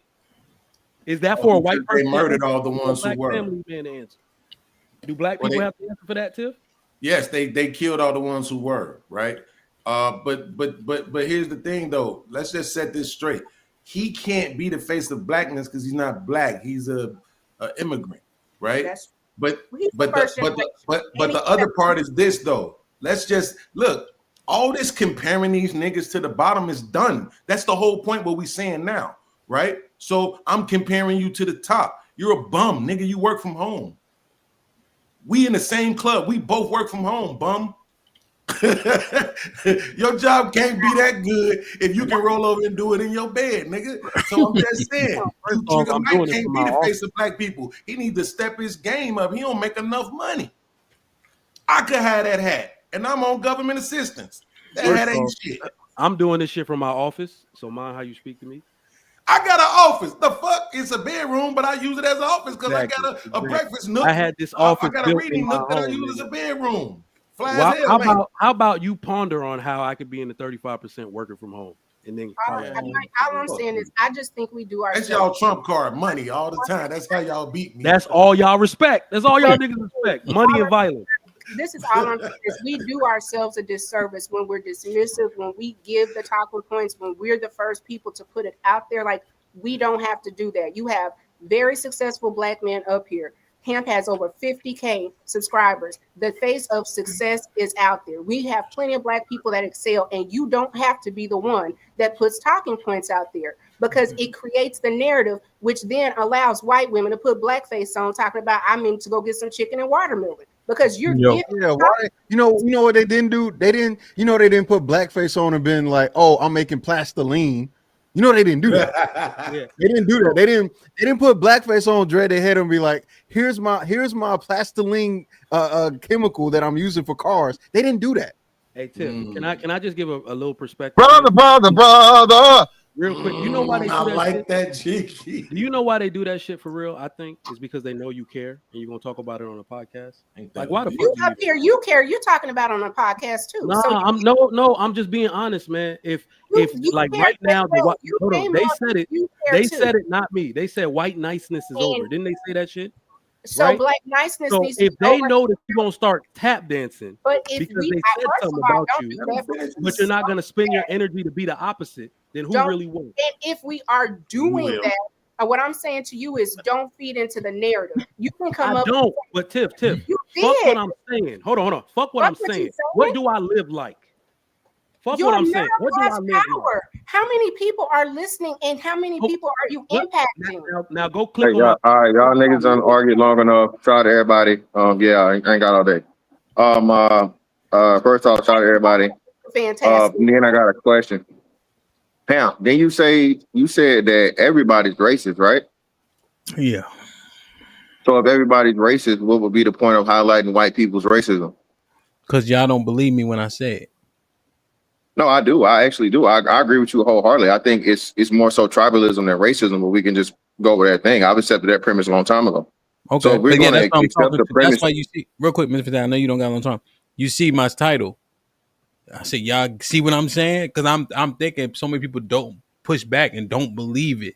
That, yo, this is how the overwhelming majority of them feel. That's what I've been telling y'all. So that's why I titled it. It's not just them though. Because I still will tell you this. I tell you that Indians hate niggas a whole lot more than white people hate niggas. Asians hate niggas a whole lot more than white people. I agree with that. I think it's the same. Oh, he froze. Yeah, if he said I don't they know why this more or shit timed less, out. if you said more or Say less, it again. yeah, if you saying they hate niggas more, like all right, cool, whatever. I don't give a fuck. I'm just saying they all feel the same way. She just the one that put on the blackface. Oh, She damn, just an Jorge. example. God damn, now he being racist as a motherfucker. His name could have been his name could be John, but of course it's culturally. I say this to my son all the time. It's culturally accurate. Okay, see, an Indian dude, his last name is probably Patel. Okay, fucking Arabic dude, Muhammad. All right, it's culturally accurate. It's not racist. But you know what? The relationship between black people and white racism is different, though. That's a fact. There's a distinct relationship there, but I don't disagree that they feel how white people feel. But the white woman put on black face, which is why I used her. Like, do y'all get what I'm saying now? Finally, The white lady or the mixed girl?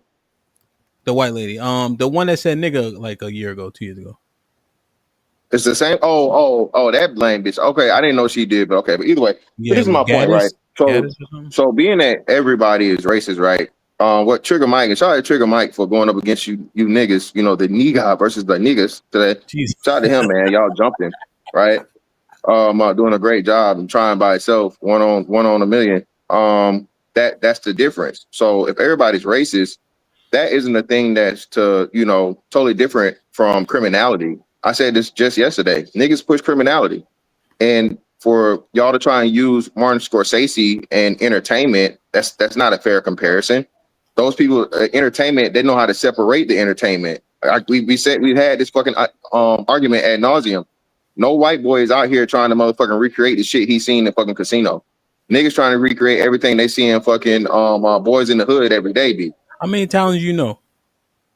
How many Italians I know? Not that many. Hey, okay then. So if you come to Connecticut, you'll see. They talk the same, act the same, dress the same. You seen Paulie D and them niggas. You seen New Jersey Shore, right? They be fighting and da-da-da and all. Nah, hell no. They try to act just like the mobsters. And they still be mobbing. What are you talking about? Then Chauncey Billups just get caught up. We talked about that. Run the motherfuckers? Yo, Chauncey Billups just got caught up. Remember, fucking with the mob. Yeah, with the mob. Yeah, but the mob is nowhere near existent as the fucking Bloods and the Crips, bro. Can we stop it? Can we be fucking for real? The Blood, the Crips, and the GDs, dog. The Bloods, the Crips, and GDs. We're saying that the fucking Italian mafia is big as that.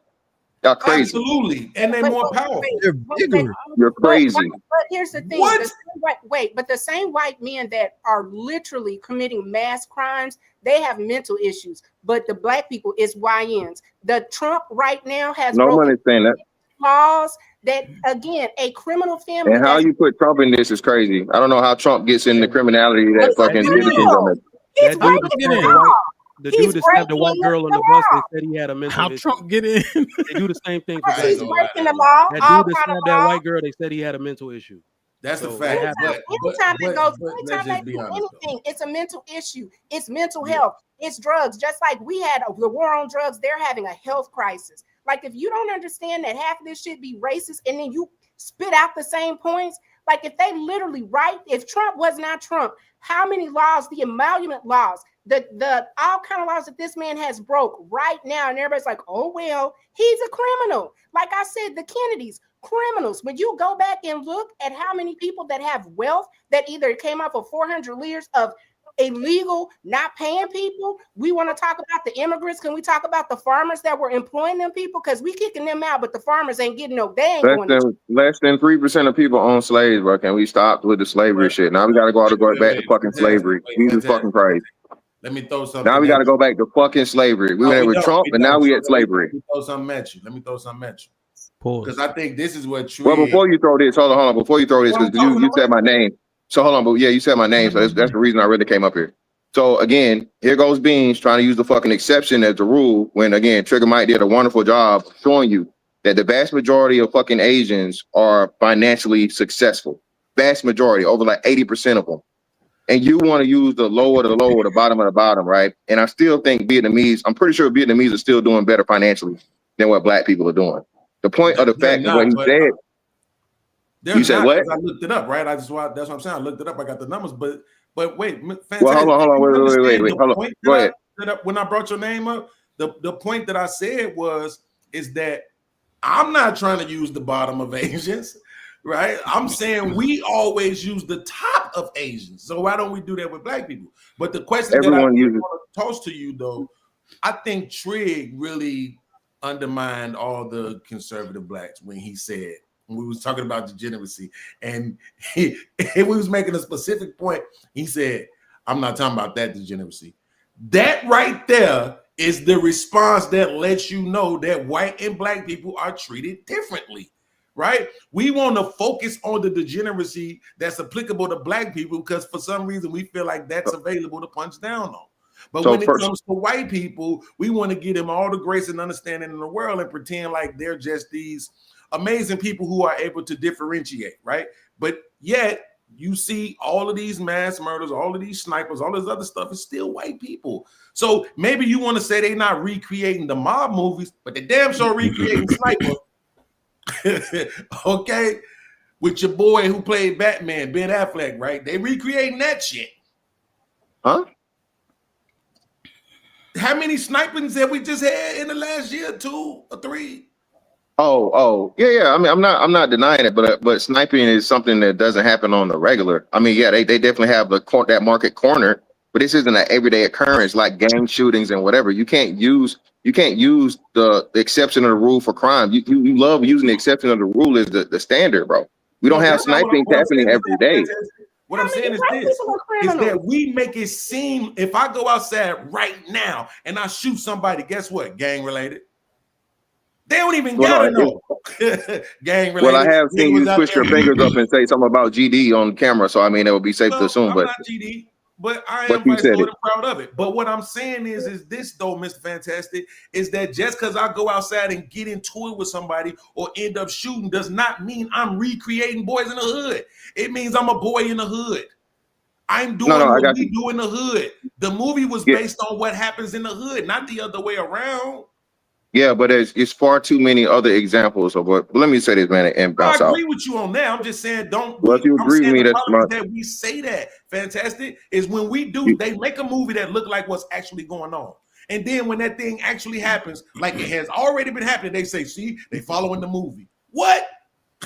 Yeah, niggas recreate it. Niggas literally do the same thing in that music. You literally have rappers that who was it? HAMP, Sue Surf, right? Sue Surf just got knocked, didn't he? Rico, yeah. For doing the literal same shit he was rapping about in the battle routes, bro. So again, like I said, I have a billion fucking examples. To tell the truth. In real time. No, brother. In real time. Again, the as much as I want to say the mob still exists, the mob now is not the mob back in the days of fucking Goodfellas. Okay, totally different. Agreed. Totally different. But it's worse. It's not as prominent. It's worse. Yep, they are in the White House. No, it's not worse. It's not worse. That niggas were getting it. Hold on. Yeah, that's I know what you finna John say. Gotti happened in the John Gotti trial happened in like I think late 80s, 89 or something. Yeah. Okay. So that when you look at it from that angle, as far as the deletions go, yes. But Fantastic, now they actually have real power. They actually have political, business, legitimate on the book power. See, they were able to legitimize. That has never changed. That's never changed. But like I said, they were forced. Y'all don't even know that the fucking mob literally did work with the U.S. Navy, bro. The Navy used the mob for fucking infiltration. Okay, so either way, right? But this is the point. Okay, go ahead. You said you had to leave, nigga. That's why I keep on saying go ahead. Now you. Yeah, well, I'm trying to, nigga. Goddamn, this nigga keep. Damn. Anyway, leaving for 30 minutes. Damn it. I was trying to damn talk for 5, and the nigga had to give his soliloquy for Somebody 15. said it looked like you got paid today, Mr. Fantastic. Nah, bro, that was on the 31st, brother. That was on the 31st, brother. Not even the first, brother. You know what I mean? It was the weekend, so I got paid early. But anyway, nah, never. I earned mine, nigga. I earned mine. Ain't no welfare king over here.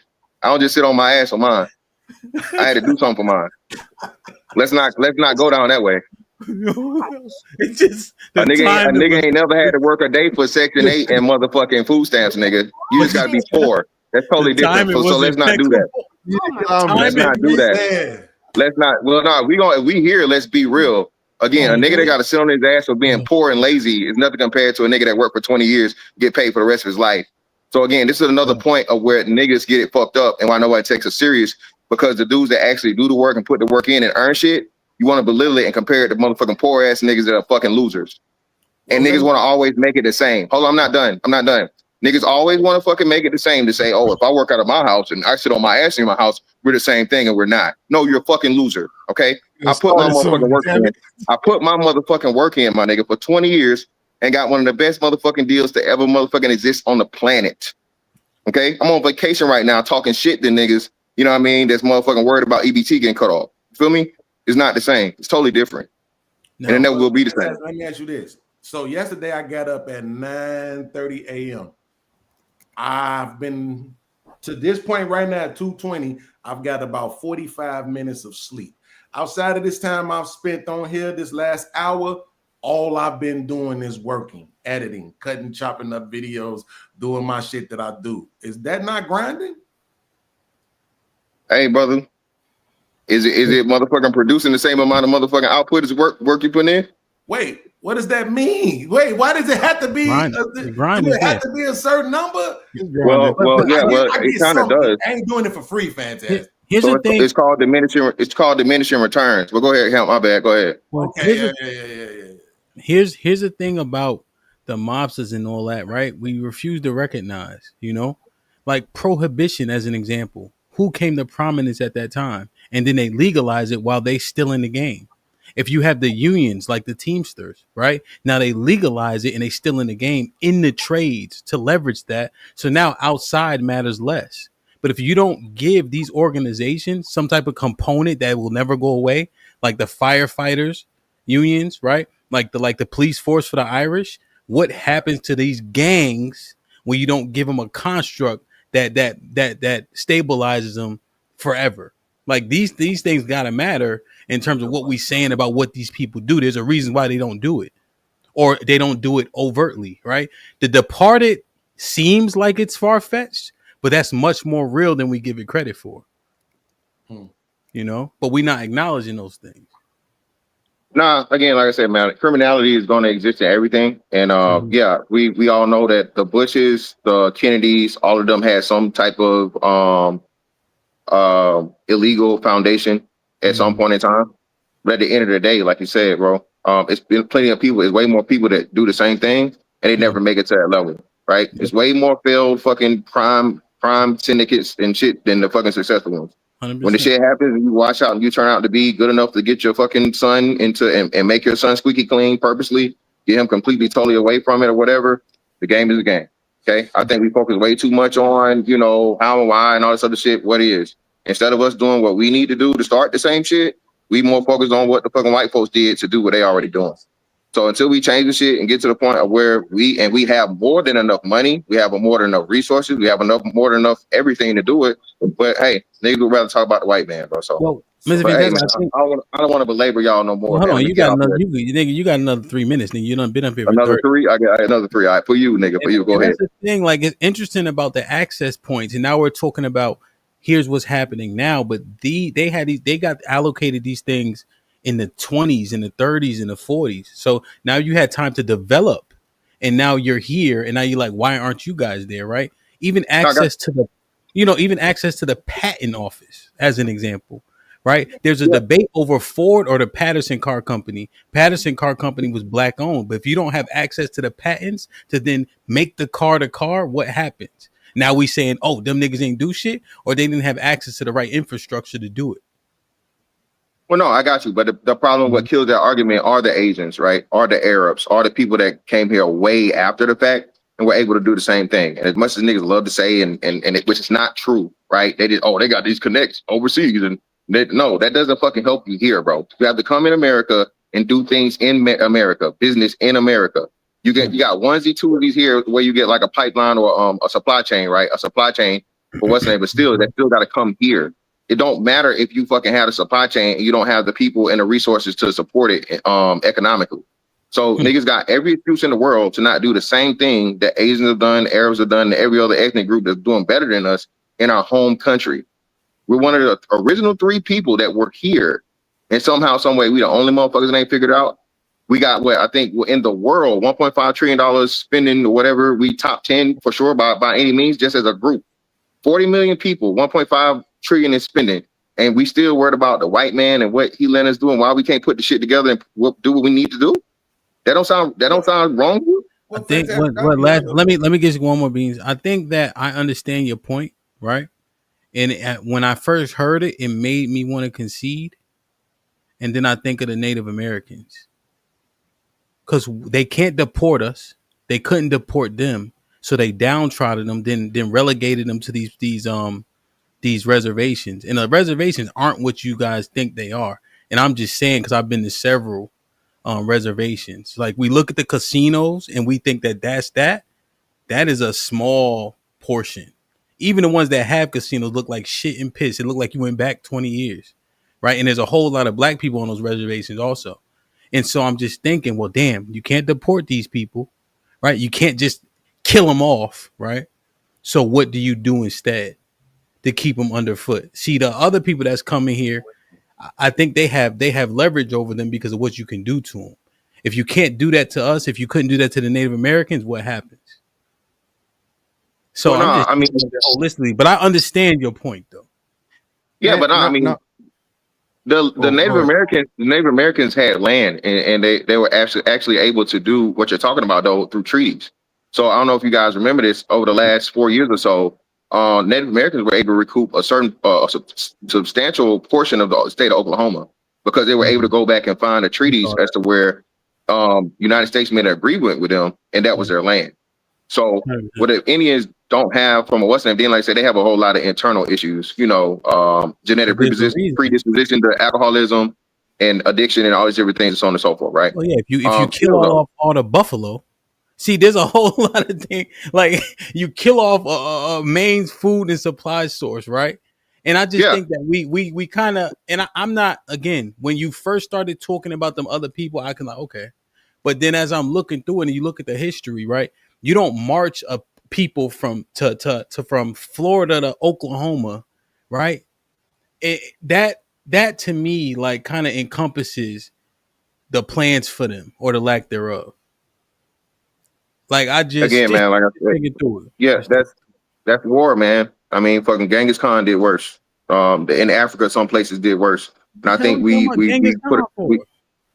well, it's war. That's what we're talking about, because it's war, and war happened in America. The same people that we talk about being slave owners, the Pilgrims, right, started this whole thing of taking shit over. And hey, in war, ain't unfair, bro. It's unfortunate, but hey, this is why me and you here. Had the motherfucking what's name never fucking been there, hell, we might be all like Trigger Mike in this motherfucker. You know how much y'all hate the nigga. So I'm gonna be out, man. Y'all leave on that. Oh, last thing. You mentioned the treaties. Who are they signing them with? The generals? The ones in Florida were signed by the generals, and that's why. Which one of them generals said the 40 acres and a mule thing? That's a general. No, well, for one, stop. Can you hear me? Because I froze. I don't know. Can you hear me? Yeah, you froze. Yeah, we got you. Can you hear me? Yeah. Yeah. So Tiffany is wrong. Tiff is fucking wrong. No. It was signed. It wasn't signed by a fucking general, because your time isn't even right. The civil rights happened. The Civil War happened way after the conquering of the motherfucking Indians. What are you talking about? I hate when niggas do that. You're wrong. Okay. It was signed by the president. It was signed. No, he said he his original question was it the same people that signed it? And the answer is no. William T. Sherman in 1865. Yeah, he asked was it signed by a general. The 40 acres and a mule doctrine was signed by the general. William Y'all don't listen well. Y'all don't listen well. He asked, was the treaty signed by the same generals? And the answer is no. Well, it's not. But when he says the same generals, Not the same generals. It wasn't generals, Ham. It wasn't generals at all. What I'm saying, those were presidents specifically signed treaty? no, that's what I'm trying to tell you. No, it was not signed by generals. They're mixing up two fucking sections of fucking history. They're mixing up two totally separate things. Yeah, that's my question. Why I say, nigga. Were the treaties signed by the generals or the president? 40 acres in the president. The president. It was signed by the fucking president, not generals. What the fuck are you talking about? The 40 acres in the mule? Wait. No. It's a two-part. The treaties for the Native American, so-called, were signed by the president and then and fucking Congress. I just wonder if they are honoring treaties, but if those treaties were signed by the general, then it makes my next part of the question moot. Yeah, no, the general doesn't have the authority. A general does not have the legal authority to sign anything on behalf of the United States of America. That's why the 40 acres. Oh my God.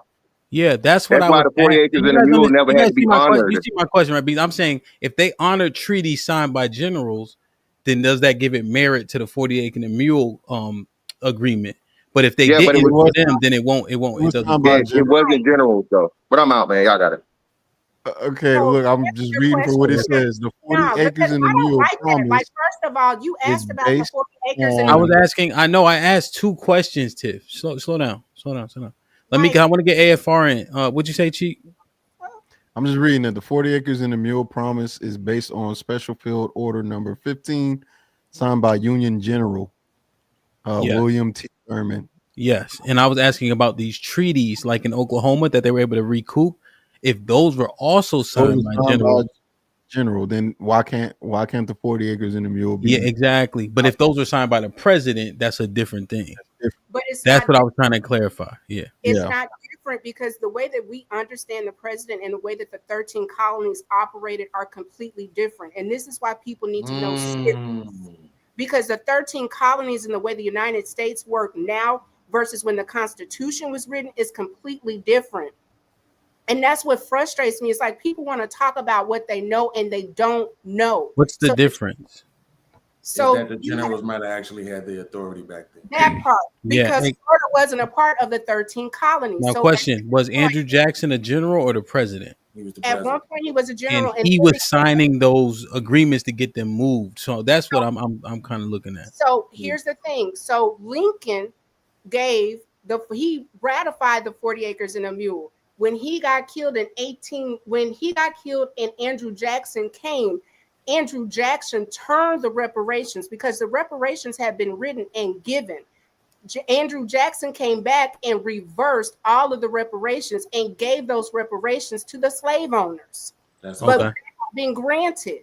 Again, it was granted, but it was paid to them because they lost their slaves and whatever the case is. They flipped it back. I understand. That's a good point. Right. Yeah, maybe because it's white. Let me get AFR and I got to roll. What's good? How you doing, DJ Hamp? What's popping? Chilling, man. I just was listening to the conversation and just wanted to add a little bit. Sure. I guess I'll just add two things and I'll try to be quick and concise or whatever. First thing is, I'm sorry if you got the white man subsidizing you and your lifestyle. I'm just gonna be honest, and you want to criticize and talk about America and all that stuff. This is my opinion, so don't come for me. Just let me get it out. I hope they starve you. I just really hope they starve you. Just cut y'all stuff off and let y'all, depend on yourselves, man. I'm just tired of this, man. Because, and I'm just gonna be honest. I understand, like, yes, white people are racist. White people are racist. We've endured a whole bunch of stuff as a collective. Like, yes, I understand that, but like. Our ancestors, a lot of them fled to other places that were better and more conducive to living a better life. Me personally, at this point, just move, go somewhere, just leave.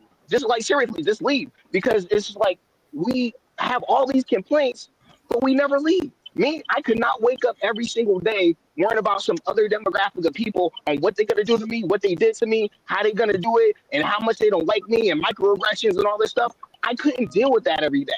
I'm a lead, bro. So all this stuff on your mind that y'all say that hold us back, okay, cool. So that's just my opinion. And especially I don't care about what white people like. Some bottom barrel Becky chick wearing black. I don't care. I don't care. You're like, y'all get really offended if a white people say something and y'all just like, oh, you're racist, you blah, blah, blah. Y'all, but y'all said they never like y'all, they're never gonna like y'all. Move on. So that's why I don't understand the complaint. Okay, and then the second thing. Shout out to Mr. Fantastic, man. He's great content all the time. My thing, he's right, man. Me, and I'll use myself as an example. I would be on vacation now, chilling and doing all that stuff if I actually went and applied myself. I didn't do 20 years in the Army. I did like almost 11 years. And I got out and just started going to work. Instead of look at God. Sorry. Jesus. Instead of applying myself, sorry, I apologize. Instead of applying myself and tapping in with people like Obsidian, where they have networks that actually help Black people or Black men in particular, I didn't do that. Okay, so now I gotta go to work. Okay, I gotta keep working a little bit.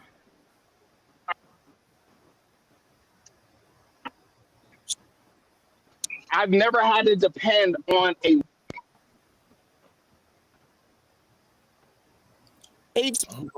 sorry, I apologize. That I'm about to land. So I never depended on no white man and his.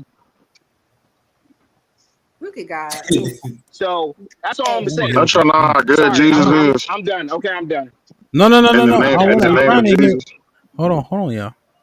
I'm trying to hear what he's saying. Go ahead, AFR. All right. So, like I said, I will never ever rely on a white person that's supposed to hate me to feed me, because I know that same person can cut me off and not let me eat.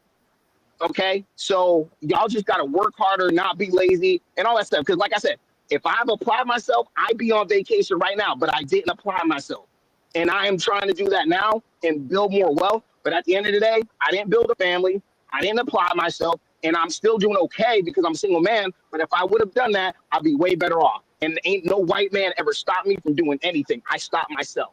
Thank you. Couple questions, AFR. What? So, when white people are saying Black fatigue, do you recommend they move? Actually, yeah, because a lot of these white boys and white people that overly complain, like, listen, I don't live around y'all. I don't live in a lot of places that have a high percentage of Black people. So I understand the concept, but at the end of the day, if you have that many complaints, and mind you, most Black people are not committing these types of crimes. Okay, they're just concentrating in a few areas or whatever. So if you have that much, yeah, move. I tell them, I'm like, move. There's Montana where I'm going. There's Oakland. There's all of these places. Or you can go to Stockholm. You can go to fucking Iceland, and you don't have to see us. But what do they do? They perform it. A lot of these cats are performing it, just like the racism. Y'all talk about the white man and stuff. They do the same thing. Like, oh, they're everywhere. They're everywhere. I can't get away from the blacks. So I don't take that shit serious. Do you when you say you work for yourself? No. So no, you I work don't for myself. someone? Yes. Damn. If you depend on him to feed you, he can starve you. Well, I have a skill set. I trade my labor for money. There's a difference. Okay. What's the difference? There's a difference where I'm sitting on my butt and saying, for whatever humanitarian general welfare or whatever white man pay me and so I can eat or whatever. And me, I'm saying I'm going. Let me finish, sir. My thing is, I go and say, you got any pain points, white man? I'm gonna hit them up for you and set you straight. Give me money. What? That white man can fire you though. So you okay, but he's saying it's a fair. So AFR. Your argument is that it's a fair and equal exchange. You both benefit from you working. That's what because if it wasn't a fair exchange, they wouldn't hire me. Mm-hmm. They're hiring. They just like beat it, Blackie. What do you say? You ain't got nothing to offer. So let's say my point is, stop being whomever's in denial about the disposition of white people. Stop being so. There's a lot more people who agree with her than you think. So stop being delusional about the racism that still exists, even from the lowest to I the low. never denied it. I never Yeah, denied but it. that's my premise. Now, what if I complain, right? But you can't talk that shit to me though. You can't talk that I'm sitting on my ass for a paycheck. You know what I mean? Right? So I work hard too, right? And we've been able to amass great things, and my father, and so on and so forth, right? And now I still acknowledge the plights. Then what? I mean, there's a difference. Somebody blow up my phone. I apologize. Somebody, it's the difference between Tell that acknowledging white girl stop and calling. Tell her understanding. phone with And me. Stop calling. so there's a difference between acknowledging, understanding, and building on top of that. What I see is a stagnant collective.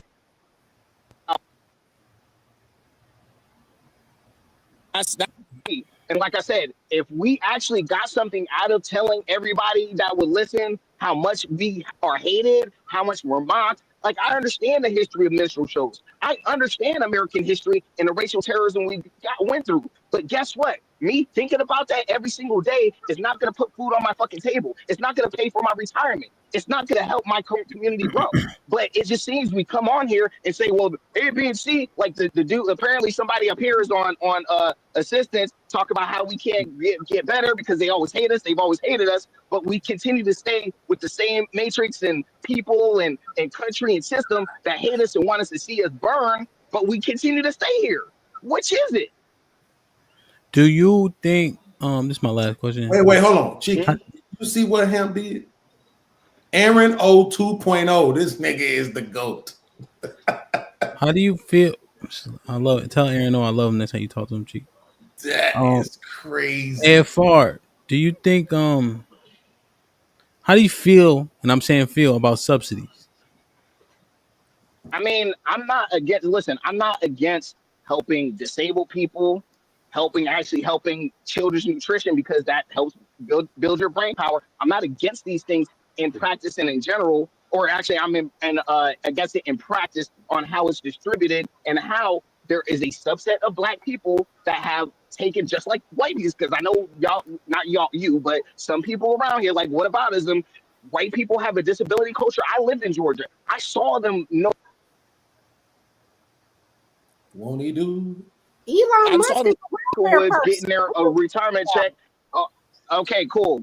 Let me finish. Thank you. He asked me a question. And like I said, I've seen ma'am. Let me finish, ma'am. Thank you. Let me finish. Thank you.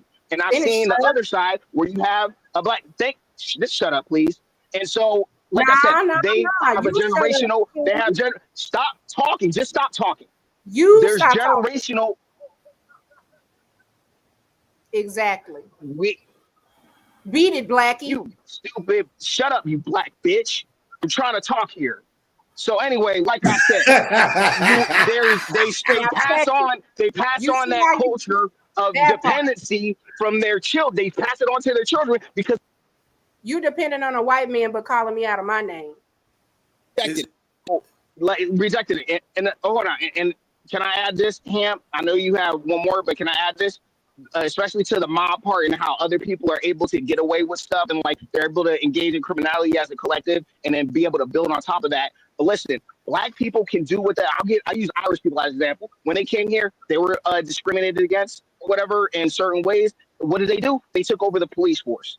They us as black Americans. Let me finish. And what we can do as black Americans, as black Americans, what we can do, we can take over existing institutions because that's what other people have done. They either built an institution or they took over institutions. I will use the military as an example. We have 40 million people. Maybe we got 10 million people that are eligible, maybe 5. We can even make a system where we can guide our youth into that to take it over by sheer numbers and volume. They ain't going to be able to pass no law to stop us, especially if we're doing it the right way. They can't stop no black officers. They can't stop no black enlisted people from going in if they ain't got no record and all that shit. We can actually take that shit over. But do we choose to? How would that look if the black collective took over the U.S. military by sure numbers? Would that help or hurt us? So that's what I'm looking to. If we have something like that, that's what I'm trying to help. I'm not trying to help they hate us, they hate us, they hate us. That don't do nothing for us. It's them crackers hate us. So guess what? We're gonna learn how to get into the defense industry. We're gonna take it over or try to build our own. That's what I want. And we got black people at the Capitol, but we don't want to do it. We want to keep talking about systematic racism. So fuck it. So, Hemp, I wanted to be noted, I've been on here for 4 hours and 29 minutes, and not in any of that time have I disrespected or called a black man out of his name, but I got called a black bitch while he's still working for white people. Secondly, Well, you was disrespecting me by not letting me finish. So that was your fault. You don't like it, right? You don't like when I talk over you, right? Outside of their name. And what you're showing is your intelligence level is low and you're less than smart. Your talking points are illegitimate. The things that you're talking about are less than savvy, instead of making you look a fool because you're talking about Irish people. So read the book When the Irish Were White and When They Were Black. You're talking about systems that Hemp said 30 minutes ago. They've been given systems. So again, you don't understand it. But again, this is the type of thing, like, we get up here, we let people call folks out of their name, we let folks act a fool, and then we wonder why. Now, he's a coon. I called him a coon because he's a coon. And I said it. Because again, you can't do that though. Yeah, so what happened was the sequence is Tiff called him a coon, and then it escalates from there. You called me a bitch before I called him a coon. Please go back. Again, this goes back to when you said I didn't say black women and black men. But again, the people at the bottom, meaning a black woman, I hear everything that's being said, and the people at the bottom can plot better than anybody else because we see all the advantages that everybody else has. And what I'm saying is the fact that he got up here and got real aggressive, this is one of the reasons, because he didn't come at anybody else like that. We let everybody talk a bunch of foolishness, just like we were talking about. You said, what are the general's treaties? Now she don't know what she's talking about. Only for Cheeky to come back and say exactly what I said. But because you feel like black women are under you and you don't feel like you have to listen to us, you miss a lot. Because again, if you above me and I'm at the bottom, I have to know more than everybody else because I'm going to be a victim of war. On top of, not only am I going to have to fight idiots like what he just did. Like he just did. It's pure disrespect. And then y'all wonder why people be on here talking about, like, what the hell is going on? You talked about. What are you talking about? Tiff, wait, you gotta quit while you're ahead. Like, your point landed, right? Don't go into the ego stuff, right? Think about it like this though, Tiff, because this is how I'm starting to do it. So that whole time, he was like trying to reference me. I don't know if they realized this, but I won that debate a long time ago. That's over with. They can say whatever they want to. That shit ain't stopping nothing. But do you see how I'm telling y'all, I'm not there yet, but I'm this close to being a believer. His mic kept messing up, right? Kept going out. Then he made a whole complete fool of himself, snapping off, going off, disrespecting you. It was a bad look on his part in totality. And I ain't even have to defend myself at all. That's how you got to look at it, Tiff. You're right. I don't even got to say nothing. Because if that's a representation of what we need to be trying to be, I'm cool where I'm at. I'm straight right here. And Hemp is that's why he's the GOAT. The GOAT. that was such a chess move you did. I ain't there yet, Hemp, but I'm working on it. Mm-hmm. Yeah, it was a pretty clean walk down. Absolutely. And I was trying to get to I was trying to get to the end of it. That's why I was hoping Tiff was going to chill for a second, but she said, "Fuck it." Yeah, that shit was looking really bad for him. Really bad. See, all the intellectuals understand. They see it. I know Cheeky saw it. That's why I was like, Cheeky, I know you see that shit. And Renault used to do that same shit, bro. 10-15, what up, my nigga? I'm sorry. What's up, brother? What's good, man? Salute, man. Hemp, salute, baby. Salute. No, it's goody. How you? Everybody, man. I'm doing good, dog. Another day in paradise. You know how that shit go. But man, they need to stop getting up here saying this shit, bro. I get up here and talk about the white man all day. I talk about how him fuck with us all day, nigga. And I'm doing good. I'm doing good in life, man. Talking about the white man ain't taking care of him. Then he said he working for a white man. Fantastic, get government assistance, bro. Like if Trump take away that government shit right now, Fantastic ain't gonna have no money coming in, bro. And I ain't even trying to play, bro. But he need to stop getting up here trying to make it seem like he better than everybody, bro. Trying to make it seem like just because he is in the military, goddamn, he above everybody. Nigga, he's getting money from the government right now. That's why he's on vacation right now. Trump can cut that shit right now. All that shit about the white man ain't taking care of me, nigga, you gonna find out if he taking care of you or not when Trump cut that shit. And niggas need to stop talking about everybody racist, bro. I don't know where they got this shit from. They trying to like twist up the definition. You know what I'm saying? They read the definition and try to make this little narrative, my nigga. Everybody ain't racist, bro. I'm not racist. I don't give a fuck what the definition say. I don't give a fuck what none of these niggas is talking about that tried to fucking fuck up the definition. I'm not racist. Everybody not racist. That just is what it is, nigga. You ain't racist, bro. I done heard you say that shit, him, nigga. You ain't racist, nigga. Like, come on, bro. Come on, bro. You know you ain't racist, man. So they need to chill out with that because what they doing is minimizing and excusing the racist motherfuckers. But even with the white bitch, man, yeah, we regular black people, we see it. I think we've been seeing it. It's these MAGA niggas that don't see it. If you notice, them the only niggas coming up here talking the bullshit, coming with the excuses and shit, man. Regular black people notice that shit, bro. Like, we ain't on no MAGA shit, and hopefully that white bitch doing that will wake up the rest of the country. Hopefully it'll wake up the younger generation to let them know what type of bullshit MAGA is on, because that's what that shit is. That's why Tiff kept on bringing up the president, because he's the fire. You know what I'm saying? And these motherfuckers is pouring the fuel on the fire. But these niggas need to stop making this. All these niggas, Trigger Mike, I think all them dudes is in the military, bro. All them dudes is getting government assistance, bro. I don't give a fuck what you want to call it. Nigga, if you ain't working and you getting a paycheck from the government, I don't give a fuck if you was in the military, nigga. That's assistance, my nigga. Like, so for them to keep on coming at black people like that, bro, I don't really like that shit, bro, because them niggas ain't above the program, bro. Like, shit, I get those shit, nigga. 10-15. Huh? Can I say something to you real quick? What's The up? the one thing, and I don't think this is a disagreement, what I'm about to say, but it does kind of seem like the younger generations, I don't know what they is, alphas or whatever they are. It seemed like they're trying to move away from this whole race thing. They right? are. Like it's way more colluding, collabing. It's like they trying to move past that. Now, to Ham's point, we dealing with a demographic of people whose infrastructure in their household is them niggas, right? And that's just the way that they do with us. It was something he said earlier too. Ham, what do you think about this take? If white people in this country treated us the way they treated Asians, everybody else would too. Right? The same way how we view Asians is the way everybody else view them. The same way, whatever the white man say about you, that's how we're going to view you over here. When they told us the Arab was a bad man, we saw him as a bad man.